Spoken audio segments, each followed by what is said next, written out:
Here we have a wild Kachina dancing in the wilderness. Oh no, wait. It seems like she's getting attacked by a group of rogue Saurians, but there's nothing she can do because she can't be a DPS. Oh my goodness!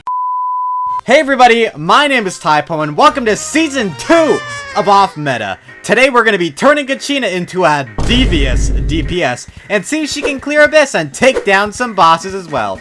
But before we get into all of that action, let's check out our team and build first.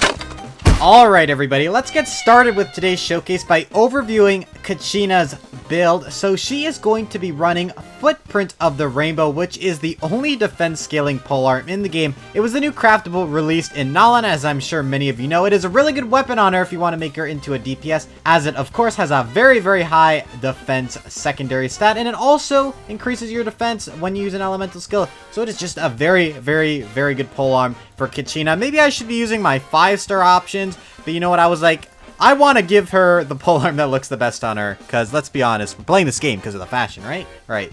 For artifacts, we're going to be running 4-piece Husk of Opulent Dreams. Now, the reason I'm running this set over the one that came out at the beginning of Notlan's release, which is really good for a lot of DPS characters from Notlan, I just don't have I just don't have the set yet. I've been farming, and honestly, I've been getting really cracked support pieces. Like, come on, guys, let me show you this one I got. Where is it? This one is 34.2% crit damage on the support set. What's up with that, guys? I need that on the actual DPS set. Anyway, I don't know who's gonna use that.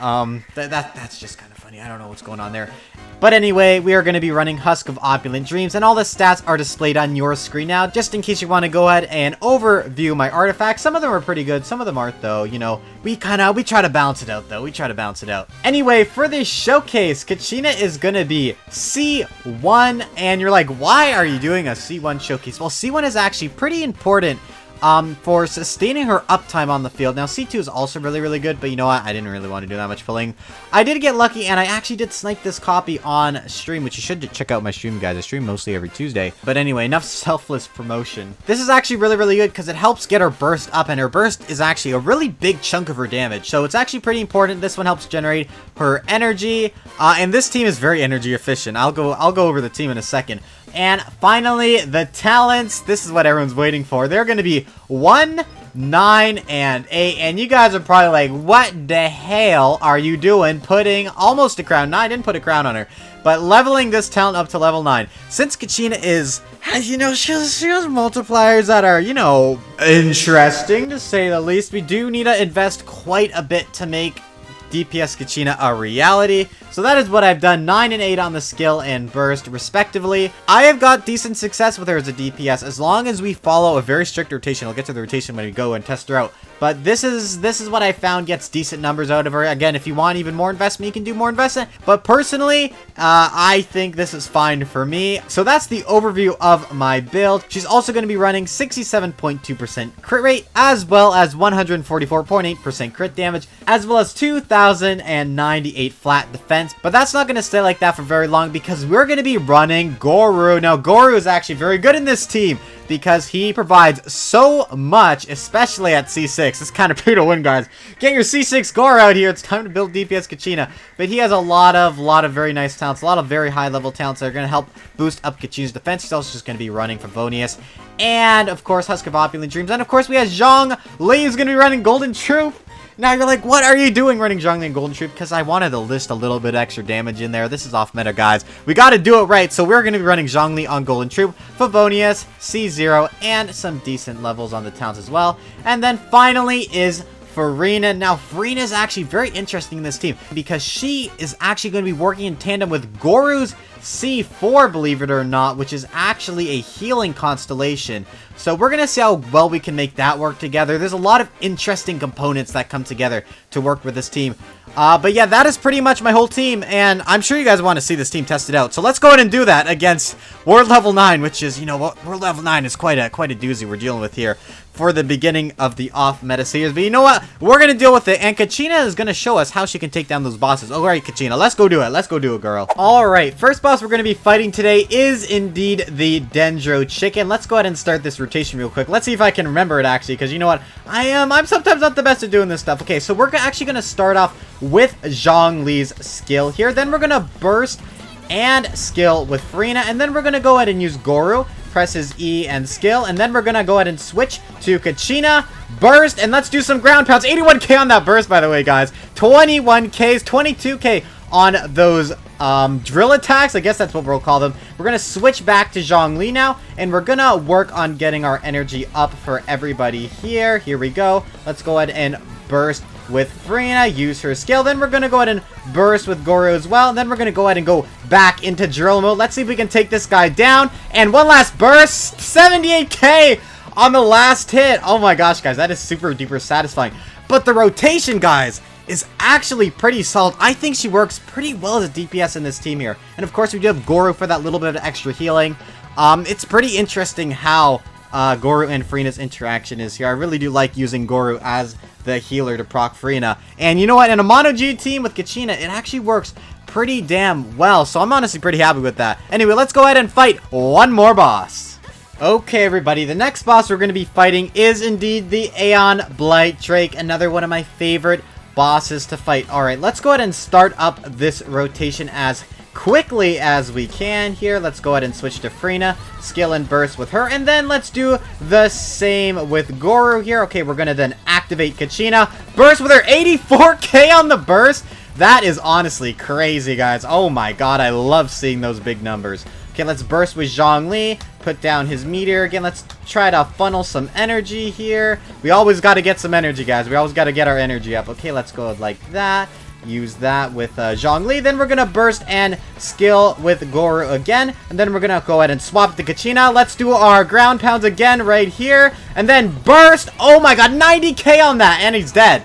And he's dead. Again, it's a 2-rotation team most of the time to take down some of these chunky world bosses. But guys, it's a pretty solid team that have been able to work at C1, almost C0. But again, C1 is kind of important for this team just because of the energy costs on Kachina. But again, guys, this team is pretty fun to play. I like playing this more than like Mono Geo Ito, which is kind of crazy. I prefer playing the 4-star Mono Geo DPS over the 5-star one. Kachina's ground pounding is just so much fun. I have no idea what to say, guys. I have no idea what to say. Anyway, I do actually know what to say, because just like in the Archon quest, we're going to be sending Kachina down into the Spiral Abyss to see if she can 36 star. Let's go ahead and do that now, guys. Do you think she can do it? Is she too cute for that? Cute and menacing? I don't know. I don't know. We're gonna have to find out though, guys. Alright, let's see if she can do it. Wait. Before we get to Kachina's Abyss run, if you're enjoying the video so far, make sure you don't forget to ground pound the subscribe button. It helps my channel out as we are currently on the road to 2,000 subs, which in my opinion is pretty exciting. Anyway, enough of me babbling. Back to the video. Okay, so we have got Kachina on the second half of the Abyss here. She's looking ready to go, and I'm super excited to see if she can clear this chamber in a good amount of time. We're gonna find out. I am super duper skeptical to see if this team can actually make any headway in the Abyss, but you know, it was performing pretty well against those bosses earlier, so you know what, I'm pretty confident, honestly. I am pretty confident. Alright, 30Ks are hitting right there. That's pretty good in a big burst. 99K! Ooh! Okay, that's kind of spicy. Why is that damage actually kind of good? I really like that. Okay, let's throw down Zhongli's meteor here, put down Goru's skill and burst. Very nice. And then we're going to go ahead and start drilling down with Kachina here. More 32Ks. Very nice. I love to see that, guys. Love to see that. Okay, let's start generating up our energy. Now we're up against this big Hydro boy here. Okay, let's see if we can take this guy down. I don't know though. Hydro is you know, we don't really have any vaporizing going on, so that might be a little bit of a problem, but we're about to find out. Okay, let's start jumping on this guy. There we go. 33Ks. How much here? Oh, didn't crit on the last hit. That's so sad. Okay, that's fine. We still have a minute. We still have a minute to take this guy down. That should be more than enough time, right, guys? Right. I'm sure we'll be fine. I hope we're fine at least. Okay, get our energy up a little bit here. Channel some more particles into Kachina here. Smash down on him. We're seeing consistent 32Ks. Unfortunately, couldn't get my burst off on that rotation. Why is this Hydro guy so chunky? I don't like this. I don't like this at all. Okay, here we go. Come on. We do not got a lot of time left. We do not got a lot of time left at all. Okay, here we go. Try to more particles.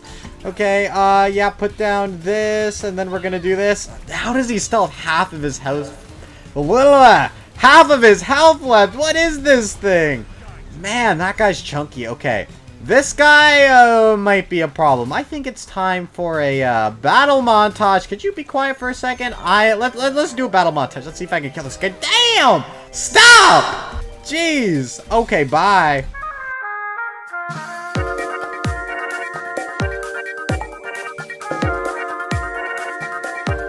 Well, moral of the story, Kachina, overworld DPS, pretty fun. Spiral Abyss, just don't do it. What's more fun than swinging around with Kinich? I don't know, touching grass or something like that? Well, to touch as much grass as possible, we're going to be using Kinich in a mono Dendro team in off meta today. Can a team like this actually be good against bosses or even beat Abyss? Let's find out. But before we do, let's overview our team and builds first. Okay, everybody, let's go ahead and overview Kinich's build here. So he is going to be running a R2 Redhorn Stone Thresher, one of my favorite weapons on my account. Has a nice, juicy 88.2% crit damage, and the passive is pretty much useless, I think. I don't think his normal attack damage from his skill counts towards his, you know, the damage passive, question mark, I think. So this is pretty much just a nice, really beefy stat stick for him, and will hopefully serve him well. On the artifact side of things, you guys are going to be disappointed in me. I could not farm the Obsidian Codex set for the life of me. I could not get a good set. I've been trying for a little while, could not get one. So I am resorting to a two-piece attack set because honestly, Obsidian Codex not going my way. But you know what? This still does decent damage. I was looking at some graphs and stuff, boring stuff. You know, y'all don't even care about that. Nobody cares about that. But yeah, we're running two-piece attack. The stats are displayed on your screen now. They're pretty good pieces, honestly, in my opinion. They're pretty damn good. But, you know, everything would just be way better if we had, you know, his signature set on. But this team will still perform pretty damn well without it, which we'll get into in a bit. But you don't want to spoil anything now. Don't want to spoil anything, TyPom. He is going to be at C0 for this showcase. So no fancy constellations or nothing on Kinich. C0, we're going for that. And his talents are going to be 1, 9, and 5. I invested most of my everything into his skill, which is of course the main source of his damage. I did do a little bit into the burst because the burst, you know, it does that a little bit of damage, but not that much. But his skill is the main damage dealing thing, and since he's going to be our main on field, it's important that we do level this up. And as for his base stats, he's going to be rocking 1,976 attack, as well as a really good crit ratio, guys. Look at this, 78.5% over 259.7% crit damage. Pretty damn good in my opinion, guys. Kinich is kind of beefed up right now, also level 90. Aha is gonna make fun of us now because, you know, he's like, oh, you don't have the signature set on, loser. But you know what, that's okay, we deal with it. He still performs really well though, I promise. Anyway, along with this mono Dendro team, we're going to be running Emily, of course. Emily's going to be rocking her signature weapon and her signature set at C0 with a crown in her talents because you know what? I had to crown Emily. She's such a fun character to play. Super underrated in my opinion, guys. If Emily comes around again, you got to get her. She is super duper fun to play, and she also works really well in this mono Dendro team along with Kale. Kale here is going to be running Skyward Harp as well as Deepwood Memory, so that way we can kind of debuff the enemy's Dendro resistance. She's going to be C6 and her talents are going to be 8, 9, 9, so she's going to be doing a little bit of extra damage as well. And finally, for our flex slot in this team, we're going to be running Toma, so that way we can get the burning damage and also so we can have a little bit of defensive utility, because I do find that Kinich can be a little bit squishy. You know, he's a little bit squishy. He got squishy cheeks. Squishy cheeks. Squishy cheeks. Not in that way though, guys. Don't be dirty now. Don't be dirty now.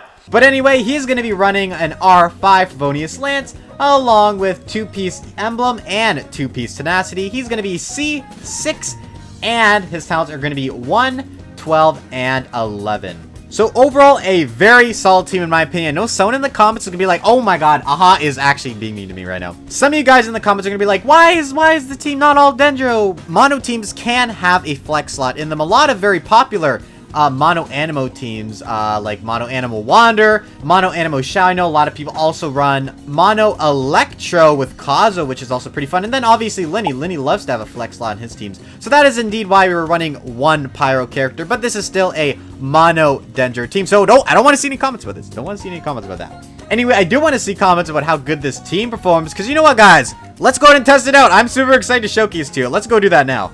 Alright, first boss we're going to be tackling today is the Aeon Blight Drake. Let's go ahead and get started on taking this guy down with our Mono Dendro team here. Okay, let's go ahead and throw down Emily's Lamp, and then we're going to go ahead and use Toma's Shield, and then we're going to go ahead and use Emily's Burst, and then use Kale's Skill and Burst, and then Burst with Toma, and then we're gonna start attacking with Kinich. Big Burst, 82k right there, uses Skill. There we go, get off another cannon shot. Very, very nice. Play the triangle game, guys. That's what it's all about. Nice big shot there. Come on, Kinich.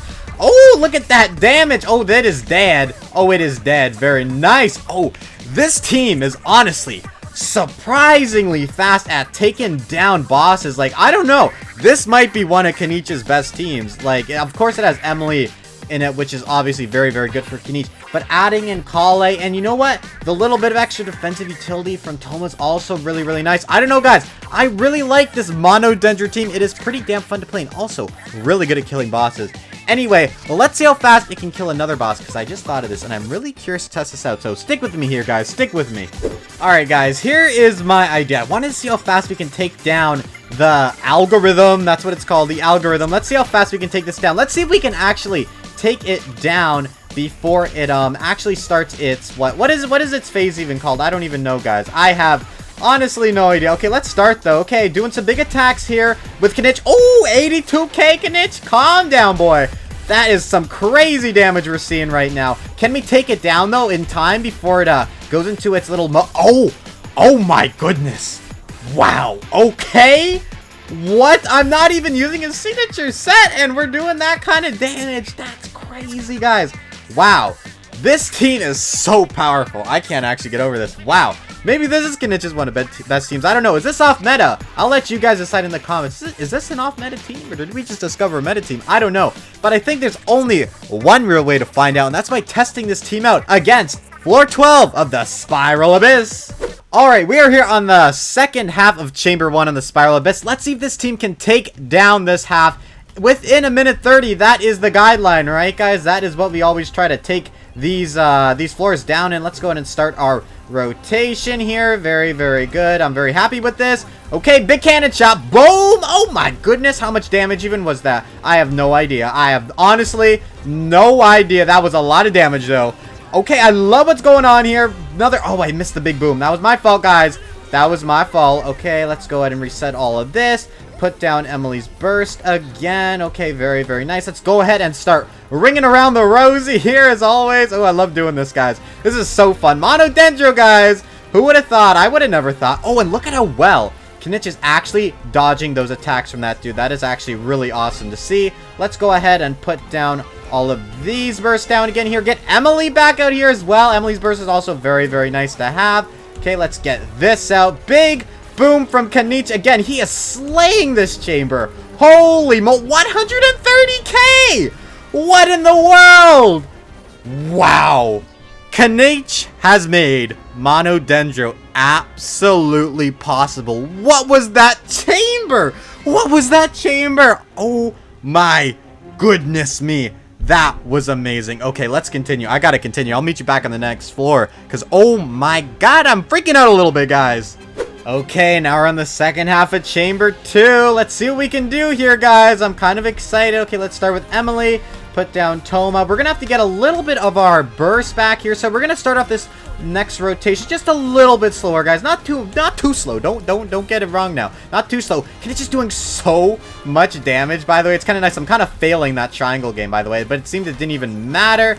Okay, we're dealing with this guy now. Okay, getting our energy up here, and that guy is down, which is very, very nice. Okay, now we have to deal with Magu Kenki. Can I be honest, guys? Can I be honest with y'all? I am not looking forward to doing this. Okay, let me be honest with myself here. Okay, burst through that. Throw you down there, Kale. Burst with you. Burst with Kale. Then let's go ahead and start moving around with Kenichi boy. Ooh, gotta start moving around here, okay? And then we're gonna burst. Oh my goodness, did I dodge through that? Oh my god, that is always so scary to do, guys. Oh my god, he actually ran away from me. Look at this guy go. He's running like a track star. Cannot stop him. Luckily, our Mono Dendro team is very good at keeping up with him. He's probably going to run away again, though. Can you run away already? so that way I can, like, kind of do my fun stuff with you. Okay, here we go. We're just going to start attacking with Kinich again, while he kind of tries to hit us. Always getting some hits on us, okay. But he's dead. But he's dead. Oh, my. What is going on? Mono Dendro Kinich. What? He doesn't even need Benne. He doesn't even need Xiangling. Just give him Emily and Kali and Toma and he'll just be a beast. My god. Look, you can't even make fun of me now. Aha, you can't even do it. I am leaving. I'm going to Chamber 3. Okay, we're now on the second half of Chamber 3. Let's go ahead and get started here. No delaying it, guys. Why should we even delay it? There's no reason to even delay it. Let's just get started here. Putting down all of our big bursts here. Burst with Toma as well. Okay, let's get... He died. Okay, let's try that again. Okay, oh my goodness me. There is so much damage being unloaded right now. Holy moly. I'm honestly kind of blown away by how powerful this team was. I thought we were putting Kinich at a disadvantage by not putting it with Bennett and Xiangling, but look at what's happening here, guys. This is incredible stuff we are discovering. Okay, let's go ahead and burst like this. Come on, Kinich, don't die now. Don't die now. Okay, he has 1,000 health left. Oh my goodness, I think we might be fine here though. Yes, we're blowing him up into smithereens. One last burst with Emily. Put down a little bit more pyro and then just throw out Kale. Do it. And it's done. Just like that. Mono Dendro, guys. Can you believe it? Mono Dendro. Oh my gosh, it works so well, guys. I am super duper proud of this team. My god. Mono Dendro, yes. Well, I gotta say, Mono Dendro Kinich really surprised me in terms of how powerful it really was. Hey there, Fischl. What are you cooking? Is it something good?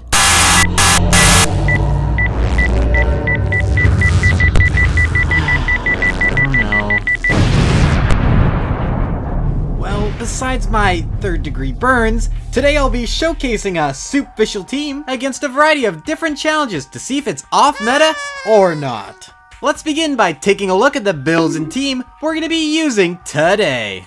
Or you can skip it and go to the fun part of the video. Your call. Okay, everybody, so let's begin by overviewing Soup Fischl's team here. Love the name. So she's going to be running... Oh, that's not what she's supposed to be running. She's going to be running Skyward Harp, which, you know, has 20% crit damage, a lot of good base stats on it. Just an overall very, very good weapon for DPS Fischl here. She's also going to be running 4-piece Golden Troop to help beef up the damage of Oz, of course. It's going to be really, really nice. She's also going to be C6 for this showcase, so she is going to have this very, very nice talent here, which basically means every time Fischl does an attack, Oz is going to perform a coordinated attack, which is super duper awesome in my opinion.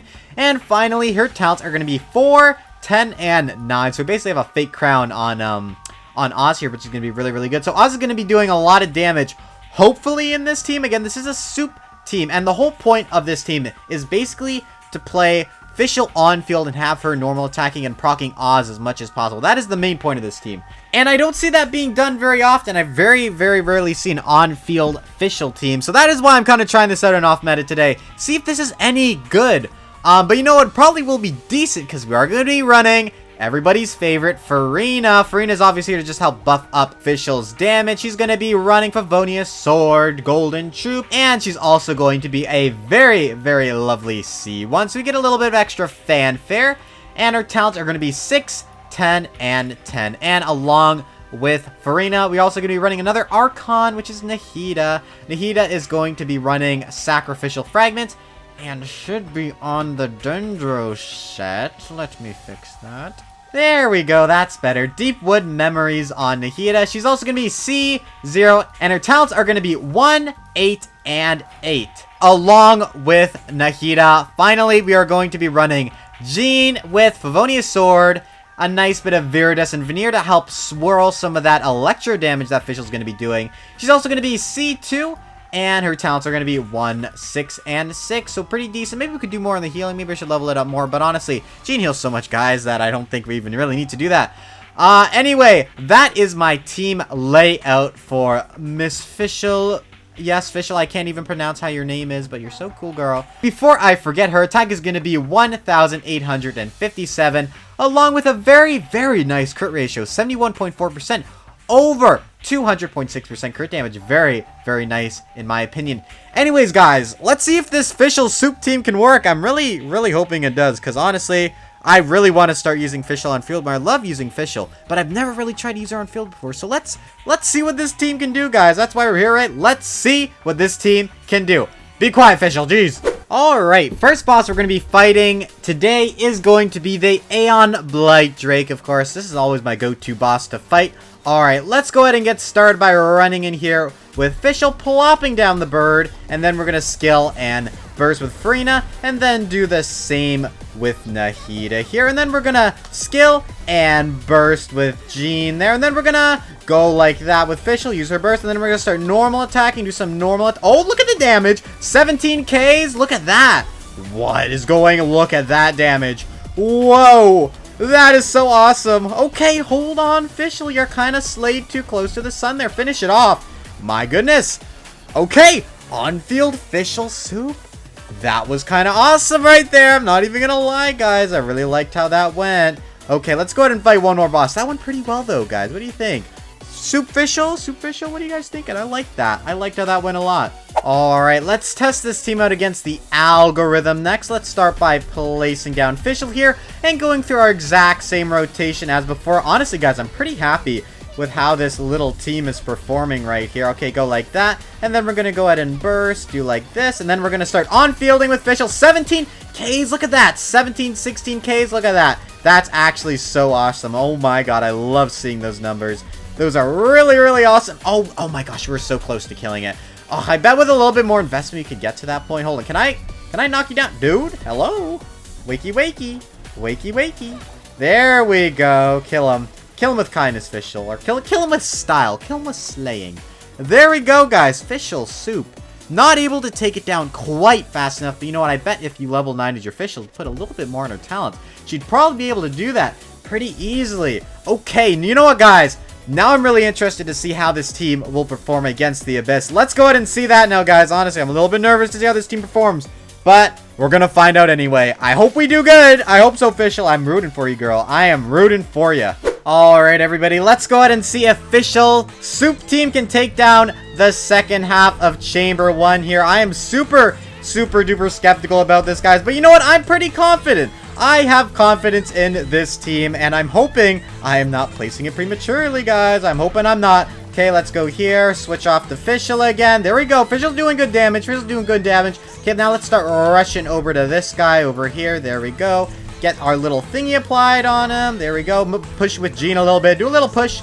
Just a little push. Just a little shove. Okay, here we go. Let's start getting our symbols on these guys with Nahida. There we go. And we can also burst. There we go. Love getting all of the... Holy moly, Fischl Soup team. You are taking that guy down. Okay, let's start doing our damage to this guy now. He's kind of got his little hose out. I don't even know what that move is called, guys. I'm going to be honest. Okay, let's start getting our energy up with everybody here as well. Okay, thanks for pushing me back, dude. Really appreciate that one. I really do. Okay, let's start our rotation up here. There we go. Let's burst here, and then we're gonna burst with Jean as well. There we go. Very, very nice. And then we're gonna burst with Fischl. Very nice. Okay, I like what's going on here, guys. I love what's going on here. We have around 30 seconds left on the clock right now, and we're currently getting sprinkled in the face by this guy's juices. Ooh, I didn't like how that one came out. I didn't like how that one came out, guys. Ugh. It's a little bit nasty. A little bit nasty, if I do say so myself. Okay, here we go. And here comes Jean's burst again to heal us back up to full, which is very, very nice. Okay, here we go. We're going to continue trying to take this guy down as fast as possible here. I think we should have it. I'm going to say we should have it. Okay, there we go. Can we take this guy down? Come on. 5 seconds. 5 seconds. Yes. Okay. Okay. Fischl Soup team. Fischl Soup team doing good. I love to see it. Okay. Okay, guys, it's time for Fischl to take down this second half of the chamber. Honestly, I'm a little bit nervous for this half because I do believe it has Magu Kenki on it. And you know what? Magu Kenki always just loves to hate me. I'm gonna be honest, guys. Magu Kenki hates me. But hopefully we can do a decent job on this side. I'm gonna hope we do a decent job on this side. Oh my gosh, I just burped. That's nasty. Okay, let's continue on here. Let's see what we can do. Okay, but there we go. We got to Magu Kenki. Now he just has to kind of awkwardly wake up. Magu Kenki, Can you wake up for me, please? Can you wake up for me, please? Thank you, Magu Kenki. You're so nice to me. Oh! Okay, I just dodged through that. That was a little bit scary, guys. I'm going to be honest. Okay, go like that. Burst through that. Okay, there we go. We're kind of doing pretty good right now, honestly. Okay, let's do some normal attacks. Burst with Nahida! Who burst through the damage like it didn't even happen, right, guys? Right, we're fine. We're fine! I just dodged that like a pro, guys. I'm actually a pro Genshin player. Did y'all even know that? Okay, let's burst with you here. Okay, where did he go? Oh, he's over here. Okay. Oh my god, I can't believe I got hit by that. You know what? We're gonna use this. I'm not doing very well. Oh my god, guys. I'm such a pro at this game. Okay, let's do this again. Yippee! I love... Oh! Okay! Don't do that! Don't do that. Okay, Fischl, 19Ks I'm seeing. Fischl, keep doing your job. I'm just gonna burst through that, make my life easy. Okay, Fischl, keep going! Keep going, Fischl! Burst with Fischl! Yes! Okay, burst with Fischl. I can't believe that actually worked. Oh my goodness me. Last chamber coming up. I hope they can do this. Let's go ahead and find out, though. I don't know. I don't know. Fischl's rambling, girl. Stop rambling. Okay, guys. Final part of the chamber. Final part of the abyss. Let's see if Fischl Soup team can actually get this done, guys. I am honestly pretty happy with how this team has been performing so far. Honestly, I didn't have the highest expectations for it, but it's honestly doing a pretty good job. Okay, there we go. Let's continue going now. All right, let's see if we can get Fischl's burst. And Fischl burst. Thank you. Thank you, Fischl. Okay, let's go ahead and do our rotation again here. Gotta love doing this rotation. Okay, there we go. Another burst with Nahida here. There we go, like this. Okay, and then we do another little burst with Jean. There we go, and then we summon Oz again, and then we keep trying to kill this thing. And it's already at like half health. Okay, there's the laser beam of doom again. I do not like that. I do not like that. I do not like that. Okay, there we go. Summon Freena's minions again. Keep the Dendro on him. Gotta love how well this team works. Okay, get some energy up with Jean, though. Jean's a little low on energy, though. I'm gonna be honest, she's a little low. Okay, there we go. Now we need to wait for its phase to transition. Can you hurry up with that? Can you hurry up with that, please? Thank you. My goodness, you took a little while there. Okay, now we have to deal with this robot right here. Let's go ahead and start with that. It's running all the way over here. There we go. Let's hit all these guys with that. And then we're going to burst. And then we're going to skill. And then we're going to burst again with you. There we go. Go like this. Okay, then we're going to start normal attacking with Fischl. Look at it go, guys. Look at this team go. Oh, the soup. The soup is here. The soup is here to stay. I love it, guys. I love it. We can finish this guy off with Fischl right here. There we go, guys. Soup Fischl cleaning out the abyss. No crumbs left from Soup Fischl. That was pretty damn good, guys. That was pretty damn good. Spooky season is finally upon us. So today, I'll be doing something even more scary than whatever this is and be building Burgeon Hu Tao. Is it good? Is it bad? Can a 36-star Spiral Abyss? Well, on today's episode of Off Meta, that's what we're going to be answering. Let's start off today's episode by taking a look at the build we'll be using on Burgeon Hu Tao. Alright everybody, let's go ahead and start by taking a look at Hu Tao's build. So she is going to be running an R5 Dragon's Bane that has a lot of EM, which is going to be perfect for the Burgeon build we're going to be running on her today. And she's also going to be running 4-piece Flower of Paradise Lost, and all of these stats focused on EM. So we got 84 on the flower, 79 on the feather, and this is EM, and there's some ER on there as well. So, you know what? We focused on EM for the artifacts. Again, we are going for Burgeon here. Flower of Paradise Lost, also very good for Burgeon.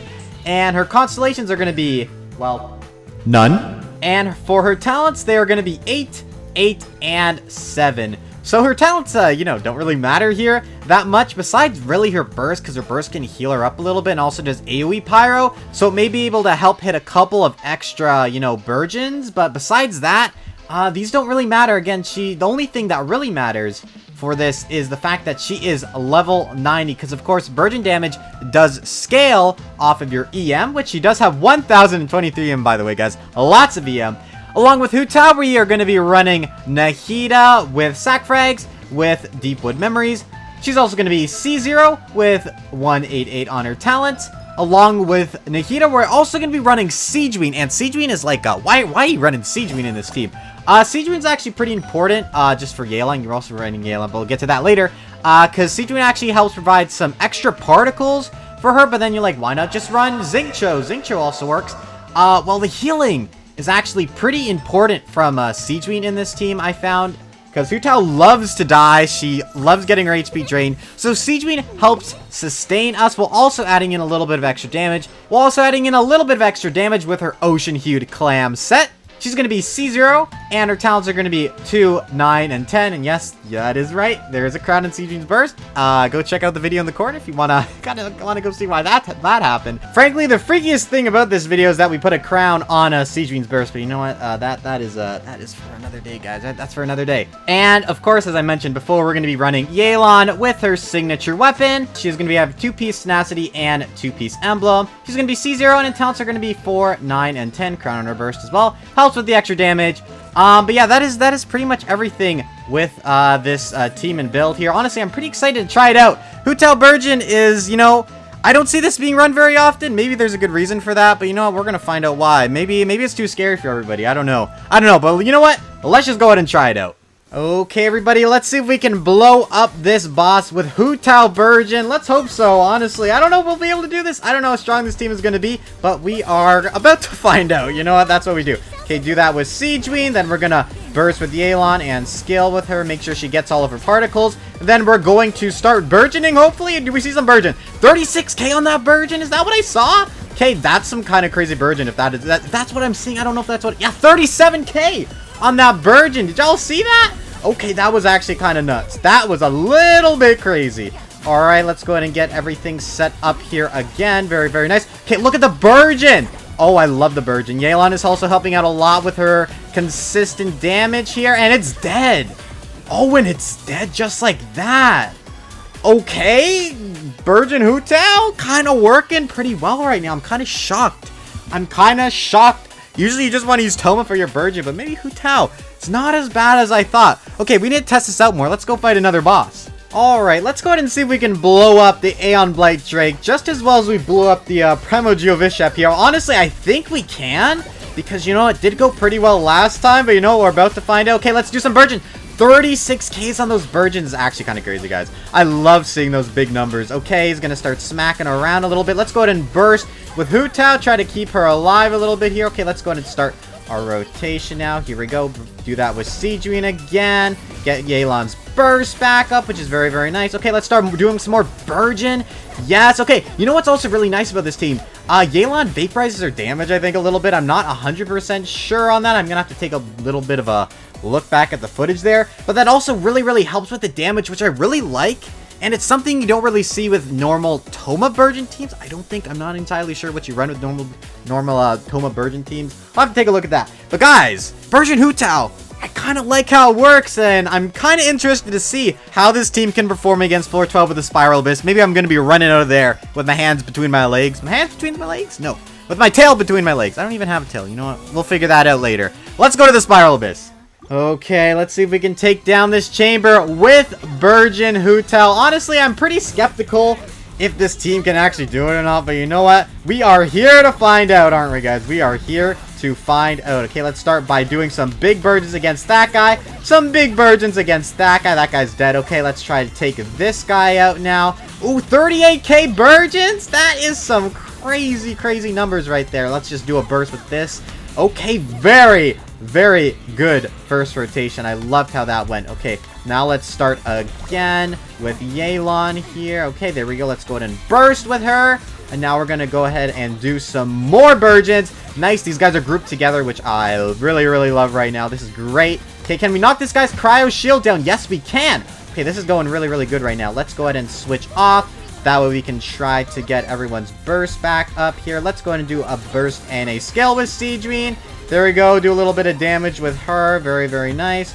Okay, we'll try to take this guy down. Now, can we take this guy down? I really want to take this guy down now. Okay, we didn't get the burst animation there, which is kind of funny. I got no more Hydro, though. I got no more Hydro. This is kind of the problem you see with this team. We run out of Yelan's burst a little bit quick sometimes, which can sometimes be a little bit annoying. But you know what? It happens, guys. It happens. Let's go get some energy up right now for Yelan. Okay, very, very nice. Let's also apply the mark again. Okay, Burgeon time. Can we take this guy down? That is what we want to see. Oh my god, the damage is so much. Oh, we did it, though. I didn't even know we did it. Okay, that was good. That was good.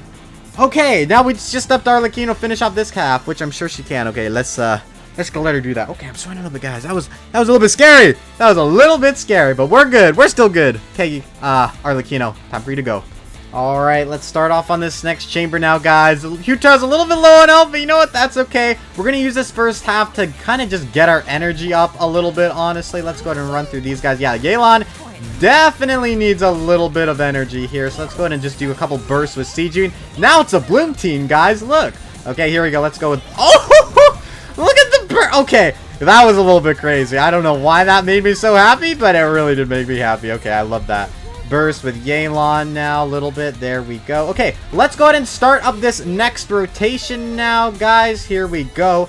Do that with Sigewinne. Then we're gonna go and skill and burst with Yelan. Make sure she catches her particles. Now it's time to Burgeon. What type of Burgeon can we see here, guys? I'm hoping for some big numbers. Oh my god, where is Sigewinne's healing? Sigewinne, I need your healing, girl. Sigewinne, I need your healing. Okay, we're gonna just burst with Hu Tao. That did not give us that much, you know what, health back, but you know what, that's okay. That's okay, girl. We're going to do a little bit of a burst with Sigewinne as well now, too. Very, very nice. Okay, try to get our energy back up here. Very, very good. Okay, we're getting knocked around just a little bit, but you know what? That's okay. Can we dodge through that one? Yes, we can. Okay, we're taking down this chicken. We're making some fried chicken right now. Love to see it. Love to see it. Doing some nice big Burgeons. Okay, here we go. Let's restart our rotation here now. We may need to wait a little bit to get our energy up, but you know what? That's okay. Here we go with Sigewinne again. Do a little burst with her. Skill with Yelan. There we go. Okay, let's do another little, skill with Hu Tao. That's what it's called, right, guys? That's what it's called. Can you stop running away from me, Mr. Chicken? I do not appreciate that. Okay, I'm not getting a lot of Burgeons off right now. Okay, we're just waiting to get our burst up with everybody. There we go. Yelan, there we go. Okay, we're going to be a little over on this chamber. Okay, we're kind of a little bit slow. We're a little bit slow, but I think we can get this done. Come on. Kill it. Kill it, Burgeon Hu Tao team. Okay. That was a minute 20, a minute 15, I think. That's not bad, not good, so definitely a little bit slow against that boss, but it was a Dendro resistant boss, so maybe it is a little bit understandable, but overall I think the performance was pretty good. Okay, now let's see if Arlecchino team can clean up this half. I'm sure they can. Arlecchino's powerful. Let's go and see if she can do it. Okay, we did it. That's it. Okay, Chamber 2's done. Arlecchino carried the second half. Okay, let's see if they can beat the last chamber now, though, guys. I'm a little bit scared to see if they can do it, but you know what? We are going to try to do it. Let's see what we can do here.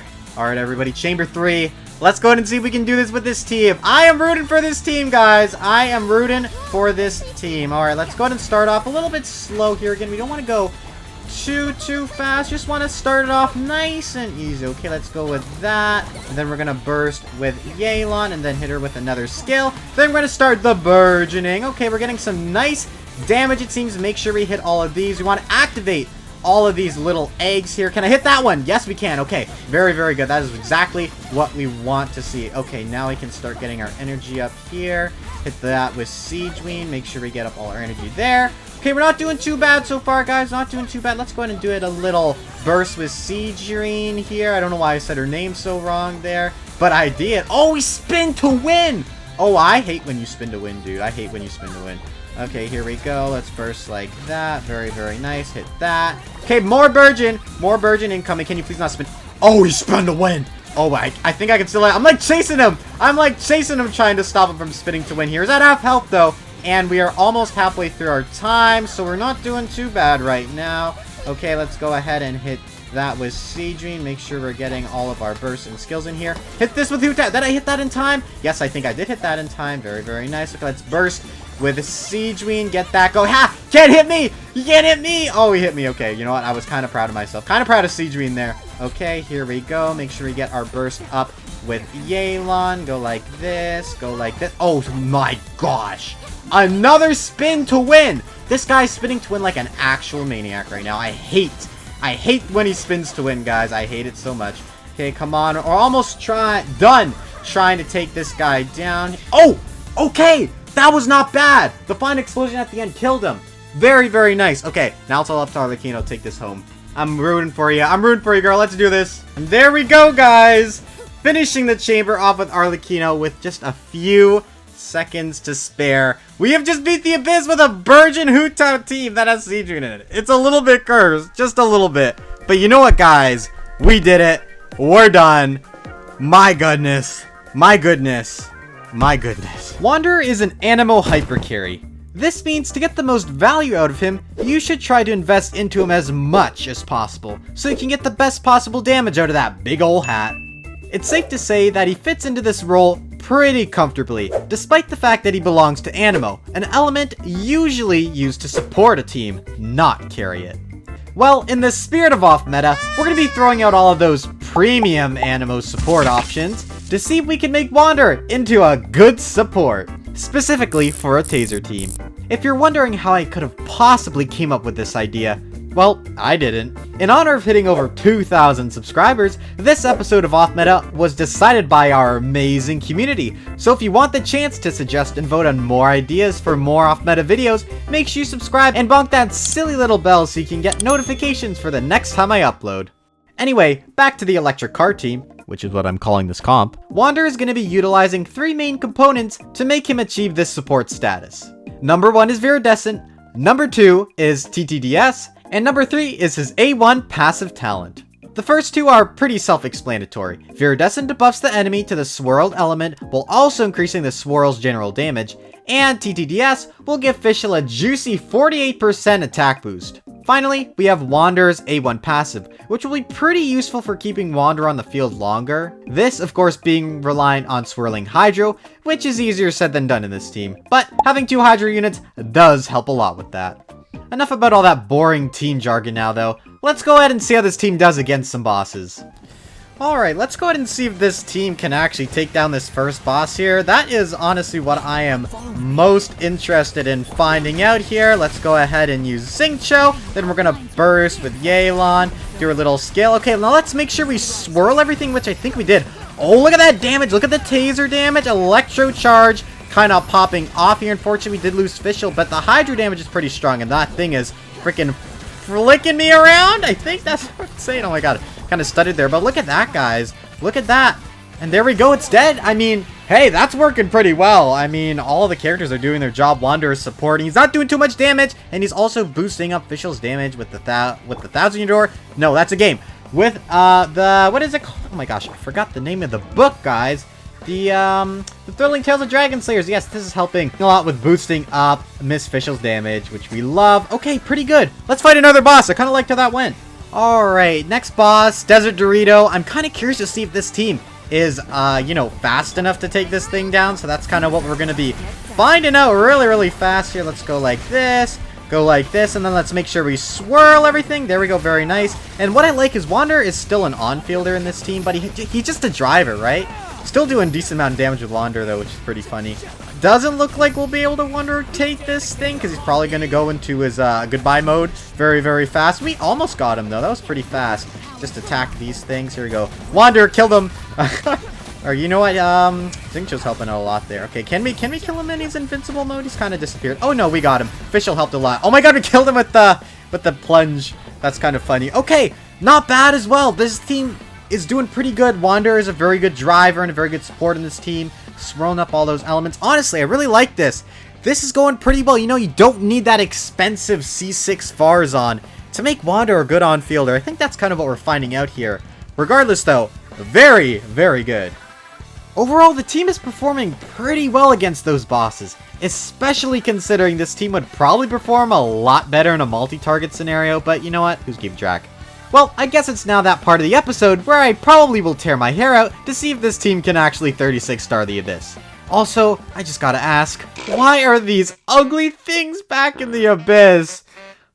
Seriously though, I hate concentrated beats. Concentrated? Who? I don't even know how to say their name, that's how much I hate them. Make sure you place your bets in the comments now on if you think this team can get through this. Because as of right now, with these concentrated beasts, my hopes aren't that high.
Burnmelt is a team archetype in Genshin Impact that has gained some momentum with the release of Emily, a Dendro sub-DPS whose whole kit revolves around the burning reaction. These Burnmelt teams would usually consist of Emily, a pyro unit to trigger burning, and a cryo DPS character, usually ranging from Ayaka, Ryosli, and Ganyu.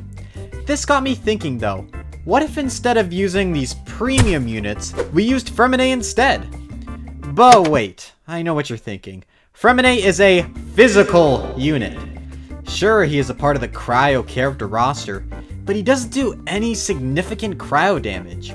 Well, even though his reputation may only come down to one of the most underwhelming kits of version 4.0, mainly due to his status as a physical carry, he has a lot of hidden potential, especially now with Emily's release. Since I am the #1 Freminet main, I do have Freminet Triple Crown, which means his skill will have a juicy 426% multiplier on his downward swing, and a less juicy 126.5% multiplier on his first swing. This wouldn't really matter too much though without his burst, as his skill has a pretty chunky cooldown attached to it. But if we activate his burst, we can start swinging like a madman. Alright, let's try to take out our first big angry boss here. We do have the Aeon Blight Drake Aeon Blight Drake? Yeah, that's his name. Aeon Blight Drake classic boss. Let's see if we can take this guy out. Big burst with Freminet, 82k! Love to see that. Holy moly, that is a lot of damage. 24, 20, taking a little bit of damage here myself though, but that's okay. That was kind of crazy. I love how much damage this team can do. Oh my goodness, can we get the burst back up as well? Yes, we can. Let's see if we can do one more big Burnmelt. Okay, we couldn't hit the second one. 25k though on the upward swing. That's supposed to be the less powerful one though. Okay, look at this little Burnmelt Freminet team. Y'all don't need those premium options. You got Freminet. Just triple crown him like I did, and it'll be great. And you'll be great. I love that. Okay, Freminet kind of slaying right now.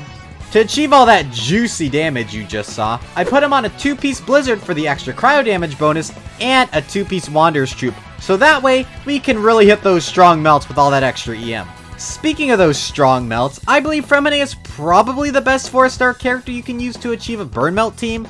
The next best character I would say would probably be Chongyun, but I believe his ICD on his Cryo Infusion normal attacks is much worse than what Freminet can do with his normal attacks. Especially considering Freminet can deal around 426% damage every couple of seconds, which, you know what, I think is pretty great. So in my opinion, I think Freminet is probably the best 4-star option, and an underrated one at that. Who knows though, maybe I'll try out Chongyun in a future team like this to see how his damage would stack up compared to Freminet's. Anyway, speaking of all that damage, let's see how much he can hit against a knockdown Shogun. Alright, we got the Shogun knocked down here. Let's see what we can do here. Let's go ahead and place down all these big fun bursts here. We're gonna burst with Freminet. 118k right there. Holy moly, look at that! That was actually kind of crazy. Unfortunately, Bennett's burst wore off there, but that's okay. That was such an awesome number. Holy moly. If you told me that Freminet could be hitting that much, I would be like, are you sure? Are you sure about that? Let's just finish it off here real quick. And it's done thanks to Emily, which is a great Dendro sub DPS. Okay though, over 100k with Freminet and pretty consistent cryo application as well. Overall, pretty damn solid, guys. I love that. I love that he's hitting so many numbers. I'm so excited. Okay. Freminet is a 4-star, right? Because that damage is kinda crazy. This really makes me wonder if Freminet was really dealt a bad hand in terms of people only slotting him into being a physical carry. Anyway, now that we've seen this team's full potential, let's go ahead and see if this off-meta team can 36-star the Spiral Abyss.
Here's a fun question for ya. How many banners has Charlotte been on at the time of this video's release? If you guessed 2, you'd be very wrong.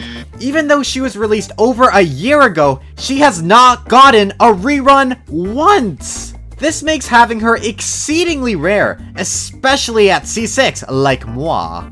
With all that being said, poor Charlotte also just got power creeped out of her best team with Nouvellette, all because of Xilonen coming out. Maybe we should check up on her to see if she's okay. Ooh, oh boy. Well, since it's the holiday season and we don't have time to sulk in that grave, how about we make a new best team for you, Charlotte, and this time, you can be the DPS. See, that always seems to work. To make Charlotte function as a DPS, I'm pulling out my favorite team core in Genshin. But this time, it has a very small twist. We're using Xiangling. That way, Charlotte can hit some nice melts on her plunge damage. Speaking of Charlotte, she's going to be running a pretty standard build with 2-piece attack and 2-piece EM, as well as Wanderer's Weapon as a pretty little stat stick. With our build and team now overviewed, let's see how well these guys can perform against some bosses. Alright, it's time to see if this team can take down the Unblade Drake. Honestly, I have a lot of faith in it. You know, it's a normal plunge team, so I think it'll be able to handle this, honestly. It shouldn't be too hard for it, right? Well, we're about to find out. Okay, 62k right there. What else are we seeing? 80k? 80ks? If we can hit those melts properly, that's actually kind of crazy. 35. Another 80. Holy moly with that, I mean. And it's pretty much dead. We can finish it off with our little skills and bursts here. Amazing, amazing performance. 80ks on those plunges. That is pretty dang awesome in my opinion. Let's see if this team can continue doing just as good against another boss. Alright, let's go ahead and try to take down this next boss on our chopping block, the Primogeo Vishap. Let's see if this team can take it down. I honestly hope it can. I'm not 100% sure if it can though, but we're definitely gonna find out right now. Okay, we got all of our burst down. Now it's time to start jumping around a little bit. Oh my goodness, was that 101k?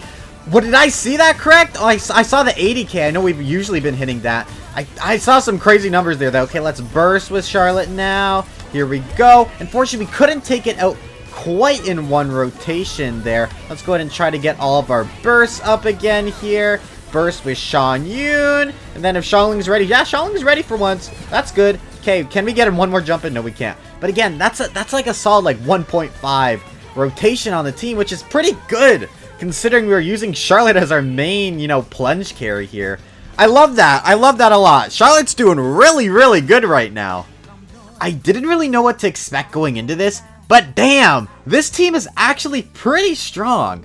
I guess Plunge will always be strong, but Charlotte has the unique aspect of being the only Cryo Catalyst character user who can make this possible. Now that we're done testing this team out, let's see if DPS Charlotte can face her final challenge.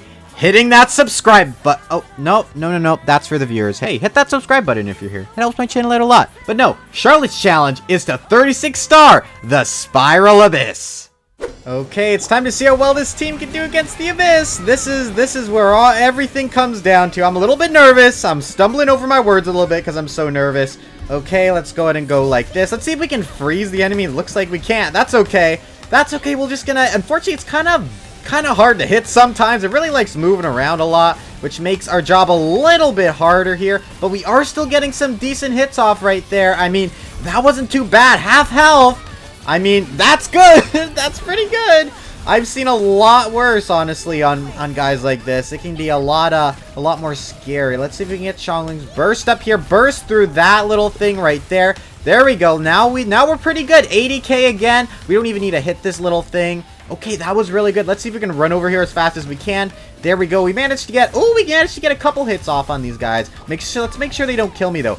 Luckily, this team is really stacked on the healing because not only do we have Charlotte, we do have Xiaolinen, who's of course a really, really good healer. Unfortunately, doesn't look like we're gonna get Xiangling up here in time. That's okay, because we're still doing some decent damage. We will save her for next rotation here. We're still not doing bad damage, though, even without the melt, which is honestly kind of funny. And, of course, a team like this is gonna have energy issues because it's Xiangling. And even though I do have her on Favonius and all that good stuff like that, she can still be a little bit energy hungry. And, honestly, I don't even think I need to use Xiangling here. I think we got these guys, honestly. Yeah, I think we're good here. Let's just focus on getting her. I mean, okay. That was 1:30. That's the guideline. That was going so fast though, honestly. That was kind of crazy, but that was really, really good. Okay, Plunge Charlotte, going well so far. Arlecchino, clean up this chamber. Alright, there we go. Overlord Arlecchino took down the second half. Pretty good team. Never really tried it out before, but this Abyss has beckoned me to do that. But pretty good. Alright, next chamber. Alright, next chamber up here. We have to deal with the Dendro Concentrated Beast. One of my least favorite things to deal with in this world. But you know what? That's okay, because I do it for you guys. I beat this with these weird teams just for you guys. Can you please not move around too much today, dude? 59k on that plunge. That's pretty good. There we go. Doing some decent damage against this guy. This guy's getting kind of melted right now. This is kind of a melt team, so I guess it doesn't make a lot of sense for that to be happening. Okay, here we go. Let's see if we can get Farina's burst up here. Really, really nice. We'll go ahead and do a little burst here with Xianyun. And we probably won't have Xiangling up quite yet, so we're going to have to go ahead and wait to do that with her. Okay, we're doing still some decent damage. Luckily, Xiangling's skill actually comes in pretty clutch here. Okay, we still have a decent amount of time to try to take this guy down right here, okay? Now we got to play the let's get our energy up game, guys. Oh, this is going to be so much fun. Okay, there we go. That's pretty nice right there. Just need a little bit more with Farina. Then we're going to go ahead and burst with Xianyun here. Switch off to Xiangling. Go like that. And then we're going to do like this. And then we're going to go to Charlotte. Okay, let's see if we can do some decent melts here, Charlotte. Come on, Charlotte girl. Come on. We need some decent melts here. We need some decent melts. Oh, man, not enough quite yet. Not enough. I'm a little bit worried. I don't know if we'll be able to take this half down in a reasonable amount of time. Maybe these 2 enemies are just too much for Miss Girl to handle. I don't know, though. I don't know. We're getting decent time. I mean, we're almost done. I mean, we're getting rained hellfire on by this guy right now. 8 minutes and 20 seconds. Ooh! I've seen worse. I've seen worse. That's not great, not bad. Let's see if this half can take it down, though. That'll be the real teller to see how well that team did. Okay, let's go ahead and go. And there we go. Looks like it's a nice and pretty quick takedown with Overlord Okino. Again, pretty good team this rotation. Kind of proud of that team, but I'm really proud of Charlotte's team for doing decent time. Again, not the best time. I've definitely done more on that half, but you know what? It's not bad. It's a weird team, guys. It's a weird team. Okay, next chamber. All right, final chamber here, everybody. We are a little bit low on energy, so we're gonna have to work on getting that up just a little bit before I feel comfortable starting my rotations here. I feel confident now, though. Okay, let's go ahead and begin. Here we go. Getting all of our...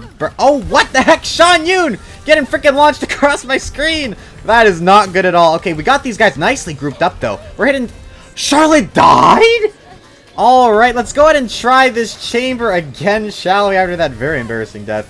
Apparently, these guys hit really hard, which we should really keep our eyes out for next time. We were just going to probably have to burst with Charlotte in the middle of that rotation there to make everything just a little bit smoother, honestly. Okay, here comes Xiangling again.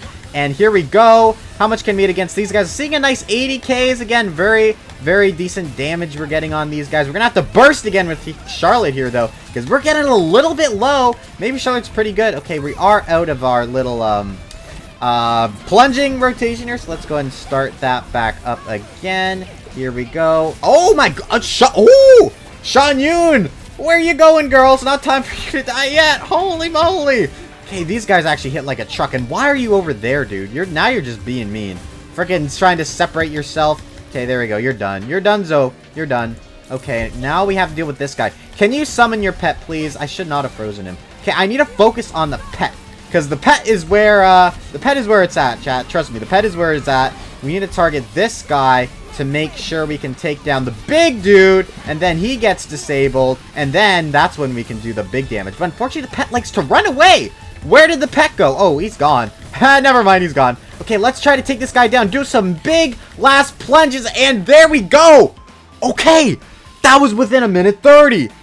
Plunge team working out well. Okay, now it's up to Arlecchino to take down this half, but I think she'll do it, guys. I think she'll do it. Okay, let's see if they can.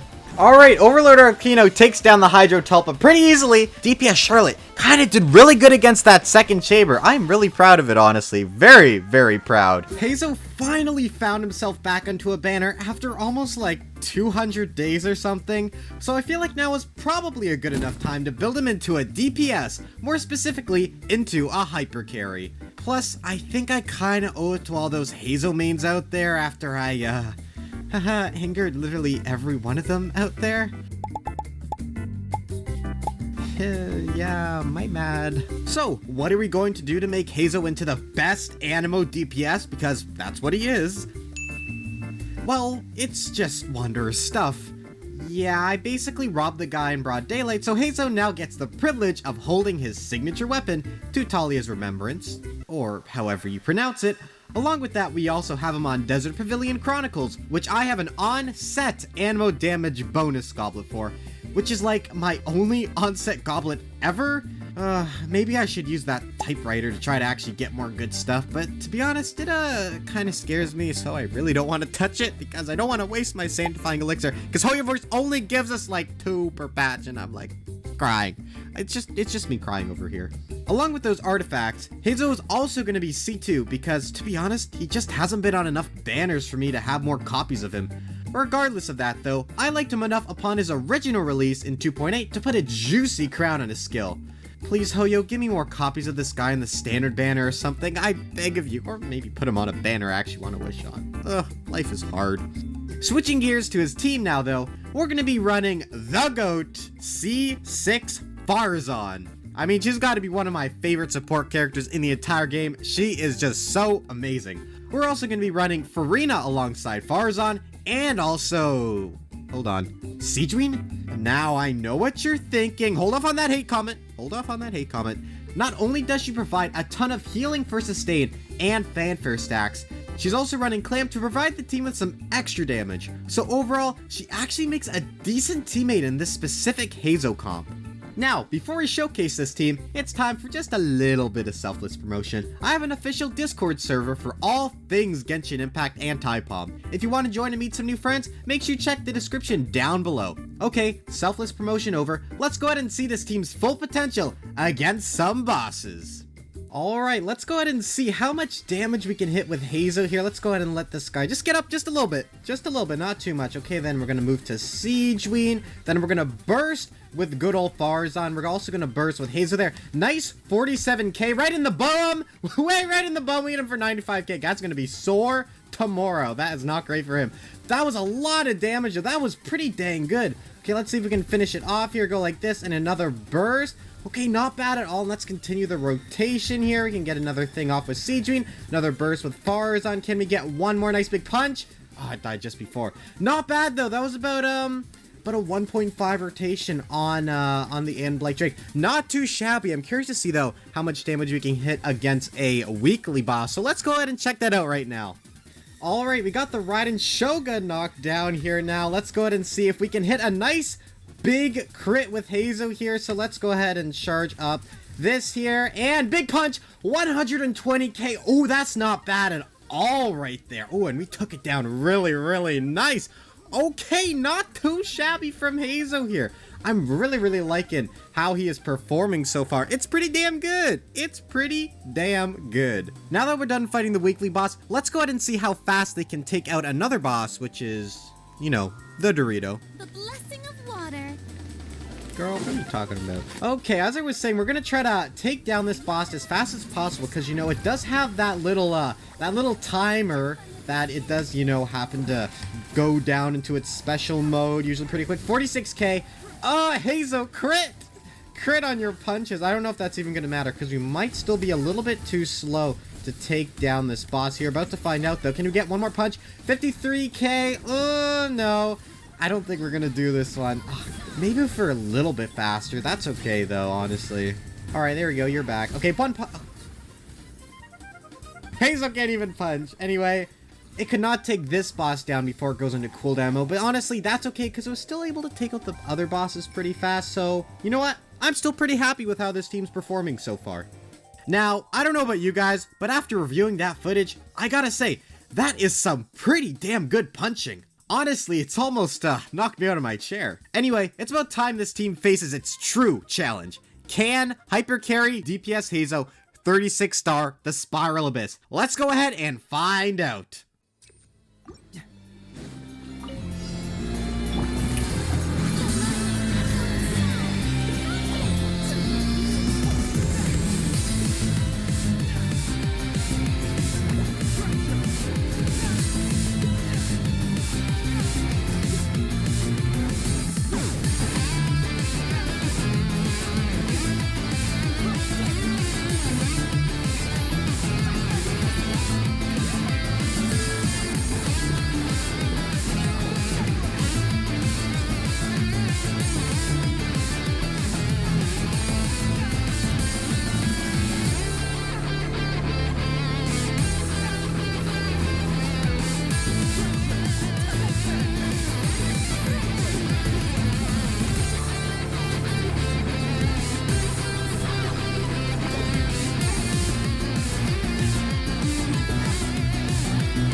So, the 5.3 Spiral Abyss.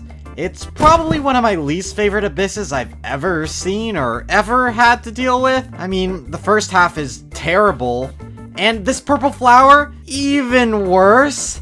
But that got me thinking, what is the weirdest and maybe worst possible team that you could take this flower out with? So I came up with this. The I Don't Care team, consisting of characters who have some synergies with each other and a whole lot of elemental application. Except Sigewinne, since I guess we don't want too much Hydro in this team anyway, because we want to try to keep burning on the enemy. Anyway, I just threw a bunch of characters at the wall to see what worked, and, you know, this is what I got.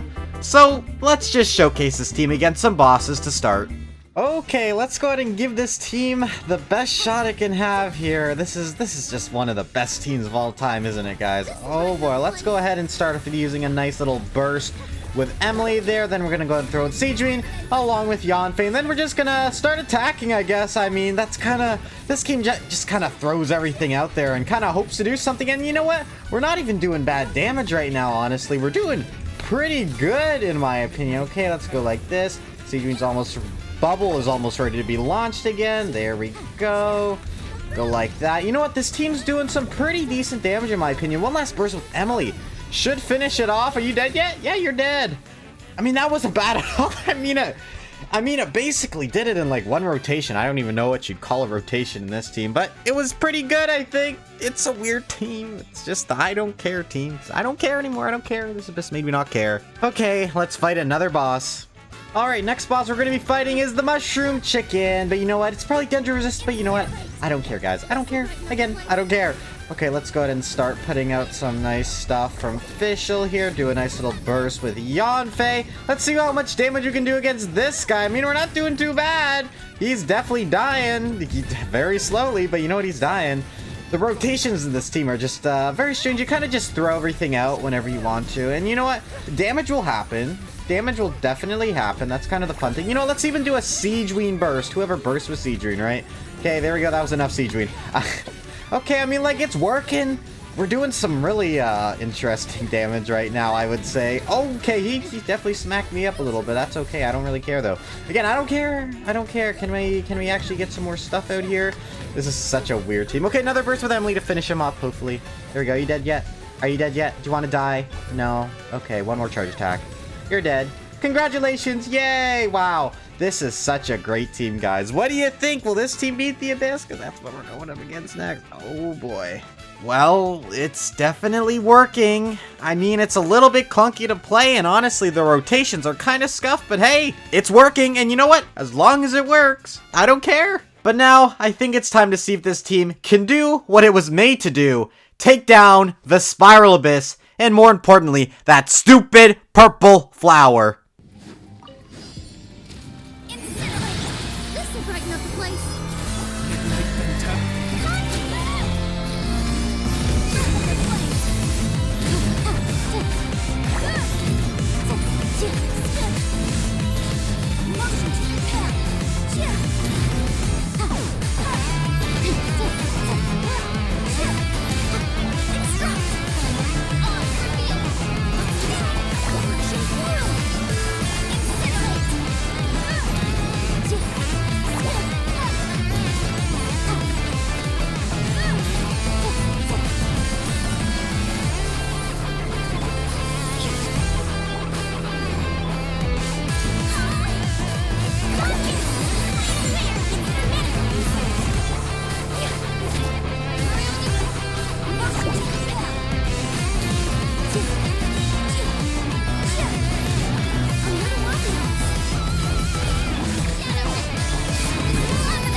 Mawika is 1000% the most overpowered DPS character we've ever seen in Genshin Impact. The amount of damage she's able to dish out is just really stupid. This got me thinking though, does Mawika have to be used as an on-field DPS? Well, this led me down a rabbit hole that brought me back to one of the more sideline reactions in the game, Burgeon. Since Mawika has decent off-field pyro application, she's able to proc Burgeon pretty easily. Along with having decent uptime and her non-reliance on energy, a Burgeon Mawika team actually looked pretty dang functional. For this team specifically, I put Mawika on Flower of Paradise Lost, along with the baby girl Kave Claymore for the boost in EM. As for her teammates, I brought Nahida for all of our Dendro needs, and Yelan and Xingqiu for that juicy Hydro application and a little bit of extra damage. By the way, if you enjoy these off-meta videos where we explore new and weird team comps, make sure you hit that subscribe button to let me know you want to see more content like this. Anyway, and now that our team's all sorted, let's go ahead and test it out and see if it will actually work. Alright everybody, let's go ahead and try out this team against our first boss here. It's gonna be the Aeon Blight Drake, of course. Alright, let's go ahead and set everybody up here, getting all that Hydro applied on our big boy here. Try to get some more Dendro on him as well. Now we're gonna burst with Mawika, very nice, and make sure we hit her skill again. Try to apply more Dendro here. Look at the damage. We're doing pretty good damage right now. She is applying Pyro really well, so I'm really happy about that. And he's dead with a Yelan skill right there. I mean, that was pretty damn fast. I'm really happy with how this team is performing so far. Alright, next up we're going to fight the Desert Dorito. Let's go ahead and try to see if we can take this guy down. Now, he's usually a little bit difficult because, you know, he has that timer associated with him. We have to kill him within a certain amount of time or else, you know, he'll just live. Alright, big burst with Mawika here. Very nice. Oh, look at that damage. You honestly get some pretty nice damage just from doing that. And, wow. Okay, that was kind of crazy. Wow, the team actually takes bosses down pretty fast. Now, I know compared to her normal teams, this probably isn't as good, but hey, this is Burgeon Mawika and she's taking these bosses down fast. I am honestly pretty damn impressed. You're doing a great job, Mawika. You're doing a good job. I'm honestly kind of surprised. We are blowing up these bosses with ease. I know it's nowhere near as amazing as Mawika and her best teams, but hey, the fact that this team is functional and working is honestly pretty dang awesome. Let's not get our hopes up too much though. It's now time for this team's final test. Can Mawika Burgeon 36 star the Spiral Abyss? Well, it's time to find out.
I have a problem, and it's all Citlali's fault.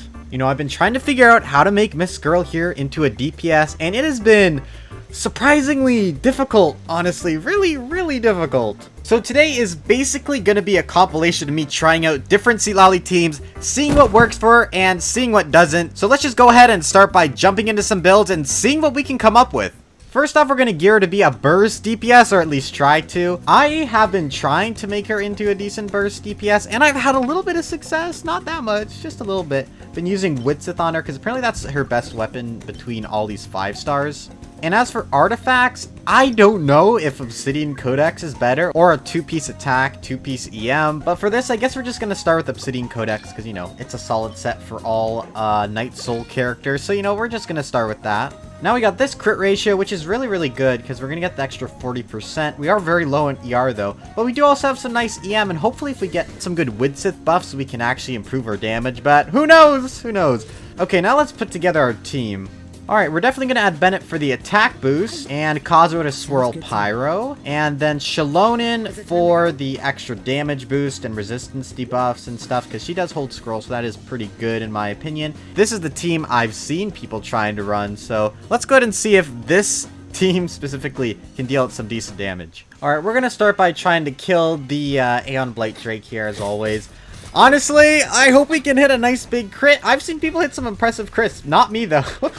Not me. I feel like I've been doing something wrong. Okay, let's go ahead and start with you here. And then we're going to go ahead and burst and skill with Kazuo. And then we're going to go ahead and burst with Kazuo as well. So we can keep that Pyro Aura on him. Oh my god, Citlali. Energy's not up, girl. What am I supposed to do? Normal attack him to that? 13k normal attack, though. That's 31k on that normal attack. Hold on. That's pretty... You know what? That's not bad. Hold on. Hold on. Maybe I'm discovering something. What if we do, like, charge attack spam? Hold on. I need to regroup. I need to regroup. Is this what I'm going for now? Charge attack spam Citlali? Is this what it's come to? She does have a unique charge attack, though. So maybe that will work. Maybe this is what I've been missing.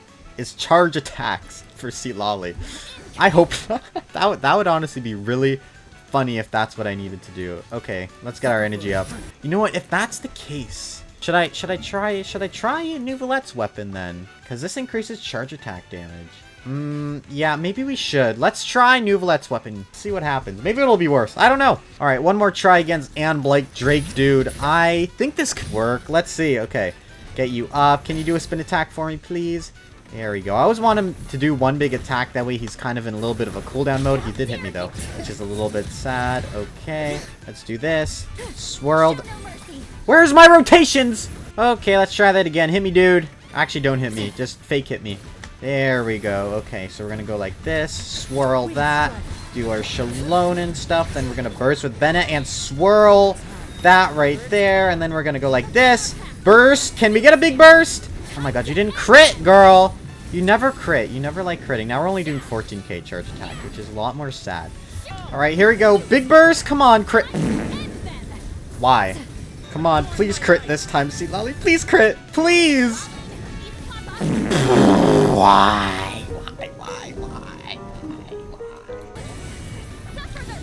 What? 259? Okay, that's not bad. 16k charge attacks. That's not bad at all. The problem now with this team is that Citlali does not have enough energy to sustain herself at all, so we are kind of screwed over in that department. But hey, that wasn't bad damage. Now I'm thinking we try the same team, but we try it with Shan Yun, and we try to plunge. Try to do a little bit of plunge. Would that even work?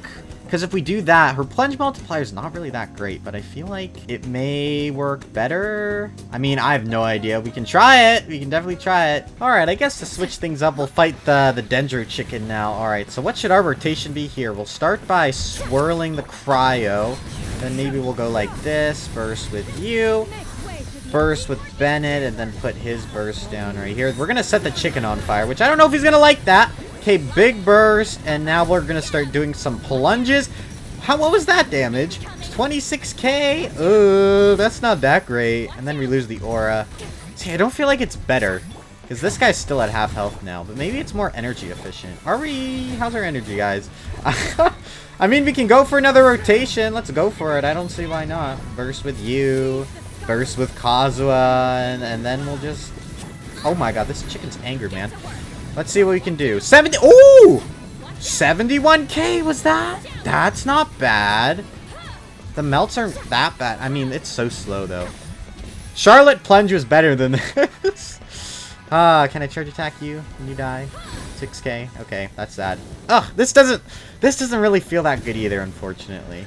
Plunge Citlali, this is kind of disappointing, honestly. I really wish the plunge worked. Plunge works with most characters, not that well with Citlali. Okay, I'm gonna get out of here before I get shot in the back of the head again. Jeez. You know what? Since most of my other DPS ideas have pretty much failed, I think we should just focus on trying to get as big as a melt as possible with Citlali. So I think to do that, we're gonna switch her build again. Okay, I think this will be good. Look at all the EM on that circlet, by the way. That's pretty nice. Okay, now let's take a look at the final stats. I'm a little bit nervous here. 75.8 over 192.9, and we have 484 EM. Okay, guys, I think that's pretty good. I hope this works. We're definitely going to need the Bennett on the team to boost our attack up, though. All right, we're going to go same team again. Big burst this time, hopefully. We have a lot of crit rate, and we're gonna boost up our damage as much as possible with like potions and food and stuff, and hopefully we're gonna be very impressed. Okay, I guess we're gonna fight the Raiden Shogun now. Ha, you can't hit me. I've become so good at dodging the Raiden Shogun now. He can't hit me at all. Ooh! I can dodge, guys. I can dodge so well. Oh yeah, guys, look at this. Look at this sick trick I learned. Hold on. She's gonna try to hit me, and I'm gonna go like, and then what are you gonna do? And then you can just float over them. Isn't that really... Oh, hold on. Don't fall too fast now. Look at this. Guys, power creep is real. Power creep is real. That's all I gotta say. Okay, she finally fell down. This is really, really good. Okay, let's start with Xilonen. Move to Kazuha. Burst. And then we're gonna go like this. Okay, perfect. Then we're gonna skill. And then we're gonna burst. Come on, please crit. 358! Okay. Okay, the damage is improving, guys. The damage is improving. Yes. Okay. That was really good. Okay, so as good as that burst DPS team is, I still want something more consistent. And I've been trying out some more teams, and I do actually think that I found something that I really, really like.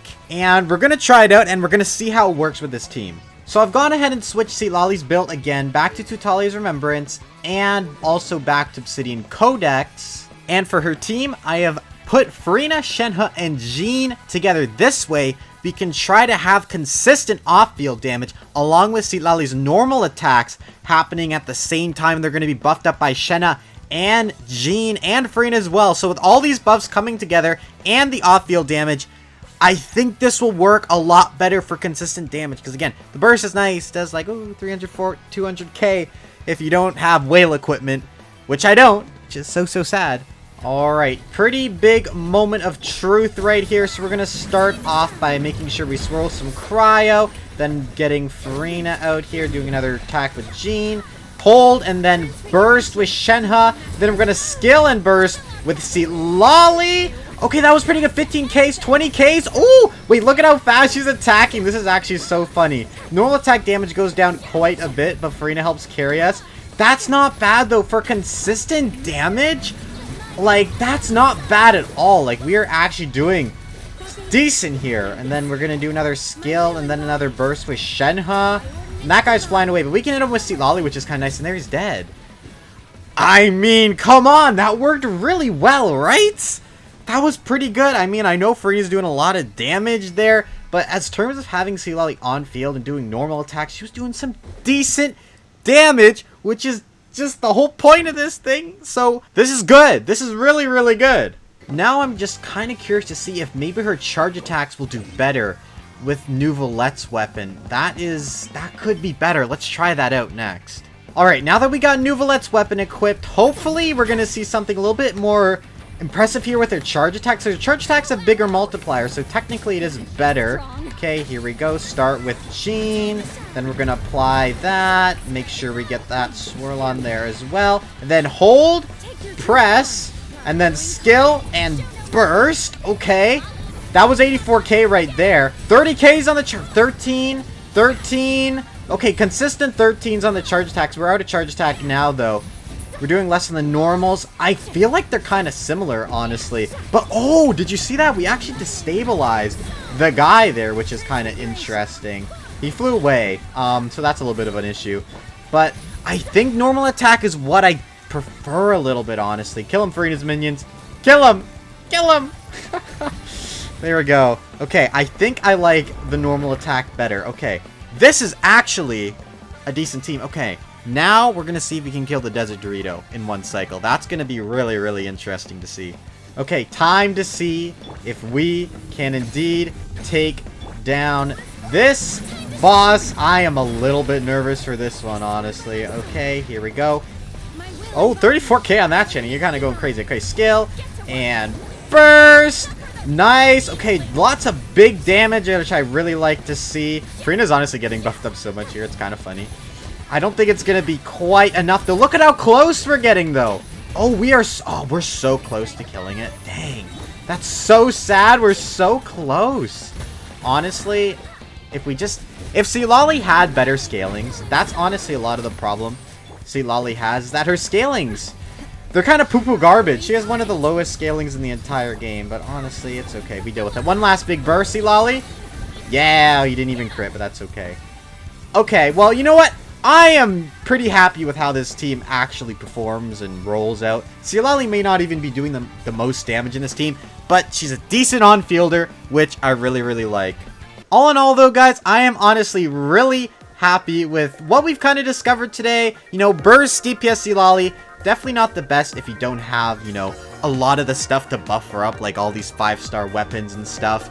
But this team right here, you know, it's a little bit better, I'd say, because characters are usually more valuable than weapons.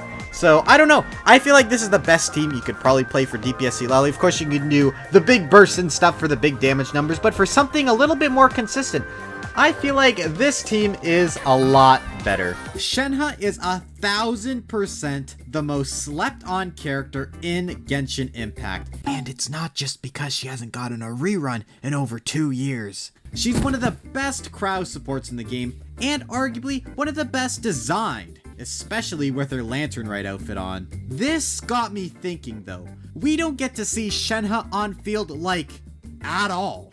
Especially considering most of her gameplay consists of hold E and burst. So in good old off-meta fashion, we're going to be trying and testing out not 1, not 2, but 3 whole DPS Shenhe teams to see which one is the strongest and is the most worth building. The 3 teams we're going to be testing are a cryo team, a super conduct team, and a physical team.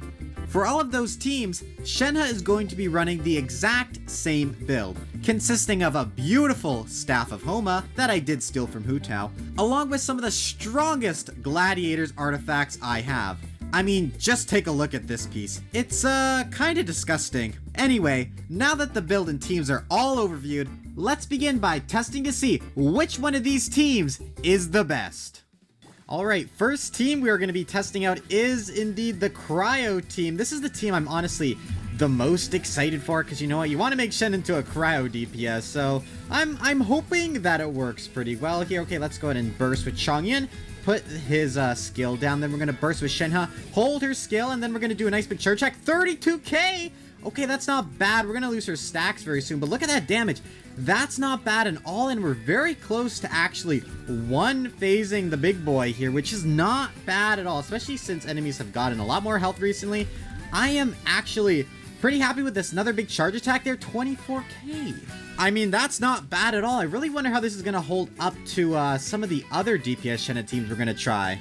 Alright, we are about to try out this super conduct team, which I'm honestly pretty skeptical on working, but you know what, we're gonna find out right now. Hopefully this guy doesn't go too far away here. Okay, there we go. Now we're gonna do a bunch of normal attacks, 15k normal attacks, which I'm saying, which is honestly pretty funny. The damage is, maybe a little bit lackluster. You know, super conduct is not a super great reaction, to be honest. This guy is flicking me around and I'm dead. Yeah, that team doesn't feel that great to play, honestly. We're not doing that much damage. Okay, next up, physical team. I hope that one will perform better. I'm gonna go ahead and revive Shenhe before this guy blows my freaking head off. Final team, final test. Physical is gonna be really, really interesting to see. against this guy right here. Why is he backing up so much? Don't back up, dude. Okay, now we're gonna do some normal attacks. Normal attacks are not doing much damage. That's why I don't really like this team. You know, all the other things are doing more damage than Shenhe. But it's not bad for on-fielding her. But honestly, I don't think I'm really liking it more than just her... Oops, I opened the friend menu. But yeah, I don't think I'm liking it more than just her normal teams. Because yeah, she's not on field that much, and she's not really the one doing the damage. So honestly, I think that my favorite team is going to be the Cryo one from the selection. As I was saying, the Cryo team definitely seems to be superior just based off of my build and how it performed against the Aeon Blight Drake. The physical team might be just a tad bit stronger, but I feel like Shenhe isn't doing as much damage in that team for me, which honestly makes this whole thing less fun. Anyway, now that we have selected our Cryo team to be the most powerful, let's go ahead and pin this team against two more challenges, a speed test and a freeze test. Okay, it's time for the speed test against the Desert Dorito. I really hope that this team can take it down in one cycle here. That is my hope. That is my dream. Okay, we're putting everything down here. Big charge attack, 32k right there. Not bad at all. Shenhe's doing some really decent... Why did she stop? Did you see that? What did she do right there? Why did Shenhe stop? That was so weird. Unfortunately, she does have a decent chunk of health left, and it's too slow. That's so sad. We're honestly almost there. Maybe if I get a better run on it, I could do it a little bit faster. You know what? I gotta try that out now. One more run here. I think I'm gonna try to start with Shenhe's verse. Maybe that will help the damage. I don't know. I'm just gonna try a different rotation here. See if that helps. All right, there we go. Burst with Chongyun. Then we're gonna make sure to skill. Okay, here we go. 36k. Okay, the damage is still really not that bad, honestly. I do like the damage that this team is able to dish out. If Shenhe crits, of course. We're hitting some really decent damage, but unfortunately, we're still, I think, the same amount of slow, which is so unfortunate. So, this team does indeed fail the speed test, which makes me a little bit concerned for the next part of this challenge. But you know what? That's okay. That is okay. I think we can try to finish this thing off, though. Come on. Wake up again, dude. Wake up again. I'll set everything up. There we go. Put Chongyun down. Little bit of a skill right there. Big press. Come on. Not big charge attack. 23k. Not bad at all, Shenhe. Not bad at all. Alright, one other thing I want to test out is to see how well this team works against a freezable enemy like Masanori here. So let's go ahead and get this guy set up for ourselves here and start our rotation again. Here we go. I'm pretty interested because I think this team can honestly do some decent permafreeze maybe, but we're going to find out right now. Okay, burst with Shenhe. Another big skill. There we go. We're getting some... I mean, he's frozen and he cannot move. In fact, it's really bad in this case because can he transform? There we go. He can transform. There we go. Not bad at all. I mean, we kept him frozen decently well there. I mean, we can go like this again and probably just finish him off here. Look at those 18k charge attack and he's done. So yeah, freeze actually does work pretty well for this team. And even if he had like a group of enemies, it would also work as well really, really well. Okay, I like this a lot. You know, those tests were definitely exciting, but now it's time for the final challenge for our DPS Shenhe team. It's time to bring out the off-meta Wheel of Doom. Let's see what two weekly bosses we have to fight. Let's go ahead and spin the wheel once.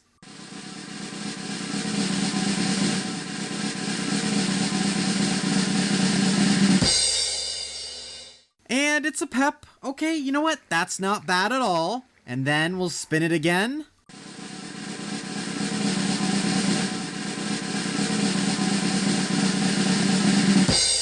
And Raiden Shogun. Okay, you know what? That is not bad at all. I can handle that. Alright, we're gonna start with a pep. I have not fought this guy in a while, to be honest, so we're gonna see how to deal with this guy again. I'm gonna burst with Freminet here. I think he's gonna be in a hittable stage. I have no idea. I haven't fought this guy in so long. Okay, there we go. We're putting all of our stuff down. Hopefully gonna burst through that. Let's see how fast we can take down this first rotation. 23k charge attack right there. Oh, look at it die, though. We're getting through it pretty fast. Okay, that was not bad at all for the first rotation. I'm actually pretty excited about this. All right, now we have to deal with the little minions. And I'm kind of hoping that we can freeze them. Honestly, I am not too sure, but we're gonna find out right now. All right, let's go ahead and try to get our energy up just a little bit here. There we go. And then we're going to put down Chongyun's skill and burst here. Then we're going to do this. Okay, there we go. 27k. Can I hit you? Oh my god, I don't have the infusion. Come into the circle, dude. Come into the circle. Okay, we're fine. We're fine. We're fine. We need a little bit more energy here. Can try to get Fremina's burst back up here once again. We're going to burst with Xilonen so we can get, what is it called? Healing. Healing is important. Okay, burst with Shenhe again. 18k's, lots of damage being dished out by this team. It's decent at handling the swarms, which is actually pretty cool for this test, which we're seeing right now. Unfortunately, this guy is a little just out of the way, but Fremina's minions are kind of helping deal with that over there. Okay, there we go. Not bad at all. Oh my god, it said deadlier monsters incoming. What does that mean? I've never seen that before. What does that mean exactly? All right, there we go. We finished that stage. Just sped up through that a little bit, so y'all don't have to wait for that. Oh my god, look at Chongyun's sword. All right, now it's time for the final phase of a pep. I kind of forget how to deal with this guy a second. Oh god. Oh, that hurt. Okay, I'm gonna heal before I die. That was a little bit scary. Honestly, I kind of forgot how to fight this guy. Oh my gosh. Oh my gosh. I think he has like a phase where you have to do something. Do something, question mark. Oh my god, how do I... Oh my god, I need to get in the thing. Oh my gosh. Okay, we're fine, we're fine, we're fine, we're fine, we're fine. There is literally, if you're worried right now, you should not even be worried. I totally got this, guys. I totally got this. Okay, there we go. Burst with Chongyun. Put the thing down. Burst with Shenhe. And he's gone. Where'd you go? Oh, see? Yep, we're finding out the problem with this team. Because now we're just completely out of the circle. Chongyun, that is so sad. That's why that's why Chongyun's infusion can be hit or miss, honestly. And now we're kind of just turning into a physical build right now. Well, you know what? We're definitely finding out the problems with this team. But you know what? We completed the boss at the end of the day. Carried by Frina and at half health. Oh boy, I am so scared for how the Raiden Shogun is going to go now. Alright, we're all geared up for a Raiden Shogun fight. She's stalking me down. And honestly, I'm a little bit nervous. Hopefully you don't go too crazy on me, girl. Okay, you kind of did, but that's okay. Let's rustle and tussle. Okay, we're definitely going to need that healing from Xilonen to come out here. Gonna do all this with Chongyun. Y'all know the drill with Chongyun. Okay, here we go. There we go. We're doing some decent damage. Look at that. You know what? This isn't bad. Against a single target, it's really not bad, guys. Like, we've got Raiden Shogun to half health pretty much. Okay, let's see which one of these is the faker. Okay, it's that one. There we go. We got the faker. Very nice. Okay. Activate Frina again. Burst with Chongyun. Yeah, guys, this really... I mean, look at this. We've almost taken Shogun down in a single rotation here. Honestly, this is pretty impressive right here. I'm kind of loving what this team is doing right now. I mean, look. Like, she's only moving to second phase, and like, now. Which is crazy to me. Absolutely crazy. Can I dodge this? Woo, that's a little scary. That's just a little bit scary. Oh my god, she's gonna go crazy now. Okay. Okay, we actually dealt with the circle thing pretty easily. That's good as well.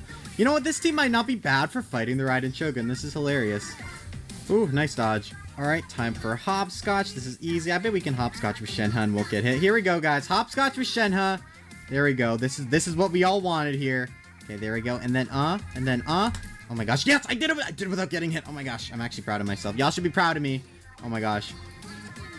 How did I even not get hit there? Oh my gosh. Crazy. Alright, Raiden Shogun's knocked down here. Honestly, I wonder if we'll even be able to get a chance to even hit her with Shenhe. We'll try to move quickly here. Move with Chongyun. Big burst. Come on, don't die. 19k on the burst. It's funny. I mean, okay, guys. This team did really, really good against the Raiden Shogun. Honestly, I am really proud of how this team performs in, like, single target boss. You know, it may not be the fastest as we saw against Desert Dorito, but overall, decently solid. Lan Yan is one of the newest support characters in Genshin Impact. From having a shield that rivals Big Daddy Zhongli to the ability to hold VV and TTDS, she's looking to be one of the best 4-star characters we've seen in a while. Does this mean all of her value lies on her supporting your team? Well, you know, when it comes to me, we gotta take a look at Lan Yan from a completely different perspective to answer that. And that perspective, of course, is the DPS perspective. So today in Off Meta, we're going to be taking Liwei's newest and freest 4-star character to see how well she can handle being a DPS, all at C0. But before we get into the juicy details of that, I'm hosting a double Welkin giveaway on my Discord server right now. So if you want a chance to snag some extra Primo Gems for the upcoming banners, because who doesn't want to pull Sigewinne, click the link in the description or pinned comment down below and join my server. Anyway, back to DPS Lan Yan, we're going to be exploring 3 different team comps with her today. One based around her normal attacks, another based around plunge, and the last based on a standard taser comp. We're going to be pinning these 3 teams against each other to see which one is the best, and I guess which one is the worst too. For all these 3 teams, except the electrocharge one, I'll be running Lan Yan on one of Genshin's most forgotten artifact sets, Desert Pavilion Chronicles. Not only does it provide an extra 15% animo damage bonus, but a 40% increase to our normal, charged, and plunge attacks. And on top of that, it also adds a 10% increase to our normal attack speed. Along with this set, we'll also be stealing Wanderer's Weapon, as its base stats and passive can come in quite handy for a few of these teams. Finally, I've gone ahead and put some decent levels on her talents to try and maximize her damage as much as possible. I sacrificed those weekly boss mats to her instead of Malwika, so please subscribe for my pain and suffering. Anyway, now that Lan Yan and her build has been overviewed, let's go ahead and start testing out her DPS teams. Alright, it's time to test out our first team of today. It's going to be the more normal attack team this time around. I've got Farzan going up right now, and then I'm going to try to place Bennett in a good place right here. Going to start off with Lan Yan and then do a charge attack and then burst. 52k on the burst, not bad at all. Let's start doing some charge attacks. 18k on that final hit, that's kind of crazy. 19k there as well, okay. Damage is not too bad so far. Let's see if we can keep these rotations decently consistent here. Let's make sure Farzan does not die there. Very nice. Make sure we do a charge attack. Another attack with Lan Yan, and there we go. That's pretty solid. I mean, we took it down within 2 rotations. I would say is decently fair, especially for how much health the bosses have now. But overall, normal attack Lan Yan performing decently well so far. Alright, next up, we are going to try our plunge team here. And if you guys know me, y'all know I love my plunge team. So I'm honestly pretty excited to try this one here. Let's do a charge attack. Make sure we get our buffs from our artifact set. Now we can start some plunging. 71k. Okay. I mean, that's pretty impressive right there. Hitting 71k's plunges from Lan Yan of all characters. And there we go. He's dead. That is like, that's doing so much damage. I think plunge is honestly really good. Oh my god, someone is trying to join my world again. Oh my god, this happens a lot, guys. This happens a lot. Honestly, I wonder if the taser team is going to be able to beat this performance, because honestly, this feels pretty good to play.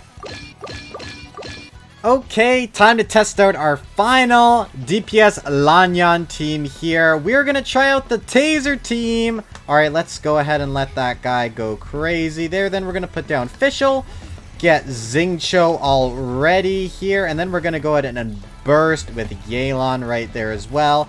There we go. Make sure we get everything swirled here. Okay, you know what? We're doing some decent damage with the taser right now. I kind of like that a lot. Make sure we get, I forgot her name. Fischl back on the field there. There we go. And look at that. The taser team took it down pretty fast, but minus a lot of Lan Yan's damage. She is more of a driver in this team, which is interesting. Maybe that's more of a separate team comp than her being a DPS. More of a DPS, I would say.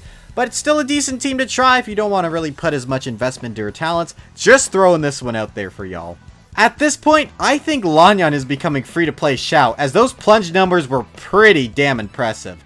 Speaking of plunge, that team definitely felt the best to play and the most powerful. So for team recommendations, plunge definitely gets my gold star. But again, taser was also pretty good, so don't forget about that as well. But we're not done testing everything quite yet.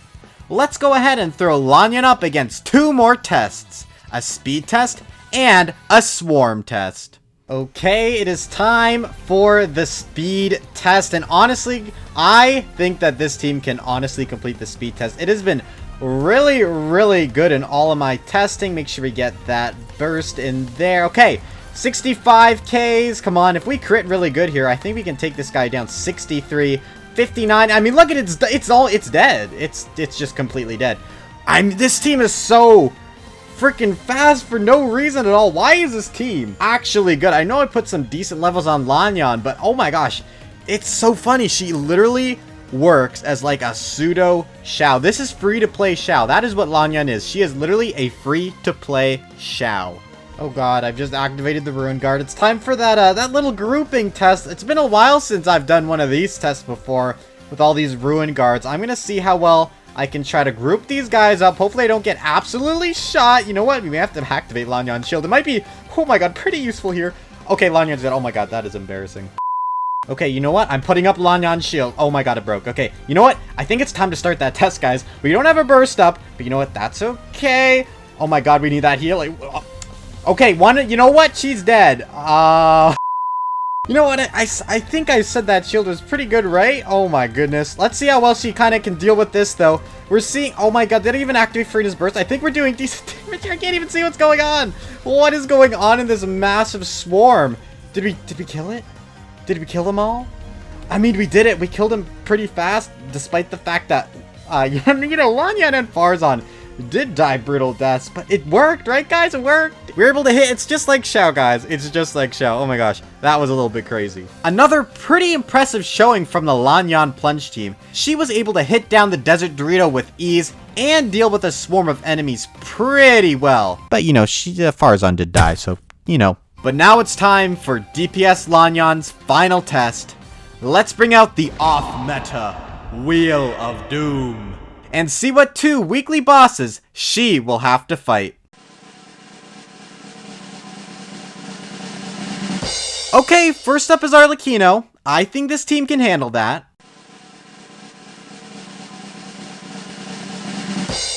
Oh boy, this is gonna be difficult. Let's get into this. Oh man, this is scary. The off-meta Wheel of Doom. What has it done to us this time? We gotta fight Arlecchino. Honestly, you know what though? I have pretty high hopes that this team will be able to take down level 90 Arlecchino. Oh my gosh, that's a little bit... Oh my god, okay, you know what? She went flying. That's okay. Where did she go? There she is. Okay, I think I forgot to do a charge attack. Hold on, let me slip that in there real quick. We're doing decent damage though. She's getting almost a half health. She's kind of running away from me because she's so scared. She's so scared of DPS Lan Yan. And you know what? Who isn't? Okay, charge attack here. Okay, that didn't break the shield because I guess it just didn't want to. Oh my god, here she comes. Here she comes. I've become so good at dodging you, Miss Girl. Don't even worry about it. Don't even worry about it. Okay, make sure we get the burst off with Farzan here. Farzan, why do you like dying or something? Farzan's almost dead. It's always a little bit scary. Okay, make sure we get that charge. Can we get that charge attack? Oh my god, no, we cannot. Okay, you know what? We're just gonna keep plunging. Plunge to win. We're doing like 60 Ks, which is absolutely insane. We need to get our energy up a little bit more though for that second phase. Oh my god, we're actually making good progress against Arlecchino. Oh my gosh, this is crazy. This is where things get a little bit more scary though. Hey girl, you know what? This is kind of iconic scene right here. Okay, let's move out of the way.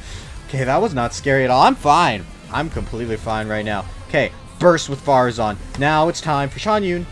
Okay, I think we can take her down in this phase. Okay, here we go. Burst. And then we're gonna skill. I don't know where she even went. Okay, here we go. Start plunging. Okay, I feel like we're doing pretty good here. Charge attack. There we go. We broke it. And look at that.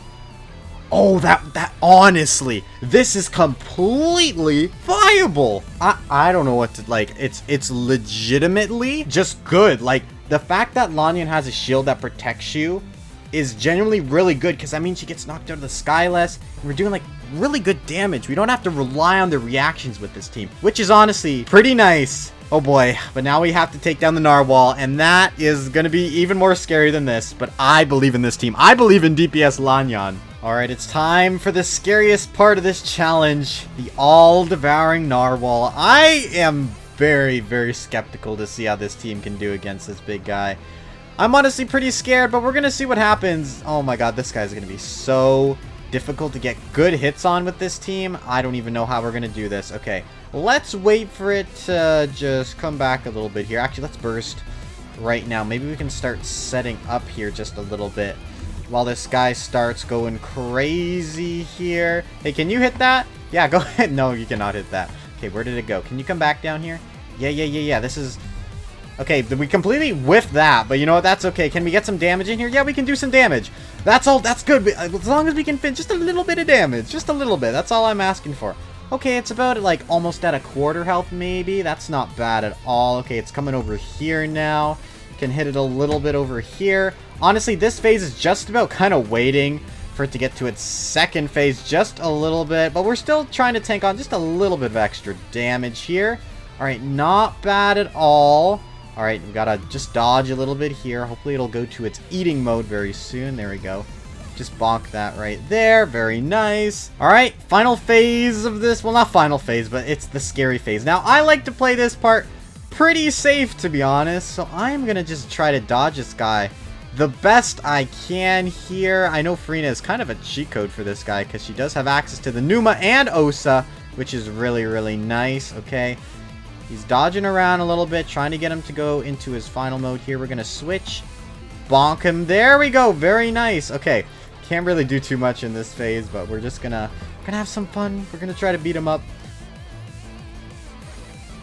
Alright, there we go. I believe he's knocked down fully now, which is good. Okay, now is the time to see this team's true and full performance right here. I am excited to see this. Okay, Frenet's burst is going out. Farzan is also going out, and then we're going to skill and burst with Shanyun. Then we're going to skill, and then charge attack. Oh my god, I think that missed, but I hope that hit. 65, 72. Oh, look at that. 72 Ks all around, and it is just... According to a popularity survey done in version 4.8, Sayu is one of the fandom's least favorite characters. This statistic is pretty unsurprising though, as Sayu tends to be everyone's last choice when trying to build a good team. This is really starting to turn into a Sayu slander video, huh? Anyway, to try and make up for Sayu's lack of popularity and prevalence in today's meta, we're doing what we do best here by trying to make one of Genshin's most off-meta characters meta. This challenge isn't going to be easy, but if there's anyone who could do it, it might be me. I'm not sure. Alright, if we have any chance at getting Sayu to the point of being good, we have to actually, you know, level her up first. So, let's go ahead and do that.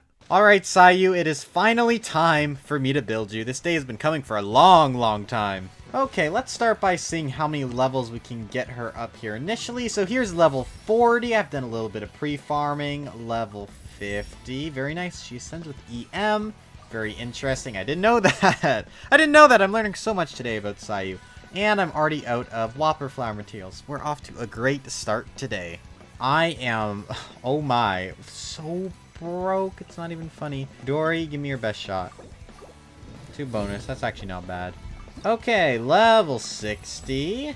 And for level 70, we need more animal crystals. Oh my god, I don't even know if I have any more of those. Alright, looks like we're gonna have to do a speed killing of Whopper flowers. Quit following. Help! Alright, I finally finished with my free-to-play behavior and farmed up at least all the Whopper flowers I could find. So let's go ahead and pull Sayu back out here. Okay, perfect. That's level 70 right there. And let's go ahead and level her up again. Perfect. So we got a lot of EM on Sayu. Oh god, run out of the freaking crystal marrow now. This is great. Okay, wait, what do we need for her talents as well? We should also consider this. Oh my god. Oh my god. We're gonna have to engage in some not very free-to-play behavior soon. Okay, I'm gonna start by leveling some of these up now. How important is this one? Do you do damage? You do some damage. We'll get it up to like level 6. What can we afford to do here? Oh my god, this is gonna kill me. Levels, we definitely want to put a good chunk of levels into this. Yeah, this is good, because this is gonna be our main kind of damage dealing thing, I think. Alright, level 70 Sayu. Let's go ahead and just do an initial test and see what we are working with here. Alright, I think Sayu's best weapon is, funnily enough, gonna be my weakest signature, so I'm gonna go ahead and pop that on her for now. Yeah, we're not doing any Desert Pavilion. Let's go ahead and do some Gladiator. Gladiator first. And finally, our Animo Damage bonus Goblet. And that leaves us with 78 over 135. Oh, it's not the most impressive ratio I've seen, but look at all that attack. That's pretty nice. So let's go ahead and see what we can do for our little team here. Alright, here's my trial team. I just threw some stuff together. I haven't really looked... Oh my god, she's a ball. I haven't looked at any really team comps for her yet, so we're just gonna throw something at the wall and see what sticks. Okay, we're trying that one again, that's for sure. Alright, here we go. This big guy's gonna get up. We're gonna go ahead and throw down all of our wonderful bursts and skills here. Make sure we get Freminet down right now. Then we burst with Sayu. Then we're gonna hold the roll. We did swirl Pyro, which is actually quite cool. Hold on, more, what is it called? Hydra application. It's not, the team's not even doing that bad. That wasn't bad. I mean, is that a decent health pool? I kind of wonder what the damage distribution is even like right now. We'll burst with Freminet. See if we can get one last kick in here with Sayu. Unfortunately, we can't. I mean, the team definitely worked. I don't know how much Sayu was actually helping, but I'll review the footage and see. Maybe she did a good job. I have no idea. Girl, stop coming to my face. Sayu was definitely not helping the most, but you know what? That's okay. This was just a test to see what we're working with here. I do think that we need to level up Sayu a little bit more though before we start finalizing our teams. So let's get back to me, who's currently flying in the air with Goru. Alright, it's time for the final preparations. I'm going ahead to collect all the final crystal mirror I can find to try to get Sayu up to at least a level 80 so I can make these teams that I do have planned for the future. I've done a little bit of research, guys. I know. I actually did research to find some good Sayu teams that I will be trying out very, very shortly. Let me just collect a bunch of this crap. Oh my god, I actually found a chest. That is insane. It's a miracle. It is a miracle. Oh my god. Psst, over here. Yeah, if you're enjoying the video so far, make sure you subscribe if you want to see more off-meta videos. Okay, bye-bye. Okay, finally, Sayu is level 80. My god, that was a little bit more painful than I wanted to be, but here she is, level 80 Sayu. Super duper awesome. After that lengthy process, I think Sayu is finally up to snuff. So it's time for the part of the video that people actually like to watch, the team showcases. I prepared 3 pretty interesting teams to showcase today, so without further ado, here's my attempt at cooking something up to make Sayu meta-ish? Meta-ish. Alright, it's time to try out the Hyper Bloom team. Let's go ahead and see what these guys are able to accomplish. Let's hope it's something decently good. Honestly, I have my hopes up for you, Hyper Bloom Sayu. I'm pretty excited to test you out. Alright, there we go. Perfect. Let's make sure we can get some Electron Sayu. And perfect, there we go. Are we proccing those Hyper Blooms? What damage am I even seeing from them? I'm not even 100% sure. Well, I'll have to check an editing. I literally cannot see the numbers. I'm literally blind. Let's burst as well with Sayu. Make sure everybody gets healed up a nice bit there. And you know what? That actually worked pretty well. I mean, what am I saying? Fischl took some of the Hyper Blooms, but overall, I do actually think that team, it kind of worked. It kind of worked. It's a fun little team. It's kind of quirky, a little bit weird to play, but you know what? I actually kind of like it. Alright, I've gone ahead and put Sayu back on Gladiator along with a Hydro damage bonus goblet. And I've also paired her up with a Citlali, Freen, and Sigewinne because we're going to be trying to do like a little bit of a freeze, a little bit of a Hydro damage team here with Citlali buffing us up. Hopefully this one will work well. This is kind of just one I'm throwing at the wall. Alright, Sayu, let's see what we can do here. Let's go ahead and start off with skilling and bursting with Freenet. Then we're going to go ahead and pop Sigewinne and then skill and burst with Citlali. Then we're going to go ahead and pop Sayu. And hopefully we can get Hydro. Did we apply Hydro? Yes, we got the Hydro. So this is perfect. This is exactly what we want. So we're just going to keep ramming into the Aeon Blight Drake here. We're doing some decent damage to it, and our next rotation is already. Okay, you know what? This is not bad for one of my really strange teams, to be honest. There we go. Let's swirl again. Unfortunately, we got Cryo that time, but it doesn't even matter because he's dead. Look at the Cryo infusion. It's very white. I guess it's very cold. Okay, awesome. I mean, that team did pretty well. I don't know how much more I like it compared to the Hyper Bloom team, but this one, surprisingly, was able to kill it pretty fast and pretty comfortably. I'm sure you can have problems with, you know, your infusions, because let's be honest, Sayu's infusion can be a little bit finicky, but besides that, I actually quite like this little bit of a freeze team. It's more like Mono Hydro. I don't know. I don't even know what to call this team. Y'all can come up with a name for this one. Alright, the final team I came up with is one I'm actually really proud of. So we're going to be having Emily, Mawika, and Bennett. So we're going to be doing a Burning Sayu team. This is going to be pretty fun. Mawika's going to be on Cinder City just trying to buff up the Pyro and Dendro damage from, obviously, Emily and Sayu, because Sayu's going to be our main on-fielder here. Anyway, I'm calling this team Burning Leaf, guys. I'm proud of that one. We're setting Sayu on fire. We're setting that leaf on fire right there. See, it's perfect. Oh, yep, she's trying to run away. Okay. But I'm pretty excited to see how this team's going to work out. I hope it works. Please. Please let it work. And one last thing before we test this team out. I'm going to be running Sayu on a Pyro damage bonus goblet this time around, just so we can get that extra bit of Pyro damage bonus from Sayu. It makes a lot of sense. Alright, Sayu, let's see how well this burning team can do. Honestly, I have my hopes up, guys. I have my hopes up quite a bit for this team. Let's go ahead and start by placing down all of our bursts here. Get Emily out here once again. And then we're going to burst with Sayu, and then we're going to skill. Okay, we're seeing around 2Ks just from the, just from Sayu's roll. She's doing some decent, consistent damage here, though. We're definitely keeping the burning on this guy, which I really, really like. She is dying a little bit, though. That's okay. Let's try this rotation again. Sayu, we really love your burst right now. Or anything from Sayu. Maybe this rotation is a little bit too slow for Sayu, but luckily we did kill it. How much did Sayu help with that? Oh, that's a little bit debatable. But you know what? The team still felt pretty fun to play, so I guess that's all that matters, right? Right. Well, the teams are definitely unique.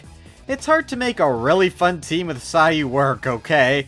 Maybe the freeze team would be better against a swarm of enemies, but that's something I'll try out in the future. Anyway, let's do one last test with Hyperbloom Sayu, this time a speed test. Alright, for our final test of today's video, we're going to just be running Sayu against our little speed test that we usually do in this series against the algorithm. So we're just going to start here by throwing everything down as we usually do. Let's make sure we swirl some Electro there. Let's see, are we getting any decent Hyper Blooms? I think we are. Sayu's rolling around as fast as possible. You know, he's dying pretty fast. All things considered, I don't know if we're going to be able to get him down here, though. We were really quick. Maybe with more EM on Sayu, we'd be able to do this. Can I get more Electro on me? Yeah, there we go. Electro. Infuse the Electro. I got Hydro. Okay, well, that's great. That's one of the issues you're always going to have with Sayu again. She will just sometimes swirl the elements you don't want her to swirl. But you know what? That's okay. Iansan was one of my most anticipated Not Lan characters. I've been waiting to pull for her since I first saw her in the Teyvat chapter storyline preview. So in an effort to at least get her up to C2, I saved up over 200 wishes for her. And after all those wishes, I was left with one copy. Yeah. Let's just say my 4-star luck is really awful. And, who did I get in her place, you may ask? Well, it was, a lot more Gommings than I knew what to do with. Even with this setback, though, one copy of Iansan was enough for me to still try and turn her into a DPS. You may be thinking that there's no way Iansan can be a DPS, right? She's just another support like Bennett. Interestingly enough, though, Iansan does have some DPS potential baked into her kit, as when she's in her Night Soul state and does a charge attack, it's converted into electro damage, which is pretty cool in my opinion. Along with that, Iansan's burst can also replenish her Night Soul, giving her more on-field time to do more damage. This sounds all good in theory, but how well does this work in practice? Well, to answer this question, I've gone ahead and crafted up not 1, not 2, but 4 whole DPS Iansan teams to try out today. We'll be comparing each of these teams against each other to see which one is the best, so stay tuned for that. But to start off, there's one last thing I need to do to prepare Iansan for these teams, and that's, of course, to crown her. It's finally time for DPS Iansan. I've honestly been working really hard on the preparations for this video. I've been kind of going as fast as I can to get this out to y'all as fast as I can. We're just going to make some final preparations here. I just want to put one last crown on her talents to have her double crown for this showcase because her normal attack is actually very important for how we're going to turn her into a DPS. So it looks like we just need a couple more of these, and hopefully we'll have enough of these. We'll see what we got. Okay, let's sort with Iansan here. Perfect. Now, how many... Oh, 1. Okay. Let's see how many more of these we can craft here. I guess we'll just go all the way. Okay, Xingqiu, this is your time to shine. Please craft me. How many are we doing? Craft me 3 bonus. I think I deserve 3. Let's see if he can craft me 3. 3 bonus, Xingqiu. Okay, 10 bonus. That's not bad. You know what? That is actually really good, Xingqiu. You did a good job. Okay, now I need to bring out Layla. Are we going to bring out Layla now? Or should we do Xingqiu again? You know what? Xingqiu's been working, so let's do Xingqiu once more time. Oh, look at that. Look at all those books. We got so many. Okay, now if Layla just gives us 1 little bonus. 1 little bonus. Come on, Layla. Oh, we're 1 off. That's amazing. Okay, let's craft up as many of these as we can. So we'll go Layla here as well. Can we get a double Layla? Yes, Layla. And then we can craft 1 more. We're exactly there, guys. Exactly there. That is so awesome. Okay, 16 books. And now let's go ahead and transmutate over here. Over here. There it is. Okay, now we can craft up 2 more of these. Perfect. There we go. And alright, now let's check once again. Alright, there we go. We can put another crown on Iansan. Level 10 normal attack talents. That's how far I go for these video guys. Anyway, besides that, my Iansan is completely done in talents and leveling. So now let's go ahead and start showcasing some of her DPS teams. Alright, let's go ahead and start this team showcase by showcasing the build that Iansan is going to be running in 3 out of the 4 teams today. So to start off, she's going to be running the Staff of Homa, which is just a really, really good stat stick for her. 66.2% crit damage and also really, really nice base attack on there. Overall, a really good weapon for her. As for her artifacts, we're going to be running her on a 4-piece Obsidian Codex, because of course that is usually the best set for your not Lan DPS characters. The stats are pretty good. If you want to go ahead and pause and take a look at some of the substats on your screen now, please feel free to go ahead. They're decent artifacts, not too shabby if I say so myself. And for this showcase, we, as you probably already heard from the intro, are going to be doing this at C0, even though I did save up 200 wishes again, you know, for C2 and Sun, but Dawei had other plans, so we are stuck at C0, which is really, really sad. But again, I compensate with that with my talents, which are at 10, 6, and 10. Crowned this so we can get some nice big charge attack damage, and crown this so we can get some really, really good attack buffs. So overall, this is a really, really decent build in my opinion. I'm really excited to try it out and see how strong DPS Iansan can be. Okay, now that we've overviewed her main build, we can now review one of the teams we're going to be running, which is going to be Overload. So that's the first one we're going to be trying. It has Chevreuse, it has Xiangling, and it has Bennett. Pretty standard Overload team with Iansan as our only Electro. I'm really excited to see how this team performs, so let's go ahead and try it out. Alright, so let's go ahead and run through the rotation for this Overload team here. So to start off, we're actually going to burst with Iansan and then move into Chevreuse and do her skill. We're then going to go into Bennett, use his skill, and then switch into Xiangling, making sure she gets all of those buffs. Then we're going to move to Iansan, see how much damage we can do with her stomps here. 28 Ks I'm seeing, which is pretty dang good in my opinion. Fortunately, we did run out, but let's go ahead and move into the second rotation here. Make sure we're getting our energy up with everybody. Placing Bennett down on the field. Going back into Xiangling, and then we're going to continue to do our ground pounds, 24 Ks, and then let's go big burst with the Iansan, 142 to finish it off. All right, the rotation there is honestly pretty solid. It's a little bit weird to start the rotation with Iansan's burst, but it makes sure that we get all the buffs with Chevreuse. So honestly, that was really, really good. I really like how much damage Iansan was doing there. This Overload team honestly does feel pretty good to play. Of course, disclaimer, pay to win disclaimer, Chevreuse is at C6, so that may be a little bit difficult for some people, but Chevreuse is on the banner at the time of recording this, so maybe you want to secure a couple more copies of her. Although, do not wish for the 4-star, guys. I made that mistake. It was a really, really hard mistake. Alright, next team we're going to be trying out is the Taser team. So I have Xingqiu and Yelan, 2 very powerful Hydra supports, and of course Nahida as well. Just helps us get some extra damage in there, helps maybe provide some aggregate and spread damage. Overall, I think this team will perform pretty well, but let's go ahead and try it out. Maybe it won't. We'll find out. Alright, Taser team is a go. I'm going to start this the same way I started. Alright, let's go ahead and start with Nahida here, then go ahead and skill and burst with Xingqiu into Yelan's burst and skill. Then we're going to go ahead and tap, and we're going to start doing some charge attacks here. 17k is what I'm seeing. Going to burst with Iansan right now as well. 57k, not bad damage at all. We're going to continue trying to hit this guy. He's at a decent health pool right now. We've got him pretty low. Unfortunately, we are out of stamina, so we're going to have to try to recover some of that if we want a chance at killing this guy right here. Go ahead and burst and skill with Galen once again, and do one more skill, and he is pretty much dead.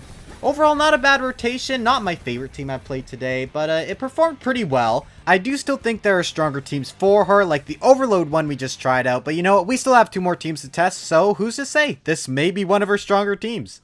Speaking of being strong, Iansan just whispered to me that one way to get really strong is to subscribe to the TyPom channel. And you know what? I'm not saying that. That was Iansan saying that. So I think we should all just go ahead and subscribe to the TyPom channel. I think that's a good idea to get stronger. Right, guys? Right?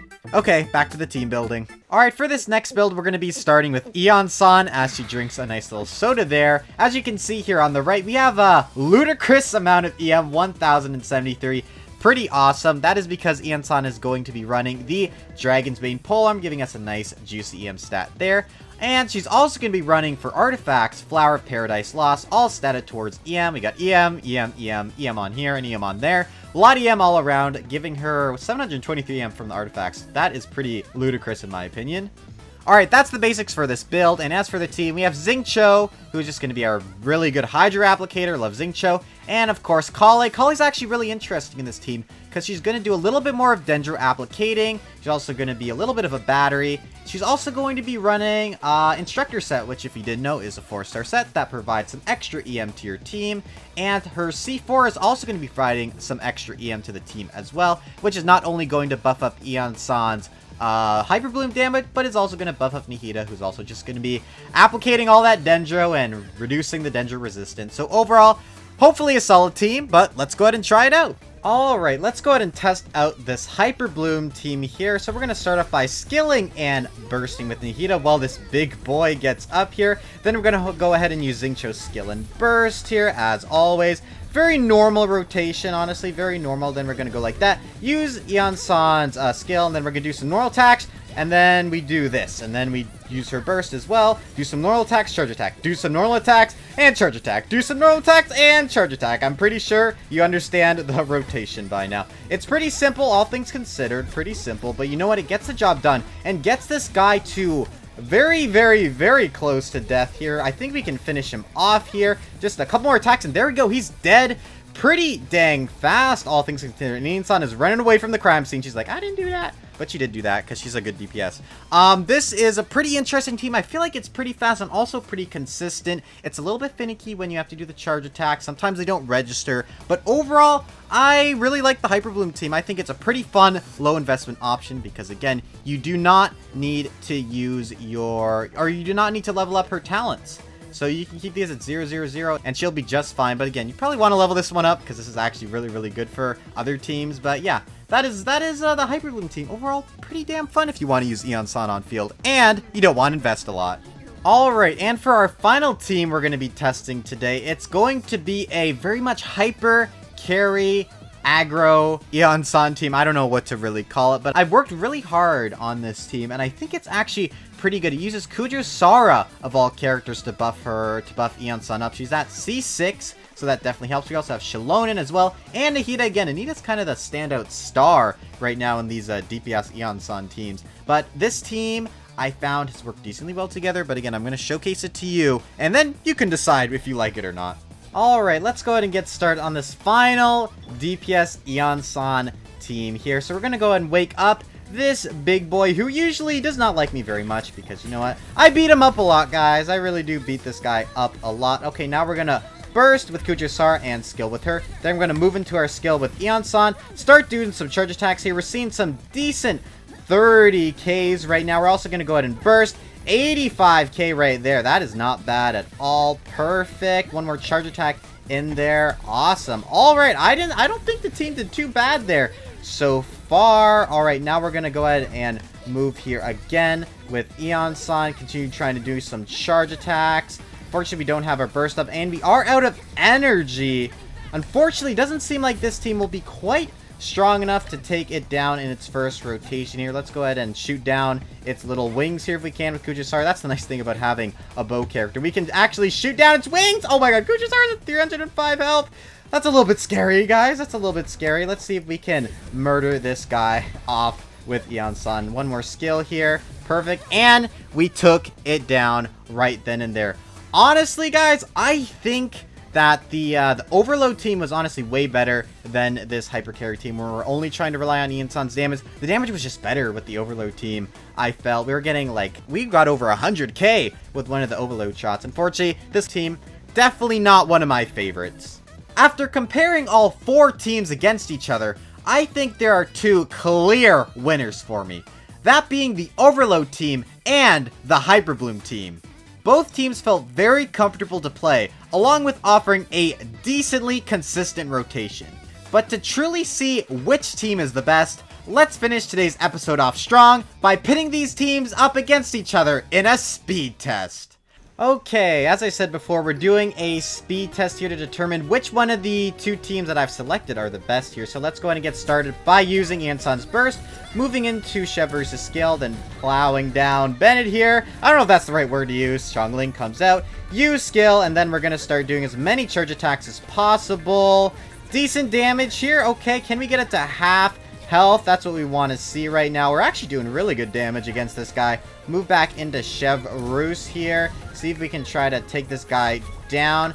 If possible here, move into Xiongling. We're also going to push this guy down here. I think if we trigger a reaction here, we can actually take this guy down. Can we do a burst? Look at that, 137k! And he's dead! Man, the nukes with Iansan are actually really, really fun to hit, guys. I don't know, it makes me really happy when I do that. Oh my goodness. Iansan was able to take it down pretty fast, but now we're going to see how the Hyper Bloom team does in comparison. Will it be faster? I don't know. We'll have to compare it after. Alright, let's go ahead and finish off today's showcase with the Hyper Bloom team. We're going to be able to see which one of the teams is definitely faster. Now we're going to go and throw out all of our skills and bursts here. Let's get Kali on the field now. Burst with her. Gonna skill with Iansan, do some normal attacks and a burst. Normal attacks and a charge attack. You know the drill, guys. Very simple rotation for this team, but a very fun rotation for this team. There we go. Very, very nice. We've almost got it dead, actually. Here we go. I mean, look, it's almost dead. If we could have finished it off there, that would have been really amazing. But unfortunately, we were not quite there. And we can knock it down with the catalyzed reaction. Or not the... What's the catalyzed reaction? That's not even a thing. But we did take it down, guys, pretty easily. Xilonen is considered to be one of the best support characters in Genshin Impact. With her ability to shred the resistance of enemies and hold the scroll set, she sits comfortably in this role. But since I'm here and this is the off-meta series, you know she's not going to be staying as a support for too much longer. So I guess this question is pretty obvious now, huh? How do you make Xilonen into a DPS?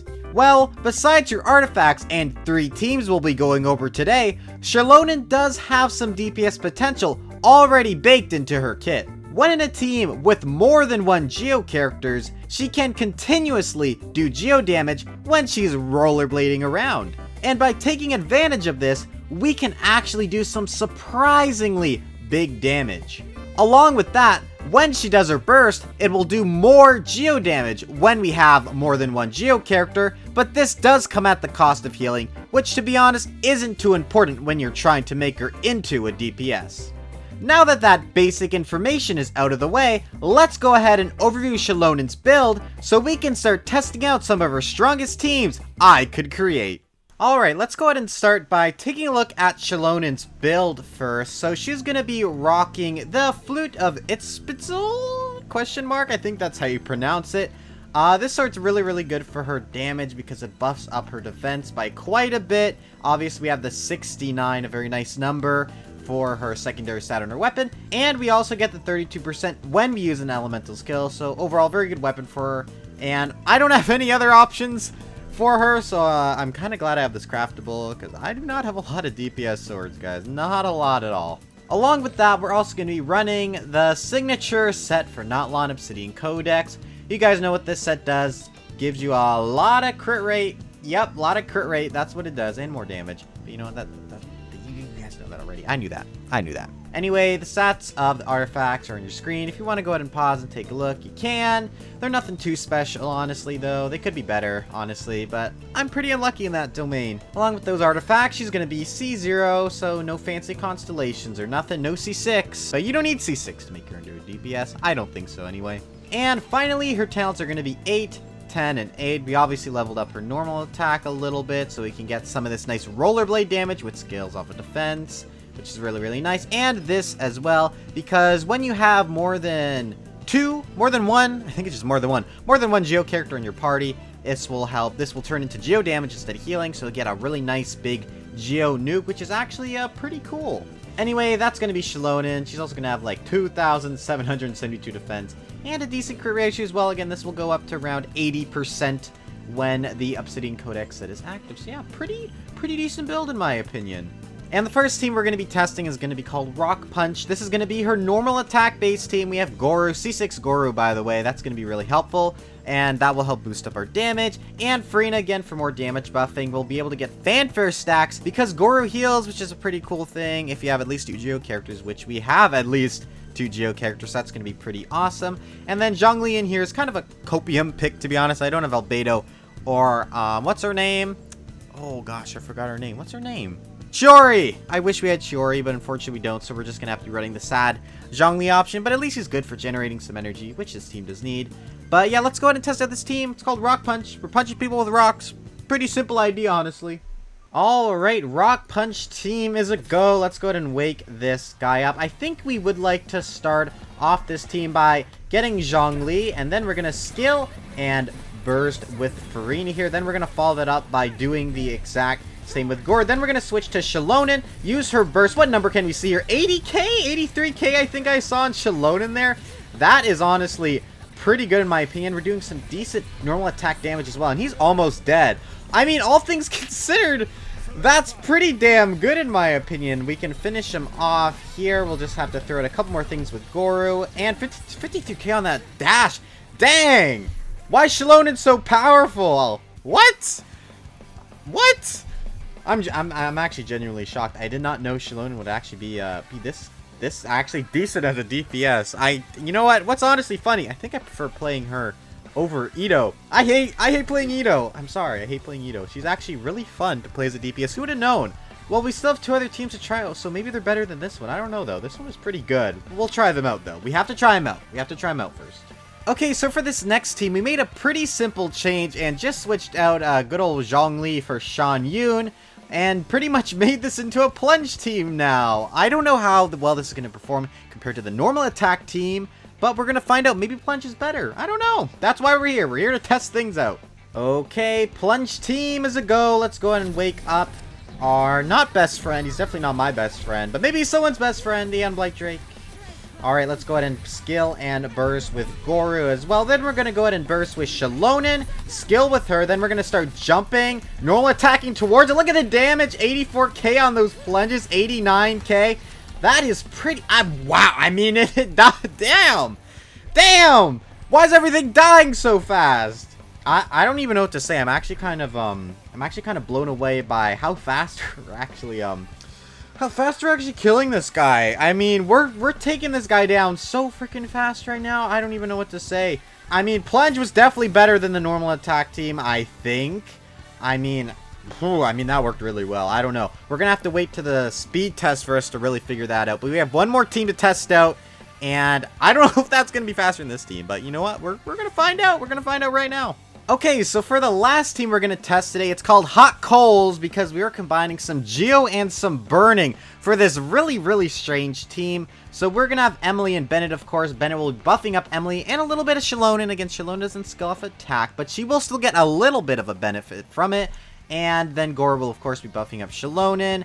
And yeah, basically these two will be working together, and these two will be working together. And then as a whole team, both of their parts of the damage will come together and create a lot of damage. It's a weird team, but I actually find it pretty fun. So let me showcase it to you right now. Alright, let's go ahead and start this team. And to start, we're actually going to start by doing absolutely nothing. We kind of have to wait for it to wake up first, because placing Bennett against this guy can be a little bit difficult, and he's going to run towards me, which is actually pretty nice. So we're going to go ahead and burst right now, and then we're going to go ahead and throw out Emily's burst as well. We're going to skill again, put down Boru's skill and burst, then we're going to start attacking right now, seeing what damage you can get out. We are killing it pretty fast. Emily's sub DPS is actually really nice to have here. Let's go ahead and restart that rotation again as well here. Put out Emily, more Goro, and it's dead just like that. I mean, I think the team is actually pretty solid, and we're gonna have to compare it with all 3 other teams in a speed test to see which one is truly the fastest out of these 3. And honestly, I think it might be pretty close, so stay tuned for that. I gotta say, I am actually really surprised by how well DPS Xilonen is performing so far, specifically in her Plunge and Hot Rocks team. We were dealing upwards of 90k on some of those Plunge hits, which is really awesome. I also liked how the rotation felt for the Hot Rocks team as well. We need to do a bit more testing though, before we determine which one of these teams is the best. But before we do that, if you're enjoying the video so far, don't forget to subscribe. It lets me know you want to see more off-meta videos like this in the future. Anyway, let's go ahead and do those speed tests now. I wonder who's gonna win this. Okay, let's start with the normal attack rock team. I forgot what it was called. Let's go ahead and start with this one, though.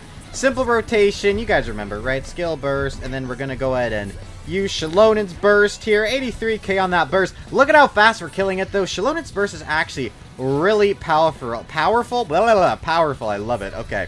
I can't speak. I can't love speaking, though. And it seems like this is probably the point where we're stalling here. Oh, and we're so close yet so far. That's so sad. We were honestly pretty close. We just could not get past that final little bit here. Let's go ahead and throw out Zhongli here once again. I believe we can kill this guy still. We're kind of doing damage and finish it off with a burst Xilonen.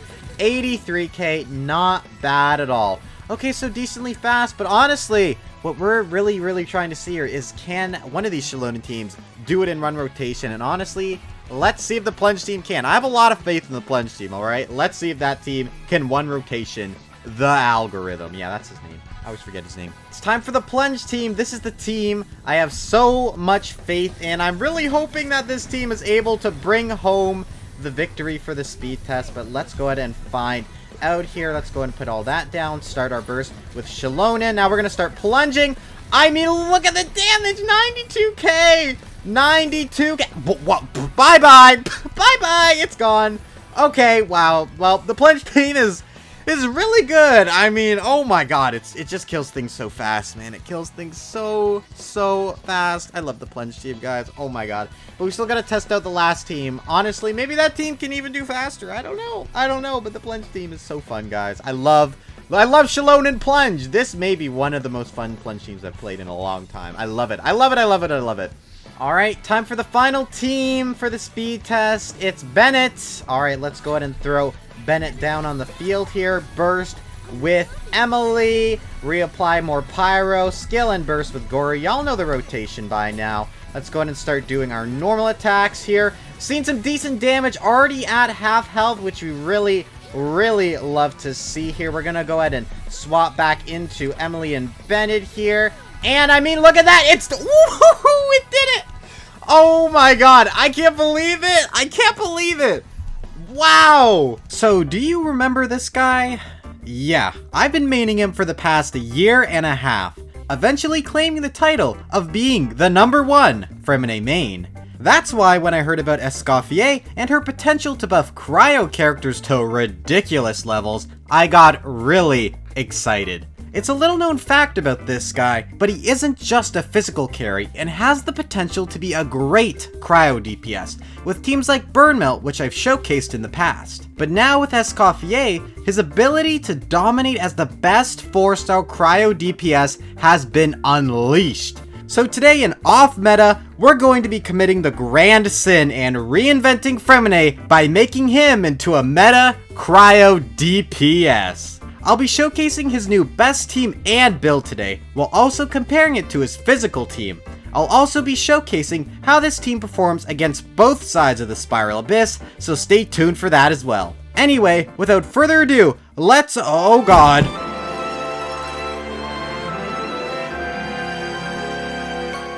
Alright, let's start off by reviewing my Freminet build for this video. So, Freminet is going to be rocking 1,000 Blazing Suns, even though this is a cryo team. We're running my weakest signature weapon, because it's actually pretty good for what we're trying to do here. Obviously, it has very nice base stats, 741, and 11% crit rate, which is very, very nice. But it also has its passive ability, which gives us some extra crit damage on our elemental skill and elemental burst, as well as increasing our attack as well. So overall, it's really, really good because, again, the main way we're doing damage with Freminet is with his burst and with his skill. So this weapon just ends up being the best one I have. But yeah, this is the weapon we're going to be running.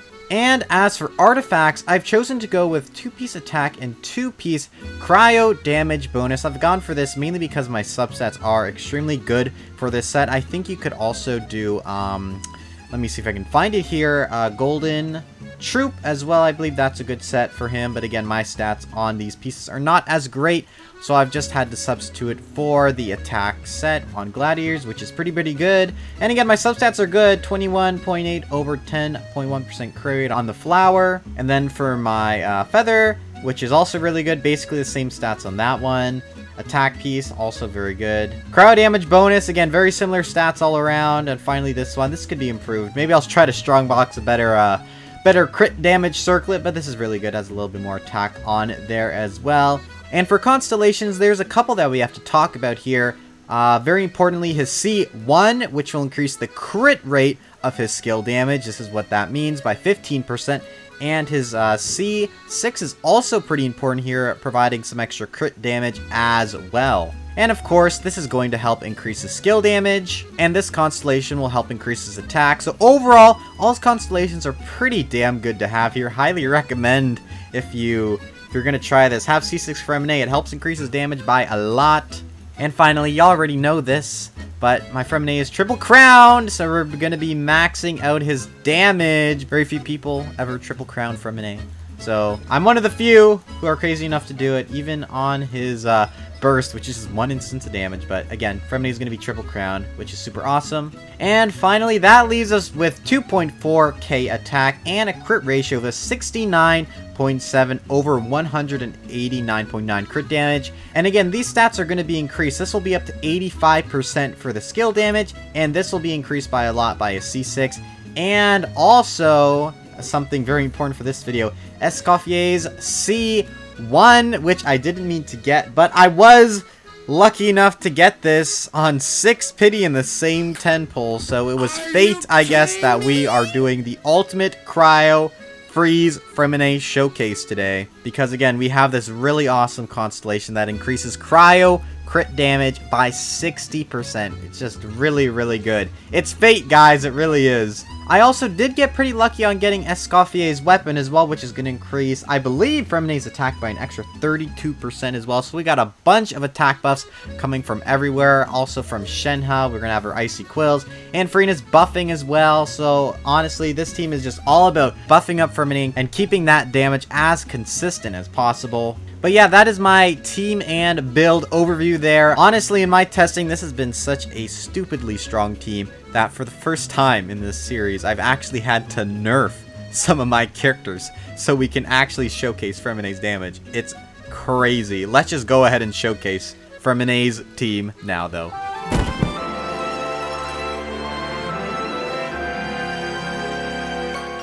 Alright, firstly, we're just gonna get an initial damage test here on Masanori, so let's go ahead and get him set up real quick. Alright, perfect. So we're gonna test to see how much the initial damage is on Freminet's upward swing and downward swing without any buff. So here we go.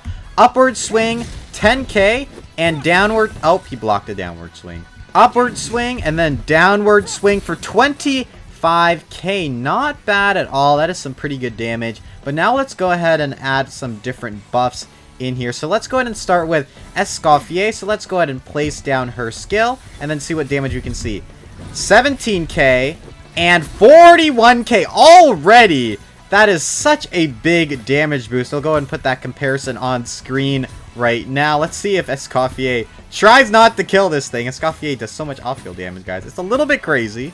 Alright, finally we are going to see how Escoffier and Shenhe's buff as well apply to this. So we're going to pop Escoffier, pop Shenhe, then we're going to go skill 27 and 51, and he's dead. I don't even know if y'all saw that. I'll put that on screen again and probably slow it down.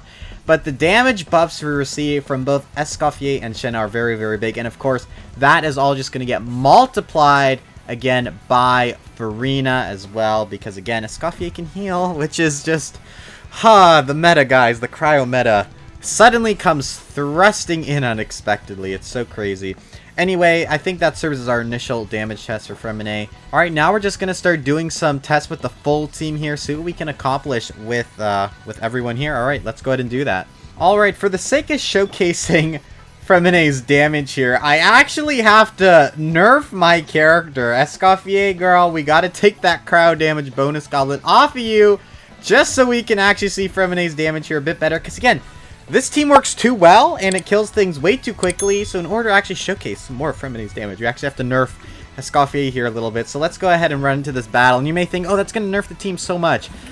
Man, it really doesn't. It really doesn't. So let's get started here. Skill and burst with Escoffier, and then we're going to hold down Shenhe's skill, and then we're going to swing, burst for 125k there, by the way, doing over 100k slashes, and it's already dead. It's already dead. I can't even, like, we were in, like, the first couple seconds of Freminet's burst mode, and he's already dead. It's just, the damage it does is insane. Like, Freminet is hitting well over 100Ks per hit, which is just insanity, turning him into what I think is possibly a better cryo DPS than a physical DPS. And again, I'm going to go ahead and compare both of these teams for you right now so we can see which one performs better, physical or cryo. Alright, so for our first comparison, we're obviously just doing a very normal physical Freminet team here on the bottom right. And it's going pretty good for the Frozen team because I already took it down. And unfortunately, the physical Freminet team is lacking behind quite a bit here. But you know what? I'm honestly not too surprised because the Anblight Drake does have physical resistance. So we're going to go ahead and test this out against a boss who does not have physical resistance and see how much better the Freminet team can fare. Alright, for our next test, we're going to be fighting the Great Mountain Yumkasaur. Escoffier's cryo damage bonus goblet is still going to remain off for this test as well. So let's go ahead and get into this big boy right here. Honestly, I always forget I can fight this guy. I honestly should, because he's a pretty good guy to use for damage tests here. Skill and burst with, I can't remember her name, Shenhe. Okay, 130k I think I saw right there. Over 100k damage still coming out strong here. And it's dead again. I mean, come on, guys. Come on. It just happens. It's just so quick. I mean, Freminet's doing so much damage here. It's incredible. Incredible the amount of damage Freminet can dish out here. And again, I'll go ahead and do the comparison with his physical team as well right after this. Alright, now on to the Yumkasaur boss. I never call this thing what it's actually called, but that's okay. Teams are going out pretty nicely here. All setups are going pretty good, but unfortunately, again, for the physical team, I mean, the Freminet crowd team is just hitting a lot harder in general. I mean, it's already dead there on your screen right now. Had to speed up this footage a little bit so that way we can actually get through it here. But yeah, unfortunately, even against an enemy who doesn't have his physical resistance is too high, it seems like physical Freminet is still not quite enough to take it down. Alright, for our final showcase here, we're going to do it against Raiden Shogun because I believe we can just one phase here. I'm also going to go ahead and pop on her cryo damage bonus goblet because the Raiden Shogun is a little bit more HP, so we're going to need a little bit more help here. And again, this is the team you usually be running. You wouldn't be running half-built characters anyway because again, it's not really what you want to do in this game. But yeah, let's go ahead and showcase against the Raiden Shogun. Raiden Shogun, here we come! Let's just see if we can take her down right here. Go ahead and hold my skill with Shenhe here. Scale 122k right there. We are slapping the Raiden Shogun around. And where is she going? We can kill her right here. Almost up. Yep, there she go. I mean, she's just dead. Doesn't even matter. I mean, yeah, that's what this team can do. And again, we have very not free-to-play friendly stuff happening in this team, right? Again, Sigewinne Escoffier with her weapon. We got Shenhe with engulfing. Freminet with a 5-star weapon. But the fact is that this can work. Maybe I'll even try more free-to-play version. I don't know. Alright, and finally up to the Shogun. I'm sure you guys can probably predict what's going to happen here with our comparison yet again. But as you can see, both teams going out here again. And the Freeze team, even with Freminet getting pushed back a little bit there, is still dominating here. Freminet did also get pushed back in the physical team. But yeah, they got it done just like that, leaving the Freminet team quite a bit behind, but that's okay because they're trying to catch up. And you know what? It did a decent job, even though I had to speed it up a little bit. But overall, the Freeze team is definitely better than the physical team. I think that is clear from our test today. So now let's just go ahead and move on and showcase this team against the Abyss and truly see how meta Freeze Freminet can be.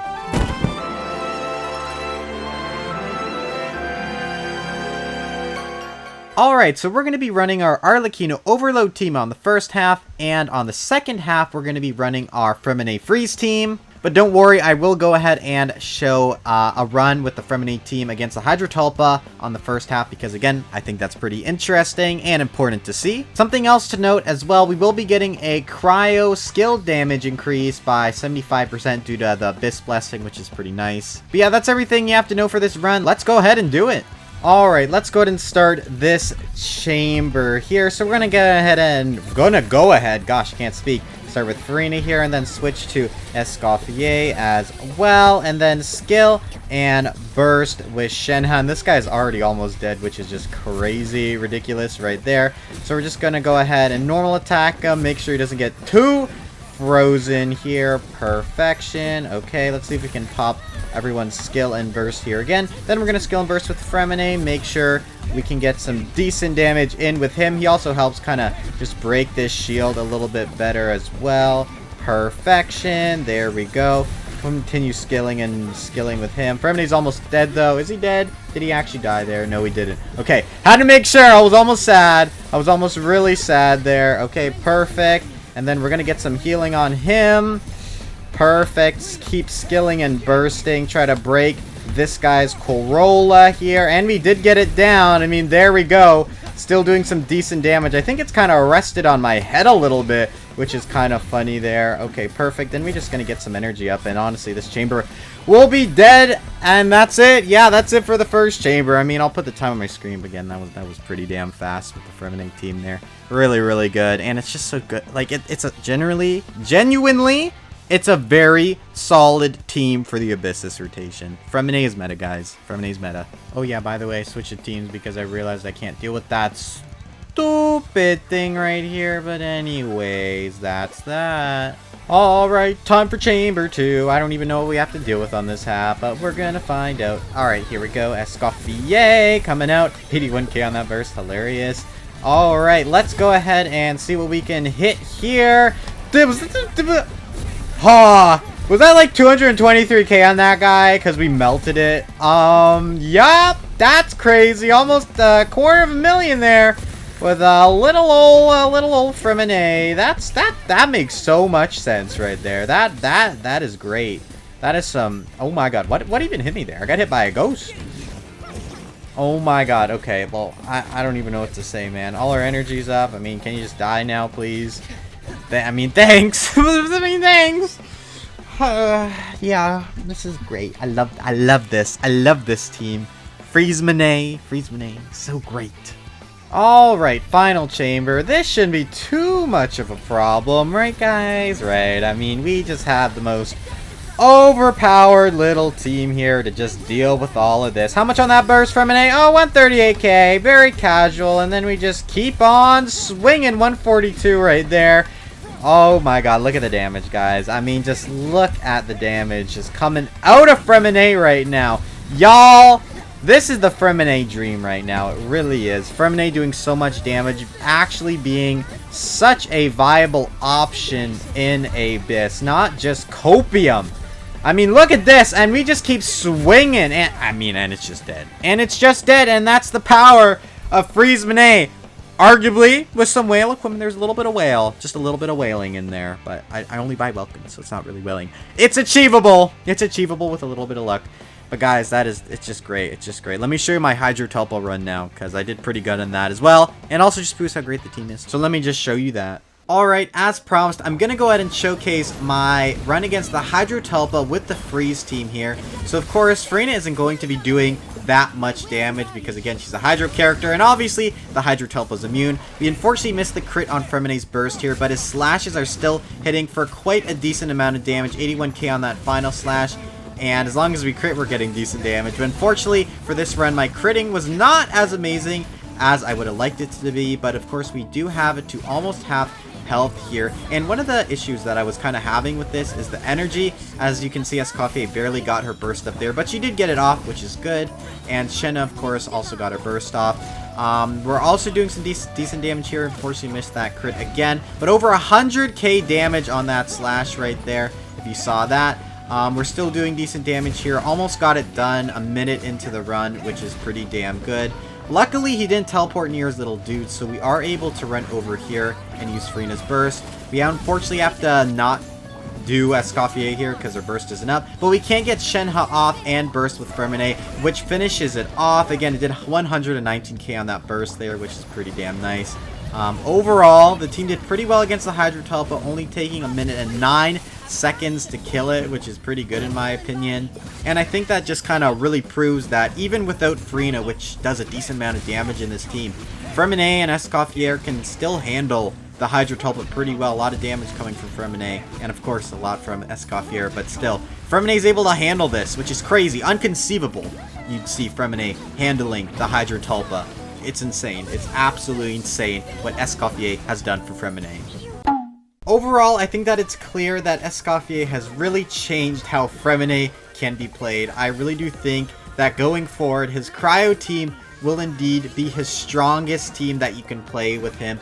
It's also important to realize that what I've showcased today isn't going to be realistic for everybody who plays this, because again, I have C1 Freminet, C1 EscoffierA, and her signature weapon, along with having Freminet triple crowned, C6, and Malwika's weapon on him, which helps increase his damage. So it's a lot of factors that going into making this team really, really strong and work. But I do think that even if you had it at bare minimum investment, again, I haven't tested this, I still think it might be better than the physical team if you can put all the pieces in place. Overall, though, I think Freminet is really, really strong, really, really powerful, and something that I honestly think you should give a try because it just feels really fun to play. Freminet just feels so great to play now, even better than before. Yup, we're turning Sigewinne into a freeze DPS. Now, I know that sounds pretty crazy considering that Sigewinne is only relegated to being a support and not a very valued one at that. But trust me when I say this, she does actually have some DPS potential baked into her kit, even if it is very limited. Lucky for us, we can take advantage of this potential with Genshin Impact's most broken support characters. I'm looking at you, EscoffierA. Anyway, today in Off Meta, join me as we reinvent Sigewinne into the most busted 5-star Hydro DPS character in the game. I'll be showcasing Sigewinne's build and her new freeze team, while also comparing it to her previous DPS team, which focused on Vape. I'll also be showcasing how the freeze team performs against the Spiral Abyss. But before we get into any of that, let's try to improve my current Sigewinne build by just doing a little bit of artifact strongboxing.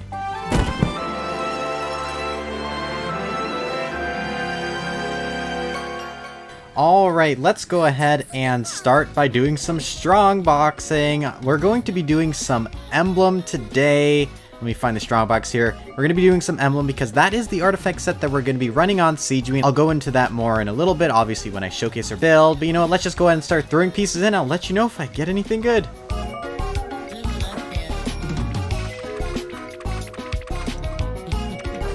Okay, yeah, that's pretty good. Actually, I'll take that one. Oh, another banger here, actually. Okay.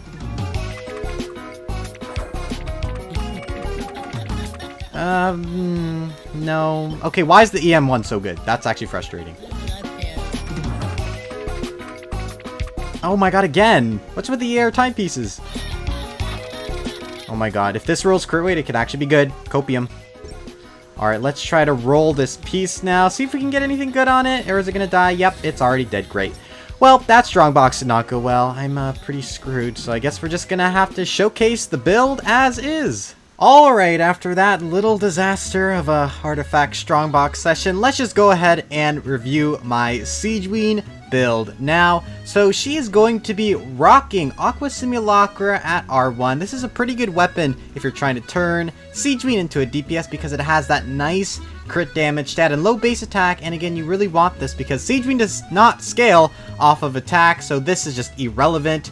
And also on this weapon, there is an HP substat as well, and you also, you know, get more damage when you're closer to opponents as well. So overall, I think this is the best weapon you can use for DPS Sigewinne. I don't think her signature is actually better for her DPSing, but honestly, I haven't tried it since I, you know, obviously don't have her signature. Don't have a lot of 5-star bows either, to be honest, but you know what? That's a problem I'll deal with another day. And as for artifacts, as I'm sure you already know by earlier, we will be running Emblem of Severed Fate on Sigewinne. Let's go over some of the stats here. Decent stats, I mean 19 crit damage, 10 crit rate, a little bit HP on there as well. Unfortunate defense, but you know what, that's okay. And for this one, ew, it's not that great. It's not that great, but it has high crit rate, which I guess is something we really need. So it's a little bit sad, but you know what, we have to do what we have to do to get the crit rate up. I'll showcase the crit ratio in a second. We also have this HP Sands, again, decent, just good crit stats on there. Hydro damage bonus goblet, could have crit rate, but unfortunately doesn't, because my hydro damage bonus goblets on Emblem are not that great. So we just have to deal with that as well. But again, 17.9% current damage and some HP. So you know what? It's not the worst. Attack stats go to waste, but I'm not going to cry over it. Not going to cry. And finally, probably the best piece in this set is my crit rate circlet with 25.6% crit damage and 14.6% HP.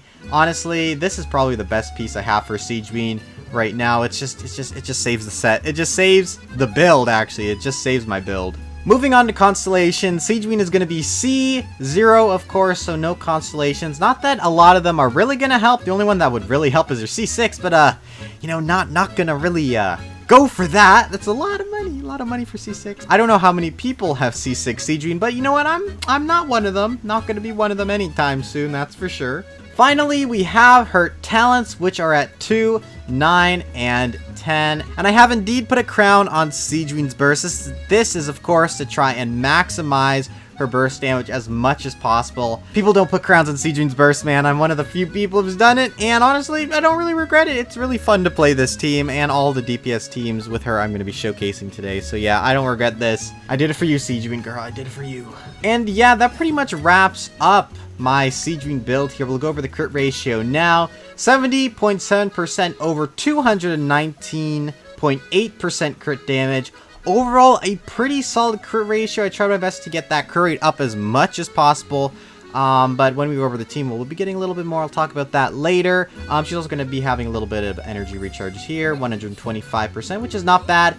And her HP is also going to be 39,000, which is pretty good. Not as high as I usually get it because, again, I did switch around some artifacts. You know, I wanted to achieve at least a 70% crit rate. I felt like this was necessary just to have some more consistency with the build.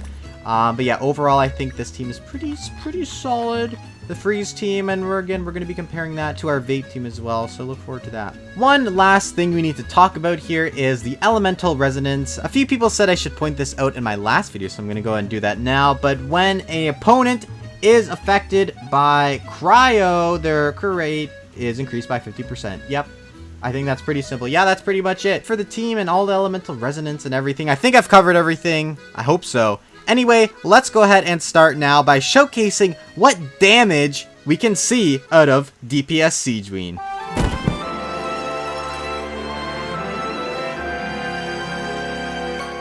Alright, I'm going to start off here by doing an initial damage test with Masanori here, so let's go ahead and get him booted up here. Perfect. And to start this test, simply, I am literally just going to burst with Sigewinne and see how much damage she hits without any buffs or anything like that. So here we go.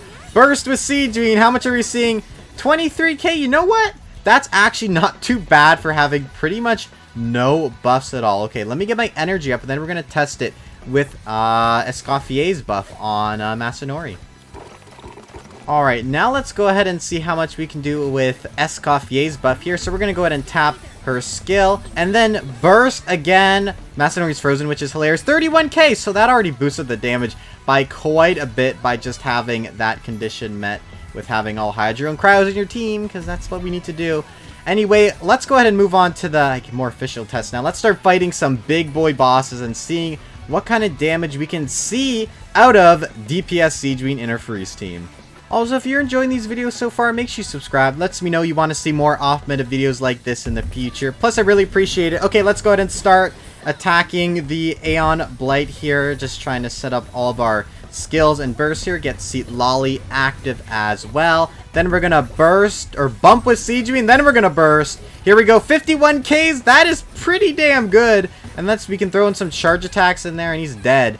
Pretty damn easily in my opinion, and we're honestly ready for the next rotation. That's what's really nice about this team, is that the rotations are really fast. So like Freenet's already ready to go again, so is Escoffier and Citlali. So even if he did not die there with all our sub DPS, Sigewinne would still come in here and just, you know, burst him down again. That's what I really like about this team. It's really fast. But now let's go ahead and compare it to the Vape team, which we're going to be seeing. Is it better than the Freeze team or is it not? I don't know. Let's go ahead and compare it now. All right, we have both teams going out here. Try to start them at around the same time. I'm currently doing the rotation for the Vape team right now. It's pretty simple. I do have a video showcased on that already. If you want to check that out, you can. But both teams are doing very similar damage right now, with the Vape team actually ahead a little bit here. And they both actually take down the Aeon Blight Drake at similar times. So you know what? The Vape team is actually very competitive so far. I'm honestly interested to see if this continues into the future bosses we're going to fight. But let's go ahead and check that out right now. Alright, Yumkasor King, let's go ahead and try to take you down here. Start by skilling and bursting with Freenet, of course, and doing the same thing with Citlali. Then we're going to move, not Citlali, Escoffier. Now we're on Citlali. Okay, then we're going to hit our skill, and then we're going to burst with Sigewinne here. How much are we seeing? 58 Ks! Oh, that's kind of crazy. 58 Ks right there, and we can go ahead and start to move into our next rotation here. Go like this, and go like this. Let's see if Sigewinne's also up here. Almost. We can just scale, but it's already dead. I mean, we would have skilled and bursted with Sigewinne there. We did scale, but we couldn't burst because he's dead.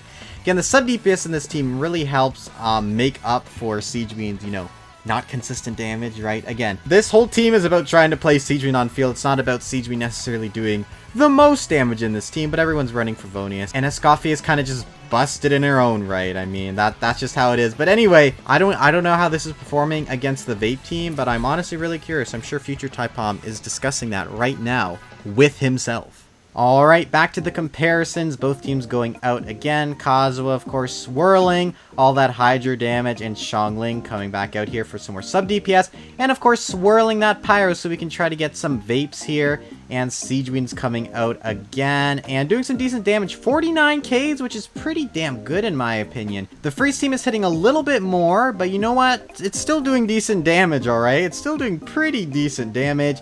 And unfortunately for the Vape team, it seems that the Freeze team has indeed cleared the Yumkasor King Boss thing a little bit faster, but honestly not too far behind. Unfortunately, Sigewinne couldn't get her burst out again and actually got an achievement there. Overall, though, both teams still performing very similarly, but the Freeze team here is getting a little bit of an edge, and I'm honestly curious to see if that's going to hold up when we fight Arlecchino next. Alright, it's time to take on Arlecchino. The world bosses are always the very scariest part about these showcases, but you know what? I believe in DPS Sigewinne. I think she can do it. Let's go ahead and start skilling and bursting with everyone here, including Citlali. Oh god, I'm going to try to burst through that. Then we're going to skill with Sigewinne and burst with her as well. What are we seeing? 43 Ks here consistently? Okay, that's not bad at all. We actually got her down to pretty low health here. Let's go ahead and get our energy up with everybody. Try to prepare for the next phase. I'm a little bit scared about this though. Ooh! She can't hit me. I've fought this boss solo with Freminet before, so honestly, this is light work, no reaction. We can go ahead and just ping her down here until she hits the second phase here. Perfect. Here we go. Almost there. Are you there yet? There we go. Perfect. Alright. Now, we go in with Freenet. Okay. Approach me. That's always a little bit scary, but you know what? It's okay. I handled it. I handled it. Perfect. Okay, then Citlali, skill and burst. And then we're going to go with Sigewinne. Get a little bit more healing in there. And then burst. What are we seeing? Where are my crits? 53k. Okay, I did not crit a lot there. You know what? I blame my team for that. Oh my god, no, the laser. Okay, getting everybody's burst up here. See if we can get Sigewinne off one last time. I highly doubt it, though. Sigewinne, you wanna come out here? Charge attack? Nope, that's okay. Great job, Sigewinne. Sigewinne got 2 bursts off. That's great. That's really great. Anyway, let's move on to the last comparison and see which team did better, Vape or this one. I don't know yet. Still don't know. Alright, final showcase here against Arlecchino. Let's go ahead and start here. All the bursts and stuff are coming out. Yet again, always so much happening. Trying to get Arlecchino there in the swirl in. We burst with Sigewinne, and we're seeing, unfortunately, we did not Vape like at all there. That was very, very unfortunate. The damage, guys, was not too great over there, and the freeze team is indeed going a little bit faster, and I've gone ahead and sped up the footage here, so we're not here forever, but surprise, surprise, guys, as you can tell, the freeze team is doing way better at dealing with Arlecchino. I mean, look at how long it took for the Vape team to get into second phase. So overall, I do think that the freeze team is a little bit better here. And you know what? Let's go ahead and test to see how this freeze team does now against a Spiral Abyss.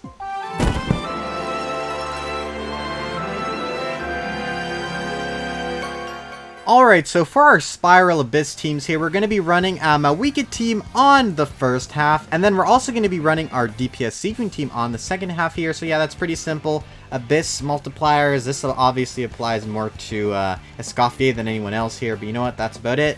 So we're going to see how this team performs against the Abyss. I'm honestly pretty scared, but you know what, DPS Sigewinne's got this. She's got teammates to carry her to the end, carry her to the finish line. Let's go ahead and see how this ends up working. Alright, it's DPS Sigewinne's time to sign. Let's go ahead and start off by trying to take down this first Abyss Lector here. Honestly, I kind of hate dealing with this guy, but you know what, that's okay. We have to deal with him anyway. So let's go ahead and do this, and see how much damage we can hit on this guy. How much are we seeing? Apparently nothing. I think it's because he was frozen. Already, you know what? Already just a beautiful, beautiful start from this team. Alright, let's go ahead and continue with the rotation here. Since we're just so energy efficient. I mean, look at this. Okay, perfect. And then we should be prepared to burst off the dragon here. Skill with Sigewinne, and then burst with her as well here. How much are we seeing? 65k because its stupid Corolla's up. That's okay. I don't think, I don't know how well Sigewinne's going to be, or how good Sigewinne's going to be at breaking this thing. She may be at a little bit of a disadvantage here, but that's okay. We're going to try to work through that burst here again with you and try to pop its Corolla. Use my bow. Yes, Sigewinne, use that bow. Oh, it actually fell. Yes, it worked. Haha. What are we seeing? 58k! Yeah. Yes, this is what we want to see, guys. 58k, and we'll burst here just to try to get our energy up with everybody a little bit here. But yeah, that worked pretty well, in my opinion. You see, Lolly, more particles. Okay, that was pretty good. I mean, you know what? She's a little bit useless in the first half, not gonna lie. But the 58ks against this freaking stupid seahorse was actually pretty good. Okay, not bad so far. Not bad. I believe we cleared that pretty fast as well. So that is also something to be proud about. Good job, DPS Sigewinne and her very overpowered teammates. Oh, no. Alright, time for the second chamber here. Let me collect some of that energy. Always need more of that. Alright, let's go ahead and see if we can do it. Let's start with Freminet here. Try to get our energy up here. Perfection. Alright, this team should be pretty good against smaller enemies instead of bosses. So we're going to see what this team can accomplish here. And burst time. Where's the enemies? Oh, we're killing this guy. 56k on him. Not bad. That was pretty good. We can go to the next rotation now as well, because honestly, we're just ready to do that. That's what's nice about this team. Keep it pretty consistent, honestly. Keep it pretty consistent. That guy's also almost dead. And now this annoying guy's here. Let's try to burst before it takes my energy away. What are we seeing? 54ks. Bursting it down. 62ks right there with Sigewinne. Oh, that is incredible. Oh, you love to see it. Okay, get my energy up here. Oh my god, we killed it so fast, actually. We're killing everything so fast. Oh my gosh, that's amazing. Okay, 62ks from Sigewinne. Not bad about it. I'm not mad at all. As the burst DPS she is, that's what Sigewinne is. She's doing a pretty damn good job, honestly. I'm pretty happy with how this team is performing so far. Chris being carried by Freminet and Citlali, but that's okay. And EscoffierA. Don't forget about her. Alright, time for the final chamber here now for DPS Sigewinne. What can we see? We got to get our burst up a little bit here with Freminet if we want to actually do this chamber. Try to get some energy. That's what's nice about this team. We got just absurd amounts of energy recharge going on due to all the Favonius weapons. And honestly, it's so nice to have that. Like, I can't even imagine if I didn't. It would be so bad. Okay, what are we seeing? 53Ks, and look at how well it just deals with those guys. That was a pretty good example of DPS Sigewinne there. Just dealing with those small little minions, and they're no more. They are no more. Okay, we're going to continue this rotation on here. Perfect. And look, this guy can't move. He literally can't move because he's just stuck. And then we come in with Sigewinne and stick him with the needle. And I mean, come on. That's awesome. And then we just burst again. And then we keep going. This final chamber here is the antithesis of what we want to do with DPS Sigewinne. Consistent rotations, keeping the enemy frozen, and bursting again with DPS Sigewinne. 46Ks, not bad at all. Keeping him frozen, and he's done. Look at this. I'm going to burst with Freminet. And a perfect ending to that show. There we go. Oh, that was a perfect final chamber, honestly. That was the perfect example of what this team should do. Consistent rotations, consistent freezing, then you come in with Sigewinne and stick that needle in somewhere. I'm not going to say, guys. I'm not going to say. Kinich isn't very flexible. Okay, he actually is, but that's not what I mean. He isn't really flexible with his team comps, as he really likes to have the enemy burning and to be the main DPS. These two conditions really limit Kinich, but that got me thinking. Can we break Kinich free of this mold and make him into a support with no pyro characters on his team? Well, this video wouldn't really exist if I haven't found the perfect solution, so welcome back to Off Meta, where today we'll be reinventing Kinich into the best Dendro Hyperbloom support in the game. I'll be showcasing his new weird team and build today, while also comparing it to his normal burning team. I'll also be showcasing how his team performs against the Spiral Abyss, so stay tuned for that craziness as well. I would yap more, but How is currently threatening me to get this showcase done, so let's just get into it.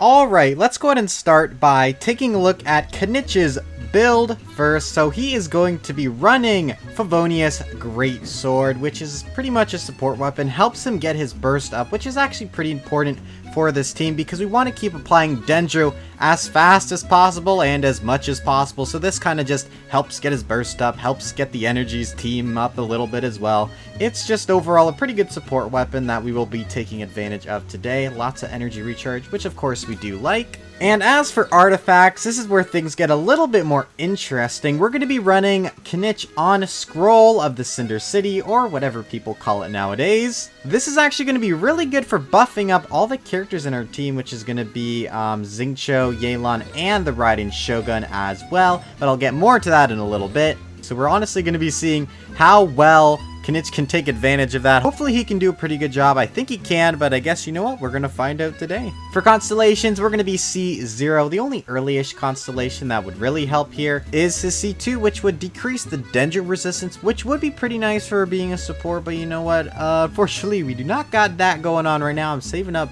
my Primo Gems for Nod Cry whenever that comes out, because you know what? We need to save, guys. I'm a little bit broke. I got like 40 wishes in the bank. Finally, for talents, he's going to be 1, 9, and 6. These are the only talents that really matter. This will just be doing a little bit of extra damage, and this will also be doing a little bit extra damage, but mostly, these are just for applicating Dendro. That's just what we really want to do with Kinich, is get as much Dendro on the opponent as possible, while also taking advantage of the scroll set, of course, because he is the only Dendro character who can actually do that, so that makes him pretty unique in that regard. And for final stats, he'll have 1.4k attack, crit ratio, which is decent, 60 over 187, I'll take that, and a lot of energy recharge, which again, I said is very important to make sure that this team flows well, which again, that's kind of what we want to do, make a team that just works well. Alright, and as for our other teammates, we're going to be running Xingqiu on Sack Sword, Noblish Oblige, C6, and some decent levels on the talents. Xingqiu, y'all know how he works. And we're also going to be running Yelan with her Aqua Simulacra and a two-piece set for HP and ER. She's going to be C0 and 4, 9, 10 crown on the burst, because you know what? We like when Yelan does damage. That's what we want. 49k HP as well. That's pretty good. Finally, we have the Raiden Shogun, who is going to be on an EM build. As you can see, she has 1023 EM on the side there. She's going to be running Dragon's Bane and Flower of Paradise Lost. She's also going to be C2 for this showcase, but this doesn't really do anything because these only really affect her burst. So yeah, these constellations are useless. You could have C0 and honestly you would probably get the same results. And finally, your talents that don't really matter, 6, 8, 10. Crown on the burst, but we're not using the burst, so it's kind of useless. Anyway, that is the team for our Kinich Hyper Bloom support variation. Blah, blah, blah, blah, blah. I don't really know what to call this team yet. I'm sure I'll come up with that later.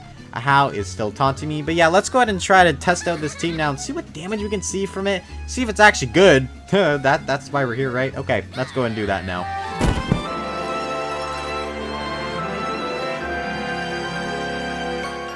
Alright, we have a couple tests to run before we actually get started with showcasing this team's damage against some bosses.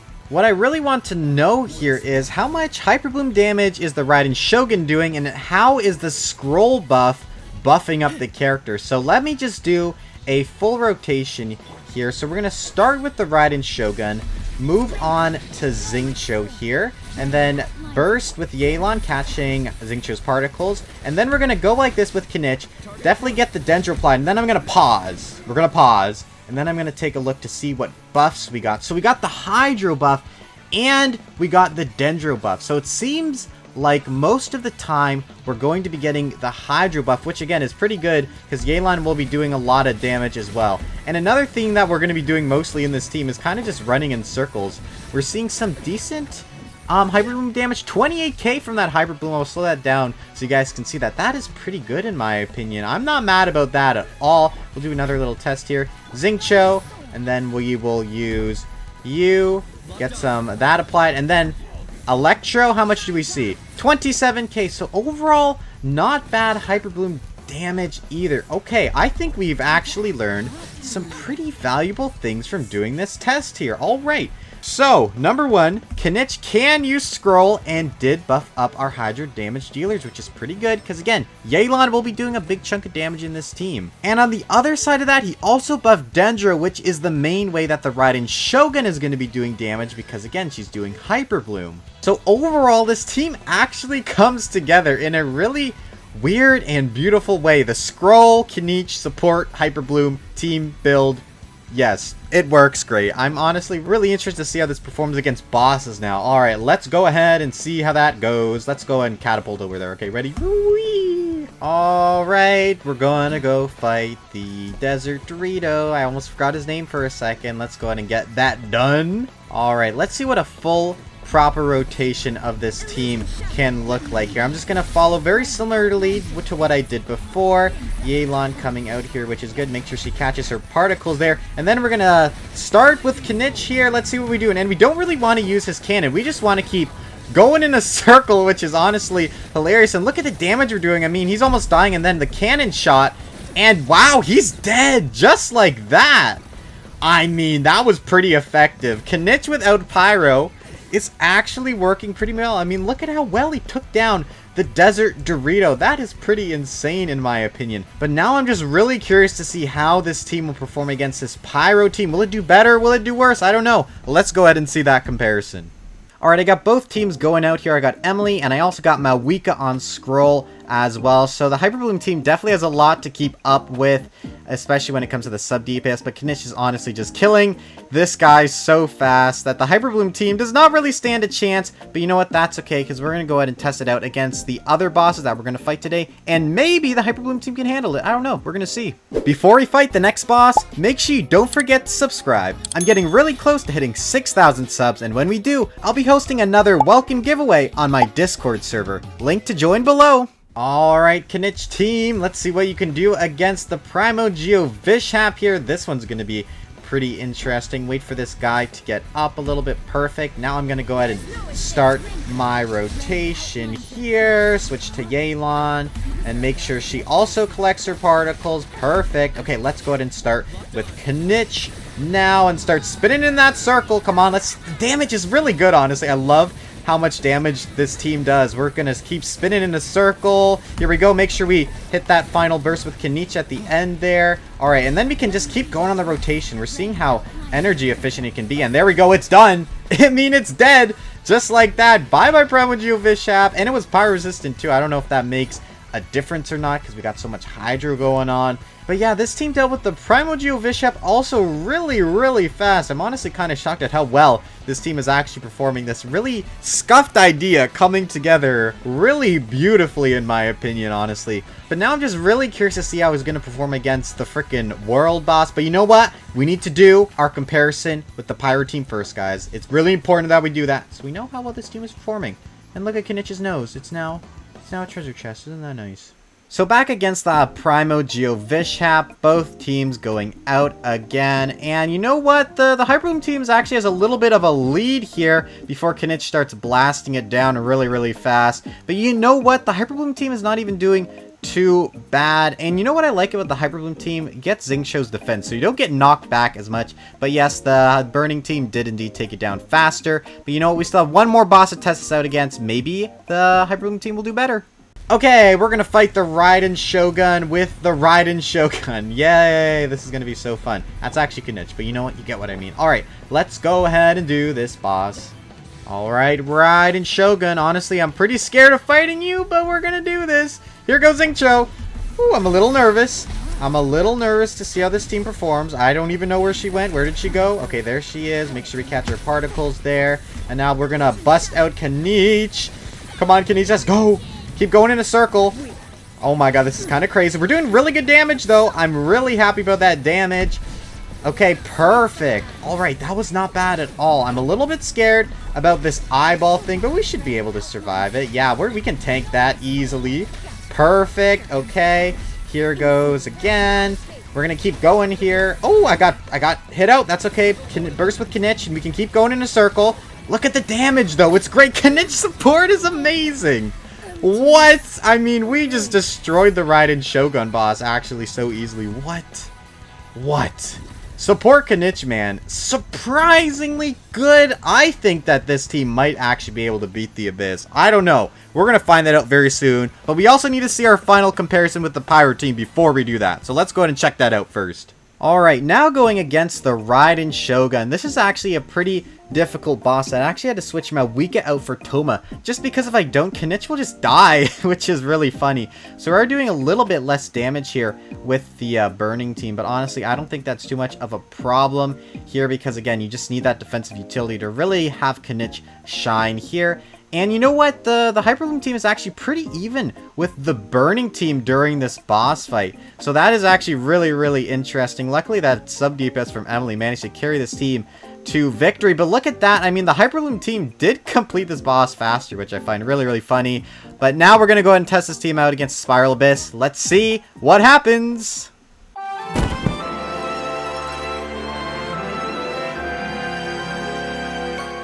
Alright, for our Abyss this time around, we are going to be running Kinich on the first half and a Nouvelet Escoffier team that I've never really tried out on the second half, so I guess I'm going to see how that goes. But anyway, we're looking to clear this first half within 1:30, so let's go ahead and see if this Kinich Hyperbloom team, support team, whatever we want to call it, can do it. Alright, looks like we've got EM as one of our buffs. Definitely going to take that to help out the Raiden Shogun. Alright, let's go ahead and start here as well. Perfect. Make sure we're collecting all of that energy up with Yelan here. Really good. Okay, and then we're going to burst. Make sure we get all that Dendro being applied. Make sure we kill that dragon dude, which you do not like. Okay, we'll continue spinning in a circle here. Perfect. Okay, that was good. That was a very solid first rotation. Gonna try to keep these guys as grouped up as possible here, which, you know what, is honestly the most difficult part about this whole thing, is keeping these guys just happy and grouped up. They do not like to stay grouped up, which kind of affects our damage quite a bit, but I'm just gonna continue trying to spin in a circle here, trying to get these guys down. Then I'm gonna do that burst right there, and then we can head into our next rotation here.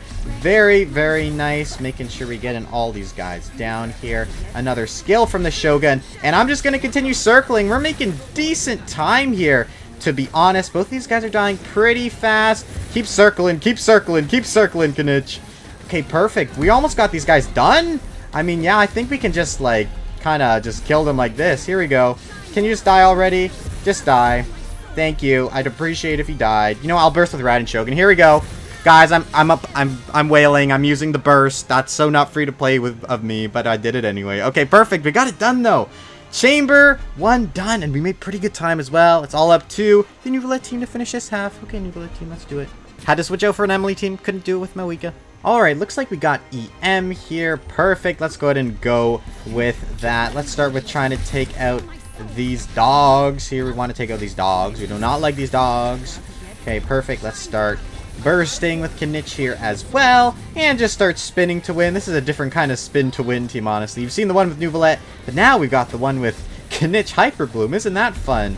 Okay, perfect. There we go. And those guys are honestly dying pretty easily here, and now we can start trying to take this guy down as well. We're already doing some decent damage to it already. Alright, let's start to spin.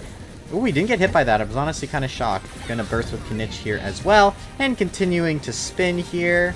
So he's gonna go ahead and do that. Hopefully I can dodge it. There we go, perfect, and we're right out of the way. Wasn't even close, guys. It wasn't even close. Okay, here we go again with you. Yelan is up again, which is really, really nice. Okay, here we go again with Kinich. Bursting with him. And we're going to try to get this guy down to his final phase here. Looks like we're going to get to it pretty quick, actually, which is really, really nice. I'm just going to continue to spin to win here. Okay, looks like we got to deal with this crab dude over here. So let's go ahead and try to start attacking it here. Bursting with Yelan. Okay, perfect. It seems like we're doing a pretty good job so far. Okay, here we go. We're going to start spinning to win. We're in a little bit of a dangerous area here, I will admit, but that's okay. Alright, alright. One last big hit with Kinich there. Perfect. Okay, we can continue to try to start doing this next rotation as well here. We're running a little bit low on time here, so we are definitely past the limit, but honestly, this is definitely a pretty hard chamber. But we were able to get it done in a minute 40-ish. Minute 40, I think. So not bad. Not bad at all. Okay, Emily, DPS Emily team. Here we go. Gotta just whip out DPS Emily when things are going wrong on the second half. Alright, let's get this side done. Alright, the DPS Emily team took it down. Yippee. Oh my gosh, that's a little close, but we're doing good. We're still good. Alright, more EM again. What are the chances of getting triple EM? That's a little bit crazy. Alright, though, chamber 3 for the Kinich team, though. Let's go ahead and see what we can get done here. Alright, start with Yelan as well, and let's start circling and bursting with Kinich, and more circling. Yay. This is such a weird team, man, but I'm honestly surprised it's working so well. I mean, we stuttered a little bit on the last chamber, took a little bit longer than we would have liked to take it down, but you know what, we still got it done, which is honestly pretty funny in my opinion. Alright, here we go, and now we're gonna start moving in circles with Kinich here, trying to take this guy down here. Fortunately, it looks like his shield is pretty strong against my current team, which is a little bit unfortunate here. But you know what? We're still getting it done. We're getting it done. That's what matters, right? Alright, unfortunately, Shogun is not very useful here. I think we just kind of have to spin to win until we can take his shield down. Maybe, yeah, the big hits are better here. This is a very unique way to try to take this guy down here. But you know what? It's working. This is working. That's for sure. Okay, here we go. Perfect. And make sure we get all that energy up with Yelan here. Unfortunately, we can't get our burst up quite yet, which is quite a bit annoying, but you know what? We're going to have to deal with that. Alright, let's start spinning to win here, seeing if we can try to take this guy down. Fortunately, Electro is just not great for this team to deal with, but we are trying very hard to get it down here. Alright, here comes out Yelan again. Try to get everyone's burst out here. Perfect. And there we go. Almost a minute 30. I'll take it. We're literally 3 seconds off a minute 30. Clean that up and you're good. Alright, not bad though. Alright, time for Emily team to take this down. Yep, should be pretty easy for it. Alright, almost done with Emily team here. Take it down, Emily team. I love DPS Emily, guys. Just burning your opponents to death. So fun. Anyway, though, the Kinich team without burning managed to beat the Spiral Abyss. I mean, that's worth something, right? I'm tired of playing Genshin Impact. I just wish I could sleep in my bed all day and not have to worry about clearing the Abyss or doing my dailies. If only Genshin Impact would release a completely broken character who can play the game for me. Oh, hi, Escoffier.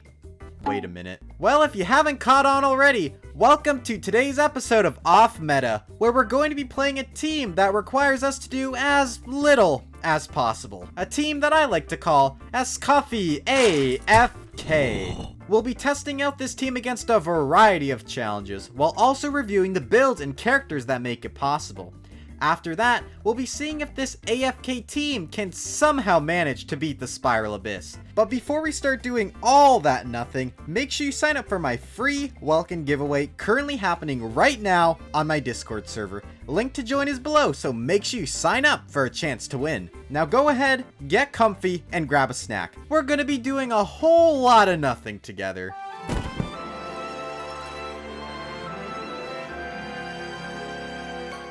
Alright, let's go ahead and start by reviewing EscoffierA's build here. So she is going to be running her signature weapon, Symphony of Sense, aka the Fork. This is just a great weapon for her, just in general. I mean, no matter what team you're using, this will be a good weapon for her. I mean, the base stats are really good, and it's obviously her signature weapon, so you're gonna get a bunch of attack, more attack, a lot of attack. Unfortunately, her second passive isn't gonna be too useful in this team since we're running a lot of HP scalers, but you know what, that's okay, because Escoffier is one of the main damage dealers in this team anyway, and again, we don't really want to be doing anything. We're trying to be pretty lazy here, so this attack buff is just meaningless to us really anyway. This weapon is here just for Escoffier to do some big damage. Moving on to artifacts, we're going to be running her signature set, which is indeed Golden Troop. I'll go ahead and go through these now. We got, this is pretty bad actually. Yeah, unfortunately my Golden Troop pieces are not that great. I mean, this one has like, what, 2-3 rolls into crit stats. This one's pretty good though. Decent crit stats on that one. Most of these pieces are honestly pretty meh. When I go over them. And you know what? You think that would really affect Escoffier's damage, but honestly, it doesn't. And that's scary. And that's really scary, because Escoffier does so much damage already, and these pieces are honestly pretty mediocre. Honestly, I wonder what she can do with some actually, like, really, really good pieces. Moving on to Constellation, she is going to be C1, which means she's going to get an extra crit damage boost to her cryo damage, which is really, really nice. This is just kind of overpowered. Honestly, this 60% crit damage boost is so great, and she's definitely going to be taking advantage of that in this team. And finally, for her talent, she's going to be 188, so her skill and burst are obviously very important for making this team do damage and work. Honestly, I want to level this up more, but to keep my showcases focused on not Escoffier, I think I'm going to leave this at level 8 for now. Moving on from that, she's going to have 2k attack and a very nice crit ratio, in my opinion, of 72 over 255. Her energy recharge is a little bit low, but you know what? That's okay, because her burst doesn't really matter too much in this team, because we're going to be getting some healing from Sigewinne. Oh my gosh, so nice to see Sigewinne in another one of my videos. Aren't you guys sick of her yet? For her weapon, she's going to be running the new event weapon, which actually has an HP substat, guys. 4-star bows don't have HP substats. The only other weapon you could really run in her as a free-to-play is this bow, which does have a higher HP stat, but you know what? This bow is better because it has an actually better damaging passive. So you know what? We finally got a better weapon for Sigewinne. Sigewinne mains rejoice. As for artifacts, nothing too important. She's running Ocean Hued Clam with HP, trying to get as much healing off as possible. Constellations is C0, and her talents are 2, 9, and 10. And we won't even be using her burst in this video, because again, I'm just so lazy. I don't want to use her burst. I'm just going to be tapping E and throwing her off field. So yeah, level 9 for that healing, which is pretty damn good in my opinion. Moving on in this team, we also have Freminet. She is going to be rocking Favonia's sword just for a little bit of energy recharge, so we can make sure to get her burst up and going. For artifacts, again, Golden Troop. This is where my better Golden Troop pieces are on Freminet. Y'all can possibly want to take a look at these. But these are honestly pretty damn decent in my opinion. Got some good artifacts on Freminet. Look at this crit damage crit circuit. That is pretty spicy. 14 crit rate. I'm proud of myself for rolling that one. For Constellations, Freminet is going to be C1, so we get a little bit extra fanfare, which is always nice. I love C1 Freminet. It's one of my favorite constellations in this game. Just so good. Want to get C2? But I'm trying to keep it free-to-play friendly just a little bit. Obtainable, you know what I mean? Anyway, for talents, she's going to be 6, 10, and 10. Double crown of my Freminet. Honestly, want a triple crowner, but I would say I'm broke, but I do have 14 million more, so I can't really say I'm broke. I'm just procrastinating getting the rest of her materials, to be honest. And for the final party slot on this team, we're going to be running little old Layla. It's Layla's first time being in an off-meta video, guys. This is so great. She is here simply to provide her shield. So yeah, that is gonna be our team. Honestly, I know this is gonna be pretty strong. Honestly, I know I'm just gonna be able to fall asleep for most of these bosses, so honestly, I'm just gonna showcase that to you now. Let me showcase EscoffierA.F.K.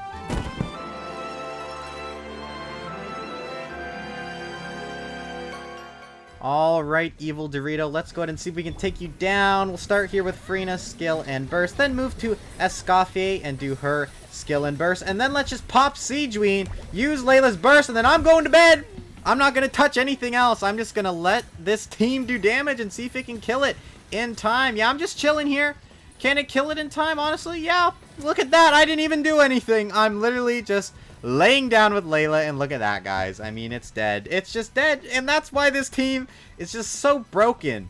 I mean, I did nothing. You guys saw I just popped the burst, and I went to bed with Layla. I'm literally just sleeping, and this team just destroys the bosses, honestly. Let's go ahead now and fight a boss with a little bit more HP and see if this team can take that down as well. Alright, let's go ahead and now fight the Primogeo Vishap. It looks like he's cryo-resistant here, so this will definitely be a big test to see how powerful this team is at AFKing this boss here. So let's go ahead and start with Freena's skill and burst here as always. Then we're going to pop Escoffier, and then we're also going to pop Sigewinne here if we can get her off, and then we're going to burst with Layla, skill, and then I'm going to bed. I'm going to bed. Let's see what this team can do here. Can the Primogeo Vishap knock our shield down? It does, but can the team kill it fast enough before Layla wakes up? Oh, she's waking up. We're almost there. Come on, team. Oh, and there we go. I mean, it's dead. It's done. It's just done. There we go again. Layla just slept through the boss, and we're just fine. Oh my god, I love that so much. And the boss, I believe, was cryo-resistant as well. So, take that into account as well, man. That is just some crazy, crazy stuff right there. I can't believe how good this team is at just AFKing bosses. That is honestly super duper crazy. Alright, for this final test, we're going to be doing something a little bit different, and we're going to be doing the 4 Ruin Guard Challenge. Now, this is a test that I very rarely do in this series, but I think it's appropriate considering the type of team we're running here today. Alright, and here they are. So we're going to have to try to group these guys up as much as possible, I guess. We're going to try to wake them all up here. Come on, wakey, wakey, guys. Wakey, wakey. Are y'all waking up? Okay, I think they're waking up. You got to get all these guys up over here. And then we're going to start skilling and bursting and just see what happens. I guess we'll... Okay, they're going to start over here. So I'm going to burst right now. Oh my goodness. A little bit scary. Alright, burst with Escoffier. Then burst with Sigewinne. Burst with Layla. And then I'm going to skill and see if this team can hold up. We're going to be up against some big mechs here. So I'm going to just zoom out. Layla, girl, keep us safe. Oh my god, it's coming right on top of us. Coming right on top of us. Okay, we're fine. We're good. And look at that. I mean, it dealt with the Ruin Guards just fine. Layla's shield just barely held up. Layla did take a bit of damage, but you know what? We got Sigewinne just in case things fail. But yeah, it demolished that test. I mean, I wasn't that scared. I wasn't scared at all. Alright, well, I think it's time for this team to face its ultimate challenge. Can it AFK the Abyss? And more importantly, can Layla sleep through the entire Spiral Abyss? We're about to find out.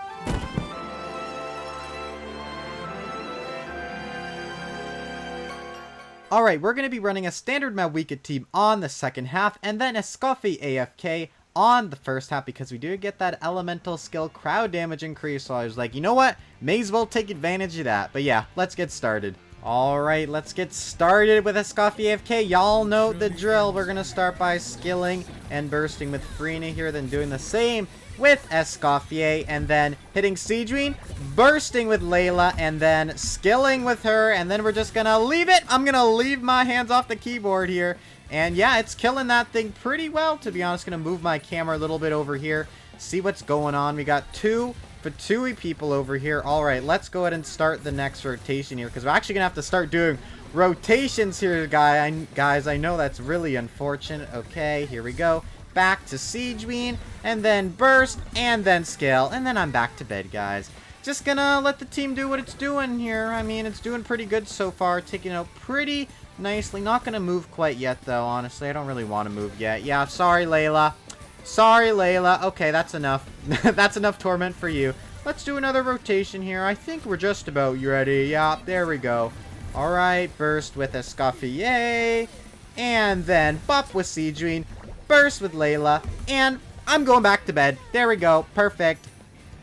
Alright, Layla's doing a great job at protecting us here, and this team is dishing out some pretty good damage here as well. I mean, look at that. That guy is dying very, very fast. Slightly fast. Not too fast.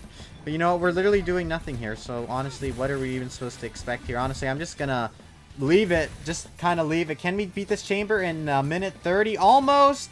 If this team was just a little bit faster dealing with that guy. I mean, a minute 34 is not bad either for literally doing nothing. So I'm gonna give it to that team. You did a pretty good job.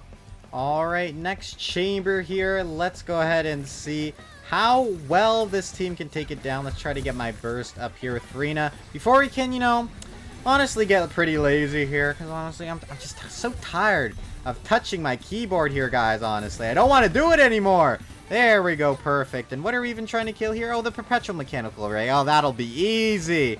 Oh, that'll be easy. Yeah, let me just AFK here. Oh, Layla's even starting to wake up a little bit. That Layla's not even that bad, Layla. It's not even that bad. Go back to bed, girl. Go back to bed. Okay, here comes EscoffierA again. Gonna burst with Layla. And then go back to bed. Almost got it halfway health here. I mean, that's pretty good, honestly. Got Sigewinne's bubble going off there a little bit. Layla's still sleeping. Can Layla survive this? I bet she can. Yep, light work. No, no reaction. Layla's kind of just my punching bag here, to be honest. Yeah, that's okay. Alright, which one of these guys do I have to kill? I guess it's this one. Can you come over this way? Can you come over this way? Alright, here we go. Let's just start trying to kill this guy here. Perfect. And let's scale with Layla. Can Layla, you just do a little bit of attacking. And then we'll just burst over here. And then we'll go back to bed. And we'll go back to bed. Because honestly, I think I did too much work there, guys. Do you guys think I did too much work there? I think I did. And look, Frenet's minions are gone. Oh, I have to switch off. Oh my gosh, this is so sad. Gotta restart my rotation here a little bit. Okay, perfect. There we go. Back to bed. And looks like it almost got it done. If I had Frenet's minions out there for a little bit longer, probably would have got it. But yeah, it doesn't seem like it's too much of an issue because it's just already gone. Ah, very nice. Very nice. And here's Kinich again. Here's Kinich. Oh, by the way, I had to switch to Kinich because my Wicca was not it for that first chamber. Alright, last chamber here. Let's just go ahead and get this over with, honestly, because I've been playing Genshin Impact for too long, honestly. I'm getting kind of tired. I think I want to go to bed after this recording, honestly. Yeah, just kind of like Layla here. I'm just going to chill out again. Yeah, here we go. 43k, just casually. And I'm just sitting here. Just sitting here. And Layla's not even being hit because the enemy's being frozen so much. Oh, and here we have a Wyo. Let's just go ahead and I guess burst and skill again because we kind of have to. Alright, perfect. And look at this guy. He's dying so nicely. Look at that. Already almost dead. Perfect. Alright, yeah, there we go. Yep, and yep, he got his shield up. That's okay. I mean, I'll just have to, you know, skill and burst with the Scoffy again. Can't even scale. Let's just get Sigewinne out here. Sigewinne! There we go, perfect. And then, oh, we're done. Okay. Guys, I think I put in too much work for that last chamber as well, honestly. Could have slept for a little bit longer, but yeah, this team's doing great. And there we go. Kinich finishes it off, and that is a 36 star on Abyss with EscoffierA.F.K, and of course Kinich. Had to do some work on Kinich, but honestly, that's okay. Hey bro, come closer. Let me tell you a secret. DPS Ifa is actually good. Sorry, did I spoil the episode for you, bro? No? Don't believe that Ifa is actually a good DPS? Well, how about I try to change your mind today, bro? Cue the title. Welcome back to Off Meta Bros. Today, as I'm sure you already know, we're bodaciously beefing up our burly broski into a bombastic buckshot blasting buffoon. So join me as I review his team and build, bully some bosses, then barrage the spiral abyss with Ifa's bullets. Let's get into it. Alright, let's go ahead and start off by taking a look at Ifa's build today. So to start off, he's going to be running Tutalia's Remembrance, which is Wanderer's signature weapon. Now the reason I chose this weapon for Ifa is basically because I tested out all my other DPS weapons, which is Lost Prayers and Tomb of Eternal Flow, and just found that this one was the highest DPS option. I was consistently getting bigger numbers with it. And I guess that would have something to do with the passive, but honestly, the passive for this weapon is so confusing that I don't even really know how it works on him. Maybe someone smarter in the comments can tell me about why this weapon works better on him than the other ones I have, but yeah, just know that this weapon works on him better than this other free-to-play one, Lost Prayers of the Sacred Wind. So if you have this one, you can use it, but if you have Wanderer's weapon, definitely choose that one over it. Moving on now to artifacts, we are of course going to be running the signature Not Launch set Obsidian Codex. Now I have some pretty good stats on these, 21 over 10 with a little bit of EM on there because Ifa does want that. Next up we have 15 crit damage over 10 crit rate, again not bad at all. Attack sands of 26.4% crit damage and 6.6% crit rate. Oh, that's nice. And a little bit of ER, which is important for Ifa because you do want to get his burst up. And then for Animo damage bonus Goblet, nice bit of attack crit damage on there and more crit rate. Now the Circlet is actually the worst piece on this set, only 6.6% crit rate in the substats. It's pretty bad, but you know what? I've been farming this set since like, gosh, literally the start of Not Launch, and I've just not gotten a better Circlet, which is sad. But yeah, that is indeed the artifacts we are going to be running on Ifa. And as for constellations, I'm sure you bros already know this, but Ifa will be at C0, so we're getting nothing from his constellations. No extra damage from C6, no extra energy from C1, or any of the talent boosts either. So we're just doing a pure C0 showcase today, truly seeing what C0 Ifa can do as a DPS. And finally, for talents, he's going to be 6, 8, and 8. I put a lot of levels into his skill and burst because this is the main way he's doing damage, and just a little bit into the normal attacks because you do get that little bit of a plunge multiplier sometimes, and sometimes you just need a few extra normal bullets to finish off any bosses or enemies. For my final stats, 1.6k attack. That will be boosted up a lot though, don't worry about that. 91 EM. And a very good crit ratio in my opinion of 45.1 over 235.5. Again, this will be boosted up to 85% crit rate when Ifa's actually flying around and doing his thing. So don't worry too much about that. ER is a little bit sad though, I will admit, because again, we do like getting his burst up. But you know what? It's okay. We'll live. Moving on to our other teammates, we're going to be running Farina with Favonius on Golden Troop. Her constellation is going to be C1, and her talents are going to be 6, 10, and 10, triple crowned on the skill and burst. Moving on to Farazan, she is going to be rocking Fading Twilight as well as Emblem of Severed Fate. She's also going to be C6, so we're going to be getting all that juicy Animo damage bonus, and our talents are going to be 8, 10, and 13, crown on the burst. Finally, we're going to be running Iansan in this team. This is actually a really cool use case for Iansan because Ifa actually moves around quite a bit.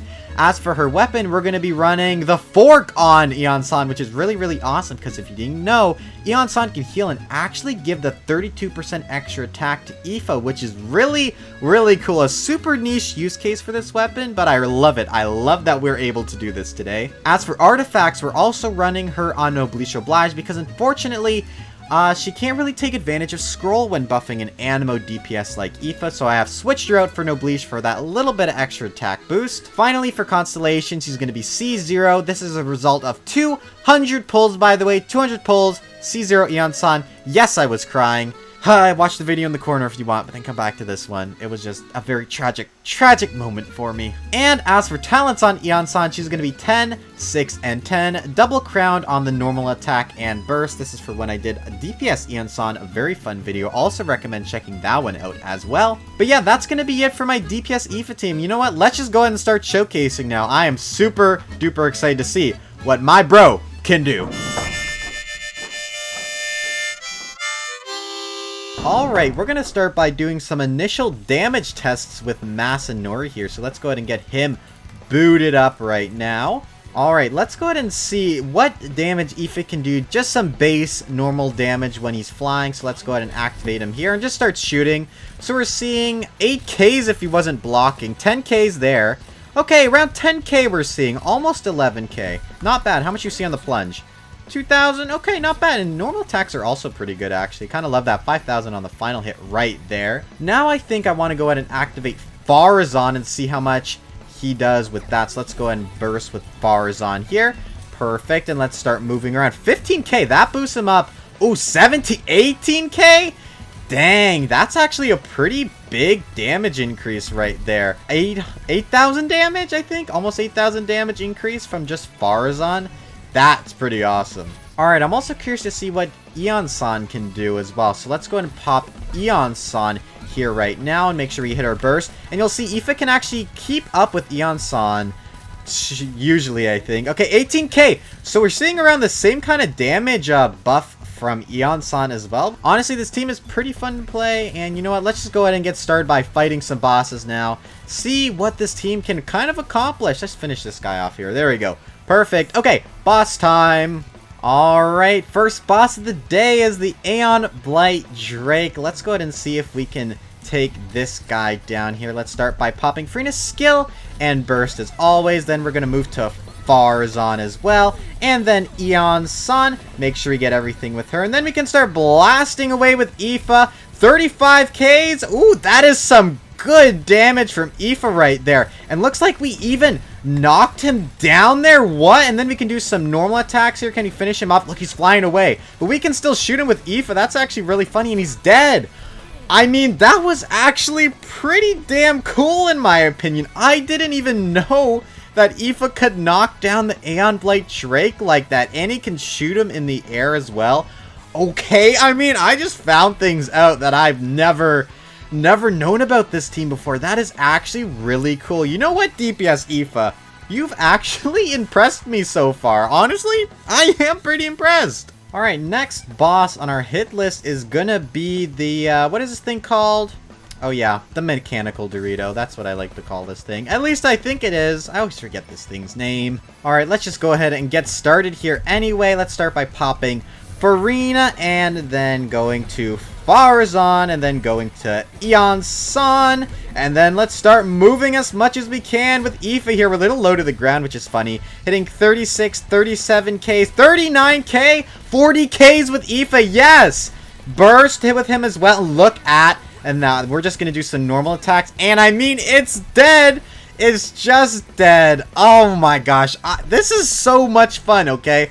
DPS Ifa level 80 C0. Of course, my supports are pretty broken, but honestly, this is really fun. This is really, really fun. I think DPS Ifa is actually pretty good, okay? I actually think he's good. But we still have one decently hard challenge left for this team, and that is, of course, taking down a world boss, and I think we're going to go with Arlecchino, so let's go ahead and see if this team can do that. I don't know. Might be difficult for him. You think you're up to that, bro? I don't know. All right, here we go. Into the Knave's Den. Let's see if we can manage to take her down here. Make sure you catch her particles with Freminet, and then burst with Farzan, and do the same with Iansan. Then we're going to start moving around as much as possible here. We do not want Arlecchino to catch us. Okay, we're doing decent damage. 38K right there. That is not bad at all. And then we can burst as well. 37K, not bad either. Can I charge attack here? Clear that off myself? I don't even know if I can. Okay, wow, that thing hit me. I'm kind of surprised. Alright, here we go. We're just going to continue dodging as much as possible here. Try to get this mark off of us. But unfortunately, it seems to be a little bit resistant to our charge attacks. That's okay. Alright, let's go ahead and move in here with Freminet again. And burst with Farzan here. Okay, then we're going to go in here with Iansan. We're not going to burst with Iansan quite yet, though, because I think we don't need to. So let's continue moving around here, seeing if we can take down this side of her, and then burst. Ooh, that was a good burst. Oh, I don't want to die here, though. Are we alive? Are we still good? I think we are. I think we are. Okay, here we go. Next phase. Let's do this, guys. I'm so scared. All right, here we go. And I'm going to burst with Freminet there. A little bit scary, but we're still good, guys. We're still good. Okay, burst with Iansan. Now let's start moving around as much as possible. Again, we really don't want to get hit here. And honestly, Ifa is pretty good at being a mobile character, honestly. I never would have thought. But yeah, he really is good at that. Then a plunge right there. If we had her burst up, we probably could have dealt with that. But I'm just going to continue shooting her. And then burst! Yes! 51K and then she's dead! And she's dead just like that. Honestly, this team did a pretty good job against Arlecchino, which makes me think it can do even better against the Spiral Abyss. But you know what? I guess we're just going to have to find out. Can DPS Ifa clear the Spiral Abyss? I don't know. Let's go ahead and see. Alright, time for DPS Ifa to take on the Abyss. We got him on the first half here, and then on the second half we're going to be running a pretty standard Kinich burning team, because that's just good against this very annoying Lava Dragon statue. Hate that guy, by the way. Hate dealing with him. But yeah, we're going to see how Ifa performs against the Abyss. Let's get started. Alright, let's go ahead and pick Energy Recharge here. I think that's going to be our best ability, and let's go ahead and start against our first dude here. Alright, here we go. Switch in to Farzan, and then Iansan as well. Then we're going to try to start attacking this dog here. Make sure it doesn't kill us. I don't like that dog. He's a little bit scary. Okay, and look at that. We took him down pretty easily here, and then burst as well. 128k! Oh, you love to see that. 128k on that burst from Ifa. My goodness. I love it. I love to see that.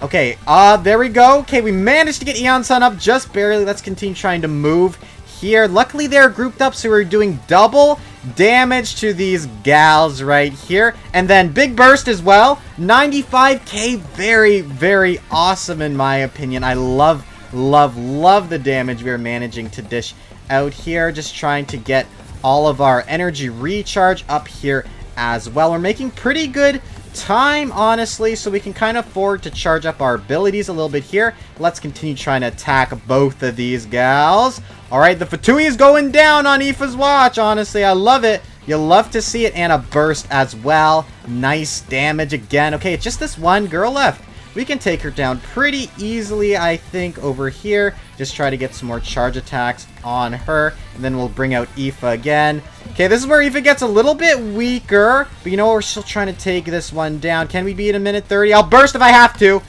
Oh, we're not done yet. Come on, die, girl. You have no health left. Oh my gosh, okay.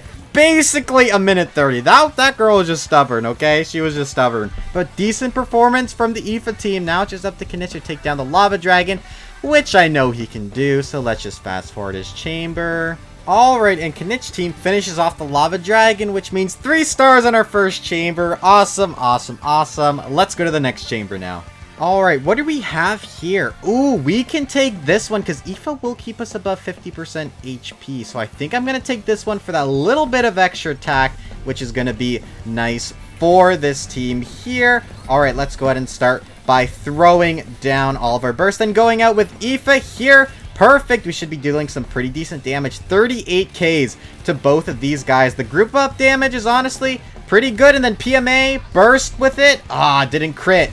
Too bad. So sad, TyPom. Didn't crit. Alright, then we can burst with Farzan here. And then move into Iansan yet again. And continue trying to spin around to take down the PMA. Honestly, this guy can be a little bit annoying to deal with. But honestly, I think we can deal with it. I'm going to hope we can deal with it. Team. Alright, let's continue moving in a circle here. Trying to get all of our bursts and skills up. I have doubt Iansan will be up. That's okay. We'll just have to miss her for a rotation. Can Ifa shoot that thing when it's in the sky? I don't think so. Alright, let's continue moving here. Ifa's doing a good job right now. And then we can burst as well with him. Okay, we've almost got it down. I mean, he's almost there, right? Drop your things. Drop your guys. Yep, there we go. Perfect. Alright, which one do we have to target here? Looks like it's going to be you, sir.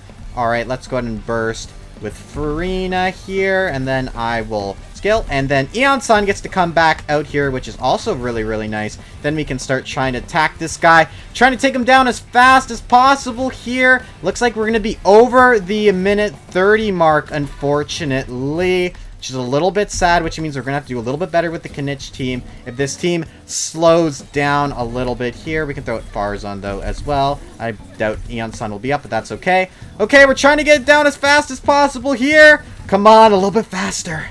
A little bit faster. Come on, Ifa. Come on. Oh, my gosh. Okay, yep. Okay, took almost 2 minutes for Ifa on that chamber. Honestly, that's not good, Ifa. Taking too much time. Is that enough time for Kinich to clear, though? I don't know. We're about to find out.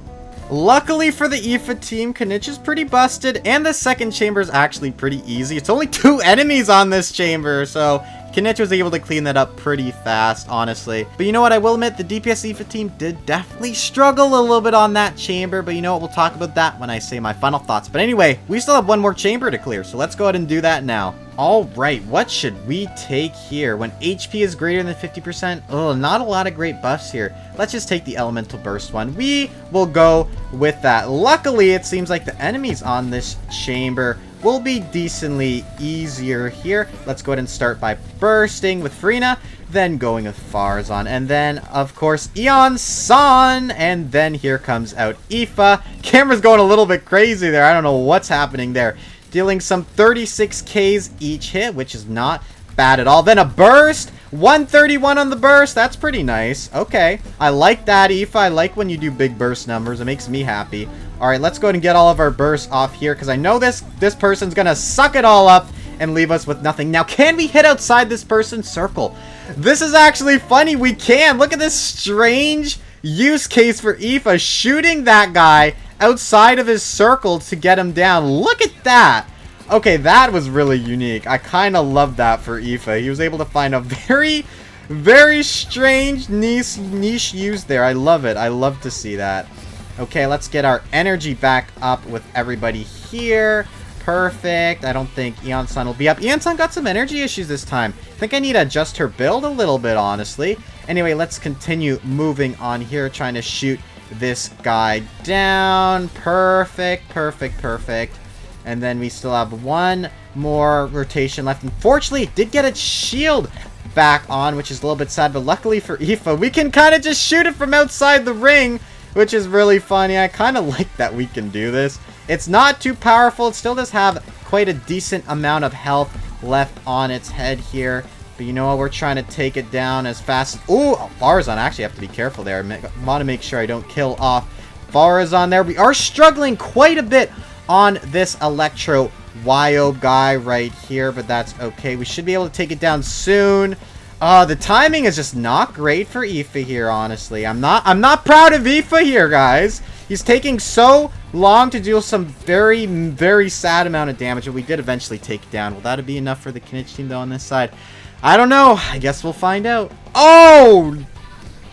No! I completed the chamber, but I didn't do it! Oh my gosh. Oh, we were literally like 1 second off right there. Oh, that's painful. What? It's so painful.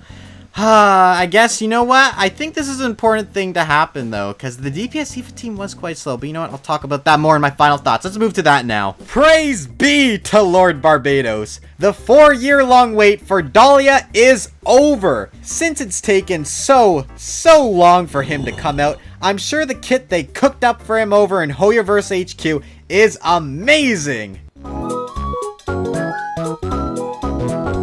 Well, I'm gonna have my work cut out for me. Welcome back to Off Meta Pom-Poms, where today I've taken on my hardest challenge yet, with trying to make our favorite devout deacon with an overly underwhelming support kit into a competent DPS. We'll be reviewing the build and team I've picked out for him today, while also showcasing him against some challenges and bosses. We'll also be seeing how well he can perform against the Spiral Abyss, attempting to 36-star it. So make sure you stick around for that complete insanity as well. So without further ado, I think it's about time we get started. Whoa!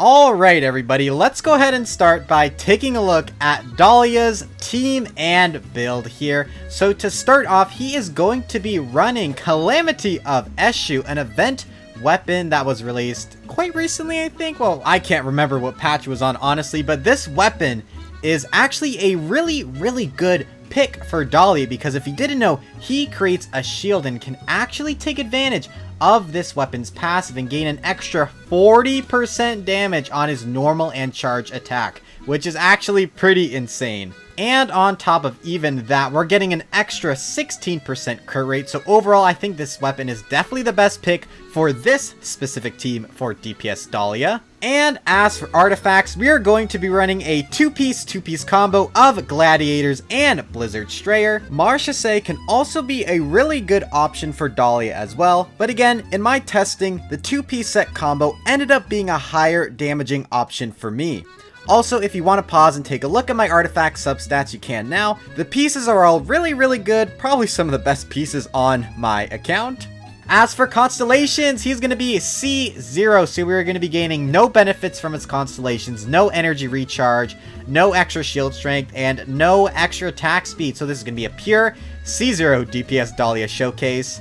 And as for talents, he's going to be at 9, 3, and 9, with most of the levels going into his normal attack and his burst. This is because we like having his burst multiplier up, so that way he doesn't die and we can keep the passive on his shield working. And obviously this one's just for the damage, right? Honestly, I kind of wanted to crown this, but I just didn't want to use the materials. Guys, I just don't think it was worth it for me. But you know what? Some of those other DPS Dahlia mains, I know there's a lot of those on Twitter or X, whatever we call it now.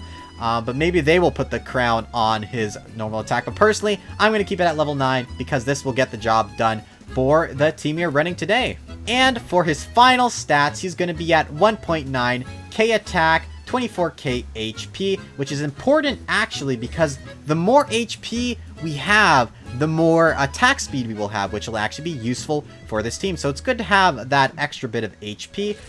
Finally, for the crit stats, we're going to be at 58.7% over 189.9%. Now, I know this seems pretty low, but this will actually be boosted by quite a bit by the team members we're running today, and I think it's about time we go ahead and introduce those guys. To start off, we have EscoffierA, who is going to be running her signature weapon and her signature set, at least the set that is best on her. And for constellations, we are going to be utilizing her C1, so we are going to get that extra 60% cryo crit damage bonus. This is the main reason why I am also running Dahlia, if you have noticed, on a cryo damage bonus set and on a cryo damage bonus goblet, because we are going to be taking advantage of Escoffier's C1. Now, this is definitely not free-to-play friendly of me, but it's an early constellation.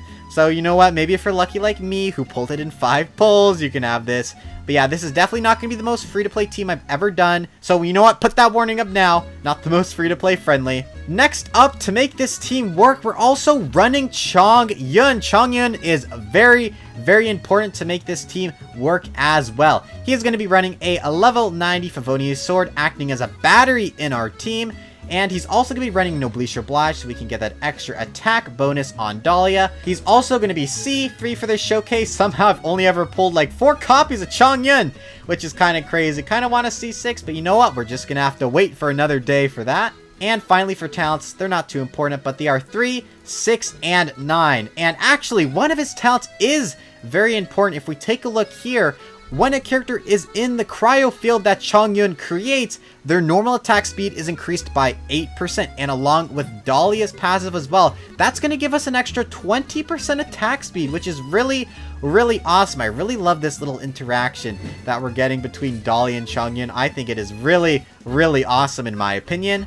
And finally, for our last teammate, we are indeed going to be running good old Freminet on Favonius with Golden Troop. And our constellation is going to be C1, so we're definitely going to get a little bit extra fanfare. Again, not free-to-play friendly. Put up the warning. Put up the warning. But yeah, this is definitely going to help us a little bit. And finally, for talents, she's going to be 6, 10, and 10. So double crown on Freminet. Definitely going to be getting as much damage inflation on Dahlia as possible. That is the goal with today's team. You can also go ahead and run someone like Yelan as well in this team to substitute Freminet, but I think most people have Freminet, so you guys should be fine with that. Can't substitute Escoffier though. She's just too important to make this team work. But anyways, guys, I think it's about time we go ahead and showcase our DPS Dahlia team here, or at least a team where Dahlia works as a decent on-fielder, okay? Let's go ahead and showcase that now.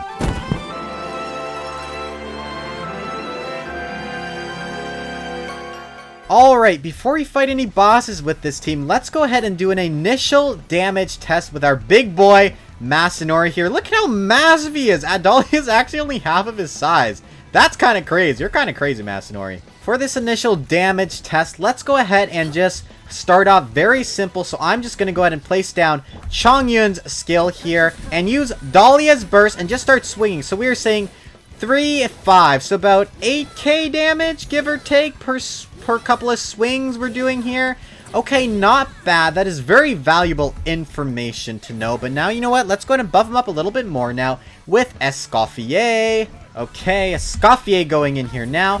And Chongyun. And now we're going to burst with Dahlia. What damage are we seeing? Okay, decent boost. 8 plus 6Ks, I think we're seeing here. That's not bad at all. Okay, not bad. I like that. I like that a lot. Dahlia, baptize this man. Oh, gosh. Okay, we're fine. We're alive. That was a little bit scary. Okay, anyways, I think this damage has been very useful at seeing our baseline. But now we're going to go ahead and test this team against a full lineup of bosses. And honestly, see what it can do. Do y'all think it can beat any bosses? I don't know. DPS Dahlia is about to find out. Okay, we're approaching the Desert Doritos slowly. Or as some of my commenters have been saying, apparently it's called Azmon, Simon. I don't know how to actually pronounce his name. You know what though, honestly it doesn't matter because we're gonna just kill him anyway. Let's go ahead and do a full rotation with our team here. Burst with Chongyun, and then we're gonna burst with Dahlia, 27k. And then we're seeing almost 14ks on those charge attacks. I mean, he's actually doing some pretty decent damage here. And I mean, it's dead. Just like that with on-field Dahlia. And of course, guys, has to be said, of course, Escoffier and Freminet are doing a large amount of damage here, right? Okay, I'm not oblivious to that fact. But again, the main point of this team is to try to have Dahlia on field and doing a non-negligible amount of damage, which I think we are achieving with this fun little team here. Before we fight that next boss, if you're enjoying this video so far, make sure you don't forget to subscribe. It lets me know you want to see more team showcases like this in the future. I would also like to give a big thank you to all of our channel members, including Slothian, for joining the highest membership tier and being a big supporter of my channel. Anyways, back to DPS Dahlia. Okay, next up on Dahlia's chopping block, or maybe baptism block? I don't think that really has the same ring to it though. Anyways, it's the Primogeo Vishap, guys. Let's go ahead and try to take this guy down here. I'm gonna go ahead and poke it in the butt with Freminet. Always gotta start off by doing that here. Then we're gonna get Escoffier out here, and then burst with Chongyun, and then get Dahlia's shield up and going. And we're seeing a very decent charge attack here. I mean, we're seeing over 10k, and that damage is honestly pretty good in my opinion. Can we baptize it to death? Yes! We baptized that guy to death. I was gonna say a B word, but honestly, keep it friendly TyPom. We're in the presence of a deacon. But yeah, we actually did really good damage there against it. Most of our hits were doing over like 10k. They're reaching like 14, 15k. So overall, that's like a decent like 25k per like one of these, which is pretty good. I like that kind of damage. I think that's pretty good. Okay, we'll do one more test with DPS Dahlia against a world boss, and we'll see how that goes. Hopefully good. Hopefully good. I have decided to fight the Raiden Shogun. Maybe this is a mistake. I don't know. But we're gonna try it, guys. Okay, let's go ahead and approach her. Here we go, y'all. Against the Raiden Shogun. This is going to be a little bit scary, but we're going to see if we can actually one-phase her here. Oh my god, where did she even go right now? I wish we could freeze her, honestly. Burst with Dahlia. 12ks, 15ks on that charge attack right there. The damage is not bad. Okay, can we still hit her here? Yes, we can. Oh, girl, you're going down. Uh-oh. I don't know where she went. Where did you go, girl? Oh my god, I baptized her spirit. Did you guys see that? That was kind of funny. Oh, we found her. We found her, y'all. Okay, let's go ahead and burst. Put Chongyun down. Unfortunately, Dahlia's burst isn't up, but we're still seeing 6k charge attacks right there, which is actually pretty funny. But yeah, Raiden Shogun is down with this team. I mean, Dahlia's on field in it. Of course, again, he's not doing the brunt of the damage here, but as an on-fielder, he's honestly feeling pretty fun to play. And that's the reason why we play teams like this, y'all, because it's fun to see Dahlia on field and doing damage. Anyway, y'all, you guys know what time it is now. Can Deacon Dahlia baptize or 36 star the Spiral Abyss? I don't know which way you want to put it. Let's find out.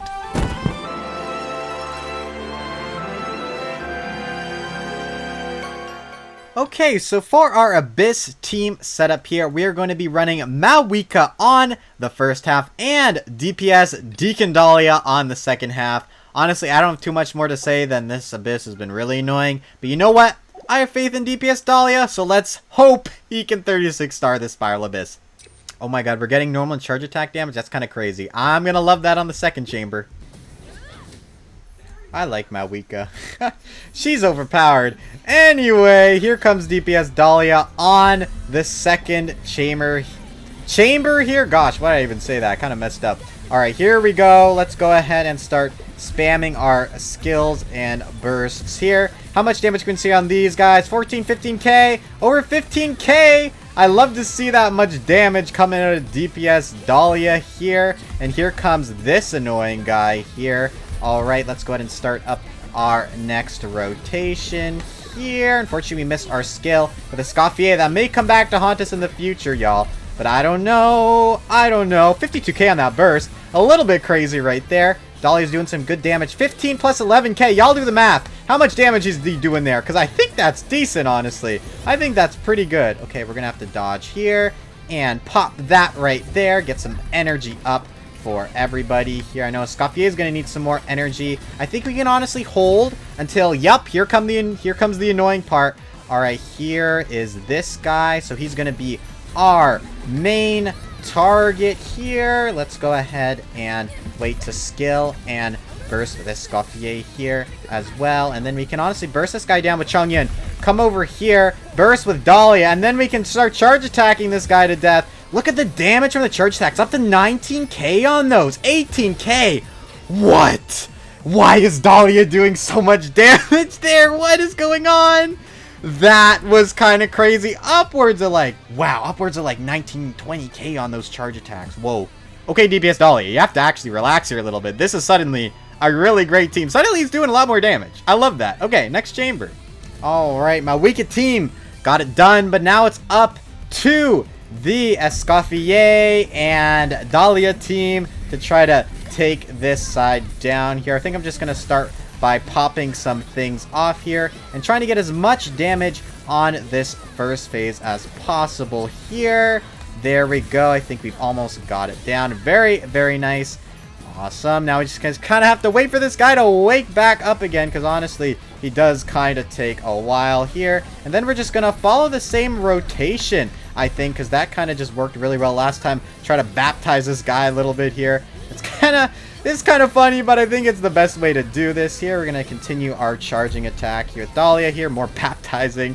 It's funny how this team works. We kind of just baptize and go. All right, we are ready to start against the chicken now, though. Let's go ahead and pop Escoffier's burst here as well. Then we're going to go with Chongyun. And then we're going to burst with Dahlia and keep charge attacking as this guy's core here. And hopefully we can indeed take it down in time here. He is starting to jump, which is a little bit unfortunate. Hopefully we have enough damage on him. Oh, maybe we can take it down like this. Hold on. New strategy. We're gonna attack these little things. Do these things work? Oh, look at that. It does. Oh my god, Escoffier's on like no health though. This is a little bit scary right here, guys. This is a little bit scary. Okay, I think we're just gonna have to go without popping Escoffier here.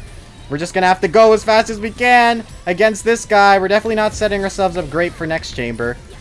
But you know what? That's okay. That's okay. We're gonna try to keep our burst up. Okay, we're not doing too bad. We're almost there. We're almost there. And there we go. We did it. A little bit scuffed against the seahorse. I don't actually know how long we took. I'll have to see if we did it within the 1 minute and 30 guidelines. But you know what? The team still took it down. Whew. But definitely could not have done it without Escoffier and Freminet. They are carrying Dahlia hard.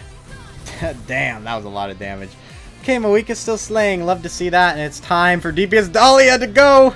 The Escoffier had like 1 health. Let's try to take this guy down as fast as possible here. I'm just going to start with a Escoffier burst just to try to make sure we don't die here. All right, here we go. Time for Dahlia. Come on, let's see some good damage. 20k on those charge attacks. Whoa. You love to see it. And look, we got this guy stunned. This guy cannot move anywhere when Dahlia was doing those charge attacks. Let's go ahead and continue on right now here. Hopefully Escoffier can get her burst up, and she can. You love to see that, guys. Yeah, guys. Hopefully Dahlia can also get his burst up here as well. 56k on that.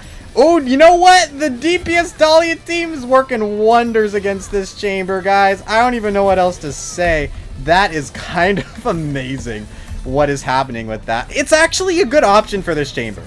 And that is so funny to me. Can we get Escoffier's burst up here? Maybe after we use Chongyun. Yes, we can. Awesomeness. Love to see that. And here comes Dahlia. Hopefully the last rotation here. We're seeing still some lower damage here because I think he's in more of a defense mode here. Okay, one more rotation. We can do one more rotation. Harum, harum. Alright, let's get Changyun out here, and then Dahlia will start doing some attacks, and I mean, then this guy will be dead in no time. We're doing 13 can charge attacks even without the shield, which is kind of crazy. And there we go, guys. DPS Dahlia takes down in 36 stars the Spiral Abyss, because why not? There are some things I want to talk about with this team. Very obvious things, but yeah, this has been a really fun and a really interesting experience with DPS Dahlia. Okay, here are my final thoughts. Hello everybody, this is TyPom and welcome to the end of Off Meta. As you know, we've been testing out a bunch of weird and wacky teams over the past year, and now, before this program expires, it's time to find out which of the 16 teams competing today is the best and the most meta. Before we begin the competition today, let's go over the rules. 16 teams have been divided into 4 brackets. Each team within these brackets will compete to get the fastest time on floor 12, chamber 1 of the Spiral Abyss. The teams with the fastest times in each bracket will then move to chamber 2, and then the last 2 standing teams will compete in a triple boss gauntlet. The first to complete the gauntlet will be crowned meta. Let's take a look and see which teams will be competing today. In bracket number 1, we have Burgeon Hu Tao, Support Kinich, Burnmelt Freminet, and Support Wanderer. Burnmelt Freminet has also been voted the fan favorite team from this bracket. Coming up in bracket number 2, we have DPS Ifa, Fischl Soup, Overload Iansan, and DPS Heizou. Looks like the fans have also voted DPS Ifa the fan favorite team for this bracket. For bracket number 3, give it up for Burgeon Hu Tao, DPS Lan Yan, DPS Shenhe, and DPS Kachina. Our Lantern Right Bird team with Lan Yan is the fan favorite team for this bracket. And for our final bracket, here's the I Give Up team, DPS Xilonen, Hyper Sayu, and DPS Dahlia. And big surprise here, DPS Dahlia is the fan favorite team from this bracket. Now that we've overviewed everything, here's a quick disclaimer. All teams showcased today have been adapted as faithfully as possible from their original episode. Each team competing today has been run through the Spiral Abyss many times to get the fastest clears I could possibly achieve with my best artifacts and weapons. This competition should not be taken seriously and is just for fun. Whew! Okay, with all that out of the way, I think it's about time we get started with this competition. Bracket number 1, you're up! Starting out in the bottom right, we have seed number 1, Burgeon Hu Tao, and in the top left, we have seed number 2, Support Kinich. Personally, I'm definitely rooting for Support Kinich here, as this team I'm showcasing was really fun to play in its original episode. Some people were also quite upset with me at not using Kinich with Pyro characters, but this team doesn't need it, trust me. It seems as of right now, both teams are moving at relatively the same pace, with Burgeon Hu Tao gaining a slight lead over Kinich's team right now. Let's fast forward a bit and see how this battle progresses.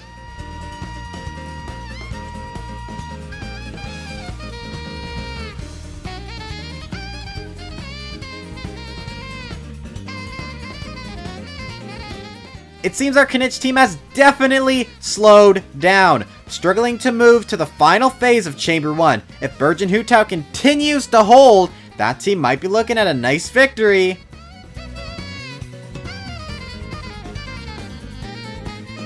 It's a neck and neck race now between the two teams, but look at these shocking results. Burgeon Hu Tao ekes out the win against Support Kinich. Even if these clear times are, quite bad, Burgeon Hu Tao gets the win. For our final teams of bracket number 1, in the bottom right, we have seed number 3, Burnmelt Freminet, and in the top left, we have seed number 4, Support Wanderer. As a self-proclaimed number 1 Freminet main, we had to include a weird Freminet team in our competition today. It seems both teams are quite even as of right now, both dishing out some decent damage at the first wave of enemies.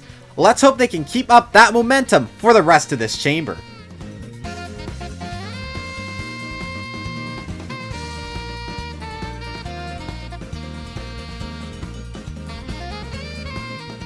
At this point, it seems support Wander is starting to fall behind our Freminet team here. There's still time for Wander to play catch up though. We all know Fischl and Yelan are a pretty good sub DPS combination, so let's not count this team out just yet.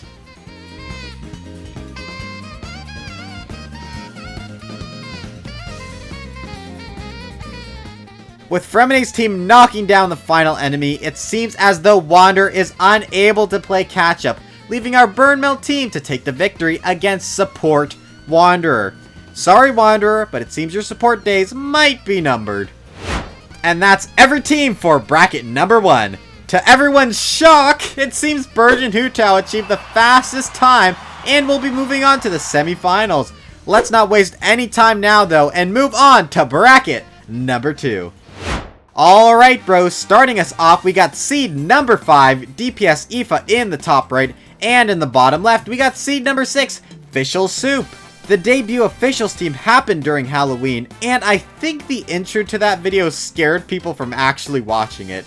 Anyways, speaking of scary, Ifa's dishing out some crazy damage with the help of all his supports, hitting upwards of 40k on some shots, which is especially impressive considering he is still level 80. With all that damage Ifa's doing, he's taking a strong and early lead against Fischl Soup, but will the lead last?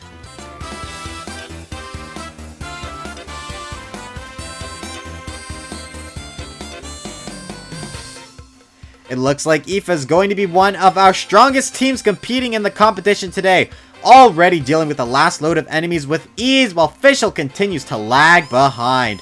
And would you look at that folks, DPS Ifa has already completed its chamber with an amazingly meta time that's within the 1 minute and 30 clear guidelines for the Spiral Abyss. Let's speed up until the end of Fischl's chamber here.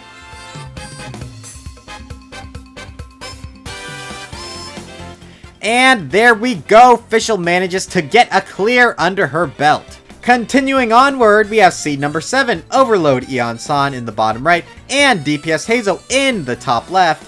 Here's another fun fact, I made a lot of people so mad by saying Heizou was the worst Animo DPS, I got bullied into making this video on him. Regardless of his performance today, at least he's really fun to play. Speaking of Heizou, he's working on launching those enemies, while Iansan is trying to her best to explode her enemies into pieces. Let's fast forward and see how they manage to fare.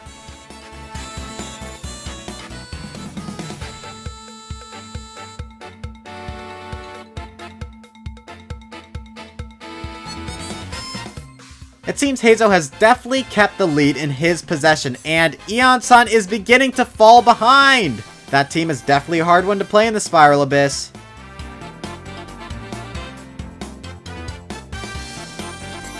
With a couple of final punches and kicks, DPS Heizou manages to take down his chamber in a decent amount of time, while Iansan continues to struggle. Fast forwarding and moving on to the end of her chamber, it seems Iansan will be receiving no rewards today for her performance in today's competition. Bracket number 2 is now completed with Ifa, the fan favorite team, moving forward onto the semifinals. Okay, bracket 3, let's see what you got in store for us. Flying right in, we've got seed number 10, DPS Lan Yan, and seed number 9, Burgeon Hu. Both teams performed very well in their original episode, so we're hoping that they can see the same success today. We are already seeing some very impressive numbers from both teams. 70k plunges from Lan Yan and 37k Burgeons from Hu. I will also say, having the shield on Lan Yan is very nice considering how much the enemies in this chamber like to absolutely murder you.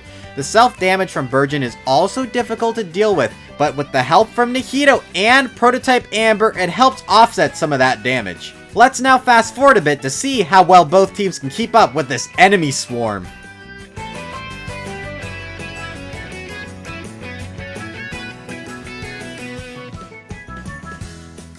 It seems DPS Lan Yan was able to get to the last enemy a bit faster than Hu, putting her in the lead. The race is still close though, and it all comes down to beating this final enemy. And with a big final push, Lan Yan manages to take the win over Burgeon Hu, who is struggling to finish off their final enemy. Next up on the chopping block, it's seed number 11, DPS Shenhe, and seed number 12, DPS Kachina. I am personally rooting for the DPS Kachina team here, considering it was the debut team for Season 2 of Off Meta. I honestly wish I had C6 Kachina, but apparently wishing on both Mawika and Citlali's first banner wasn't enough. Anyway, both teams are very evenly matched as of right now, doing their best to take down the first set of enemies and gain a good enough time to advance to the semifinals. Let's move ahead now and see how both teams are progressing.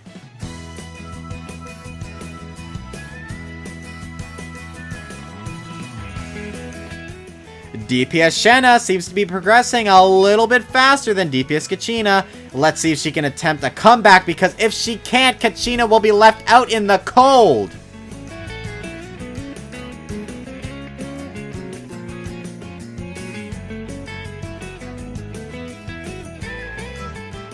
It all comes down to this, and it seems DPS Shenhe had just enough power left to secure the faster time between the two teams. Quite the upset for me. I wanted you to win, Kachina.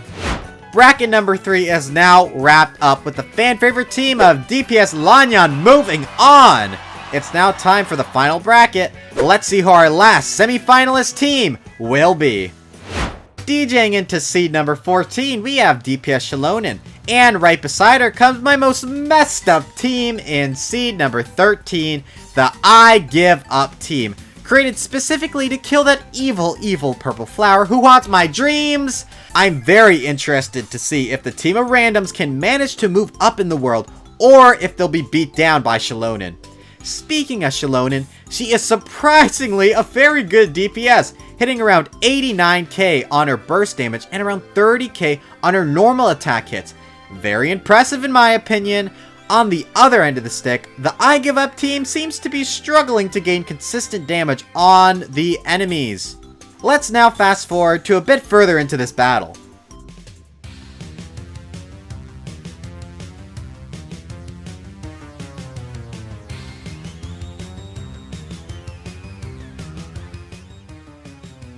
And would you look at that? It seems like Xilonen's DPS is too much, as she just completed her chamber with a pretty good time. This leaves the I Give Up team in a position where I honestly think it should, just give up, because it's getting painful to watch.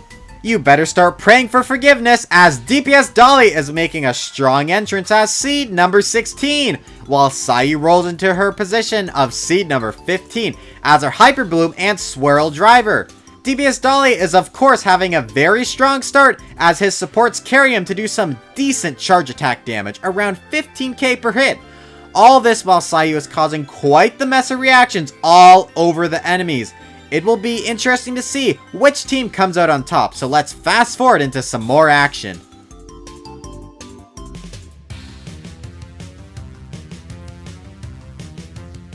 At this point in the battle, it seems DPS Dahlia has already gained a strong lead against Sayu. There's still a chance for her to catch up, but it seems like Sayu might be denied a chance to compete in the semi-finals. Speaking of the semi-finals, Dahlia is working hard to clear out his chamber, and with a few final charge attacks, he achieves a very strong time. Well, it seems that poor Sayu is unable to compete with the strength of DPS Dahlia and his supports. Sorry, Sayu. Looks like you gotta roll away to another competition.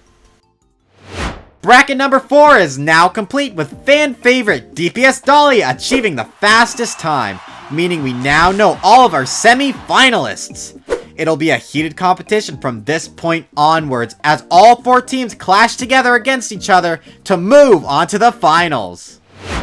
Starting us off, we have bracket number 1's Burgeon Hu Tao against bracket number 4's DPS Dahlia. I believe that DPS Dahlia will have a massive advantage against Hu Tao, as Dahlia can not only take advantage of freeze, but he also did achieve one of the fastest times from the last round.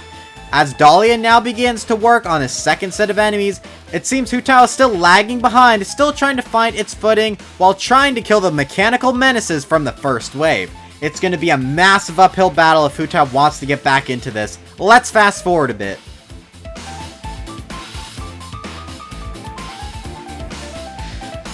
At this point, I think we all know who's going to be winning this, as Dahlia is now up against the final enemy set, as Burgeon Hu Tao is very behind. It's only a matter of time now before Dahlia kills these enemies and becomes a finalist.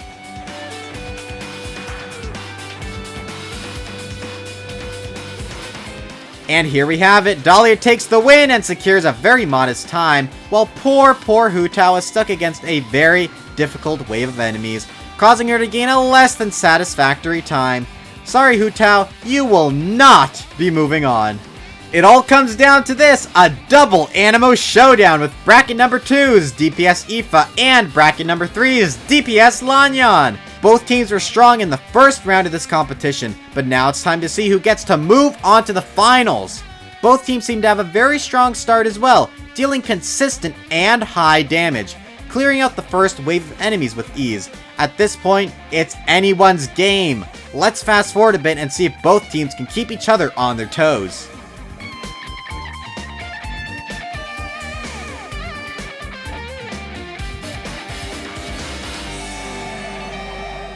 Looks like our veteran veterinarian has taken the lead, managing to take on the final wave of big robots before Lan Yan manages to get to them. Things are definitely looking bleak for her now.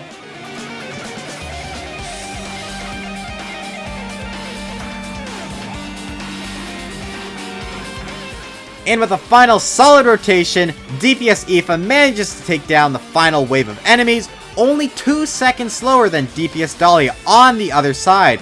It also looks like Lan Yan was also too slow to make to the finals. Sorry, but it looks like this team will have to fly away and try again another day.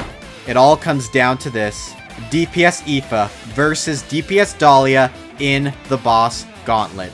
The team who clears this the fastest will be crowned meta. I'll let everything play out in full. Let's begin the final round.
And there we have it, folks.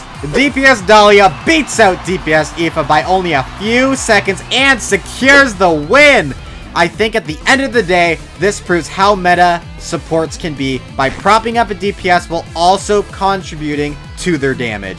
So congratulations, DPS Dahlia. You are now officially meta. Going back, rolling. Freminet. You dead, you dead.